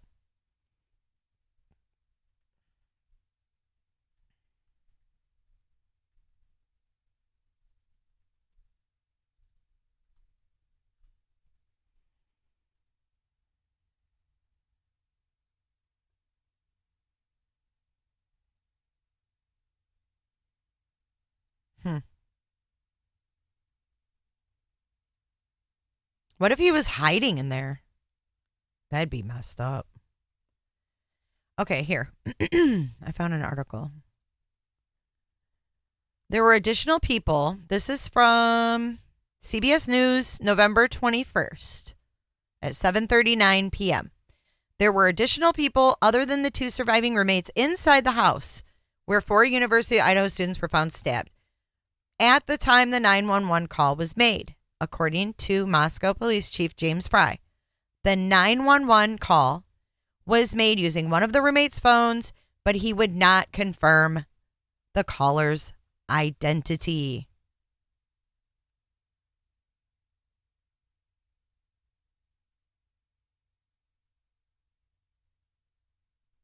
Fry on Sunday said police are not sure how many people were in the home when the 911 call was placed, but that there were, quote, other friends that had arrived at the location, end quote, present. He did not specify when they arrived. Following the press conference, Moscow police said in a statement on Facebook that, quote, the surviving roommates summoned friends to the residence because they thought one of the victims had passed out and wasn't waking up. Several people spoke to the 911 dispatcher, police wrote. And that's it.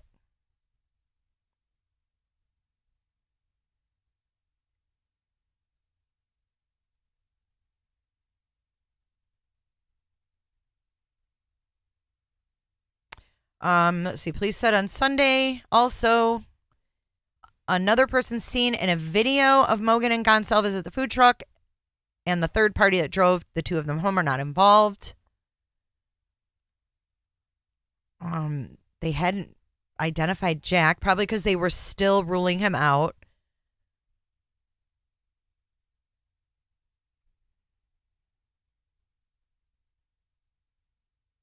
Police said the two surviving roommates slept through the stabbings. So I'm sure if they were, like I said, my theory is that they were bound. And I do think they found things of note in the dumpsters. I think this was to throw him off, to make him go, what are they talking about? What do you mean they slept through it? No, they didn't. There's going to be stuff that only he knows and they know. And they're going to keep that shit close to the vest. So I do think that the unconscious person was the same wording that was also used for overdoses. There was just an overdose the night before. There was an unconscious person on 11/12 at another sorority house in Moscow. Same wording. That's why it was used. I think it was him. And he wanted those cops to be shocked. He wanted their reactions. That's why I think he was back there that morning. It'll all come out in the trial. Don't worry. All right, guys. Whew, this has been a 4.5 hour stream. I want to thank you guys. Let me see if there's anybody else who has joined. We're going to be streaming starting at 1 p.m. Eastern Standard Time tomorrow. We'll wait for them to send any video of these hearings, or we'll see if we're going to get a live feed. I am on the media list or the media pool email, so I'll be getting updates on that.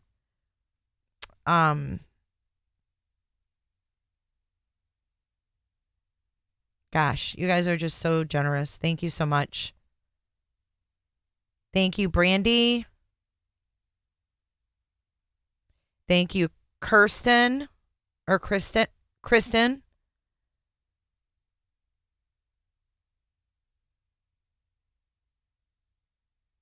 I don't want to miss anyone.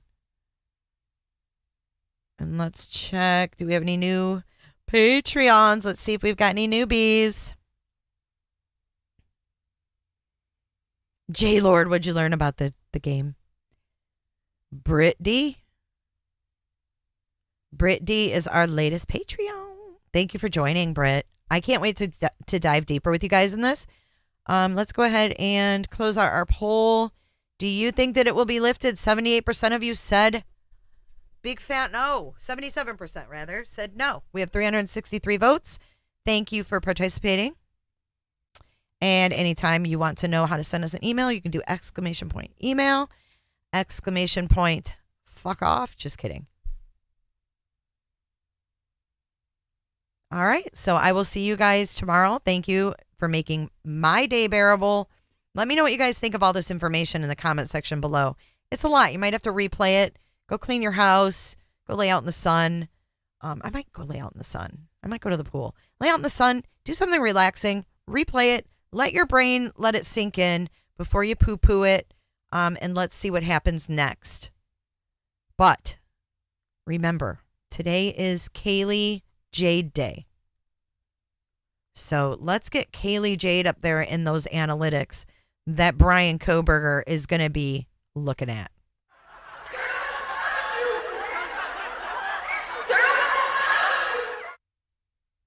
I did talk about the WSU stuff. I already talked about that, J. Lord. You might have to be kind and rewind. We showed the pictures of the game. I was wondering if it was ever said where the students were during the day. Just to recap, I didn't hear anybody say where they were. Nobody knows. So I did show a bunch of pictures that looks to be BK and some of the students behind him in the stands. We also have some reports that there were students removed from the game. 4 students removed for throwing shit at someone else. And I'm getting those public records. So when I get the public records, we will go through them. So put your masks on, air quality alert. It's so scary, you guys. And I don't know. We'll have to do some updates very soon on things that are going on in the world. We haven't done that in a while. So we will. But for tomorrow, we have a full day, it looks like. If things change, then we can do some updates of current news, crimes, and everything going on. And it's Grady Judd. It is in the title. I did talk about it. Thank you for joining. And I will see you guys later. I don't give away all of my findings until I have the proof in my hands. But have a good night, guys. I'll see you soon. Thank you for your support. Yeah. So there's a lot of butt joints that we have to cover, and I'm like, Dudley, let's. You know, Don's full of shit. Tamper. Cheapers.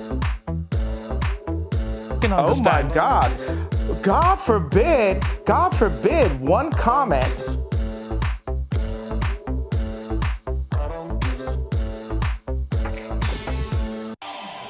You wanna be with me. You wanna feel something real, but I'm feeling differently.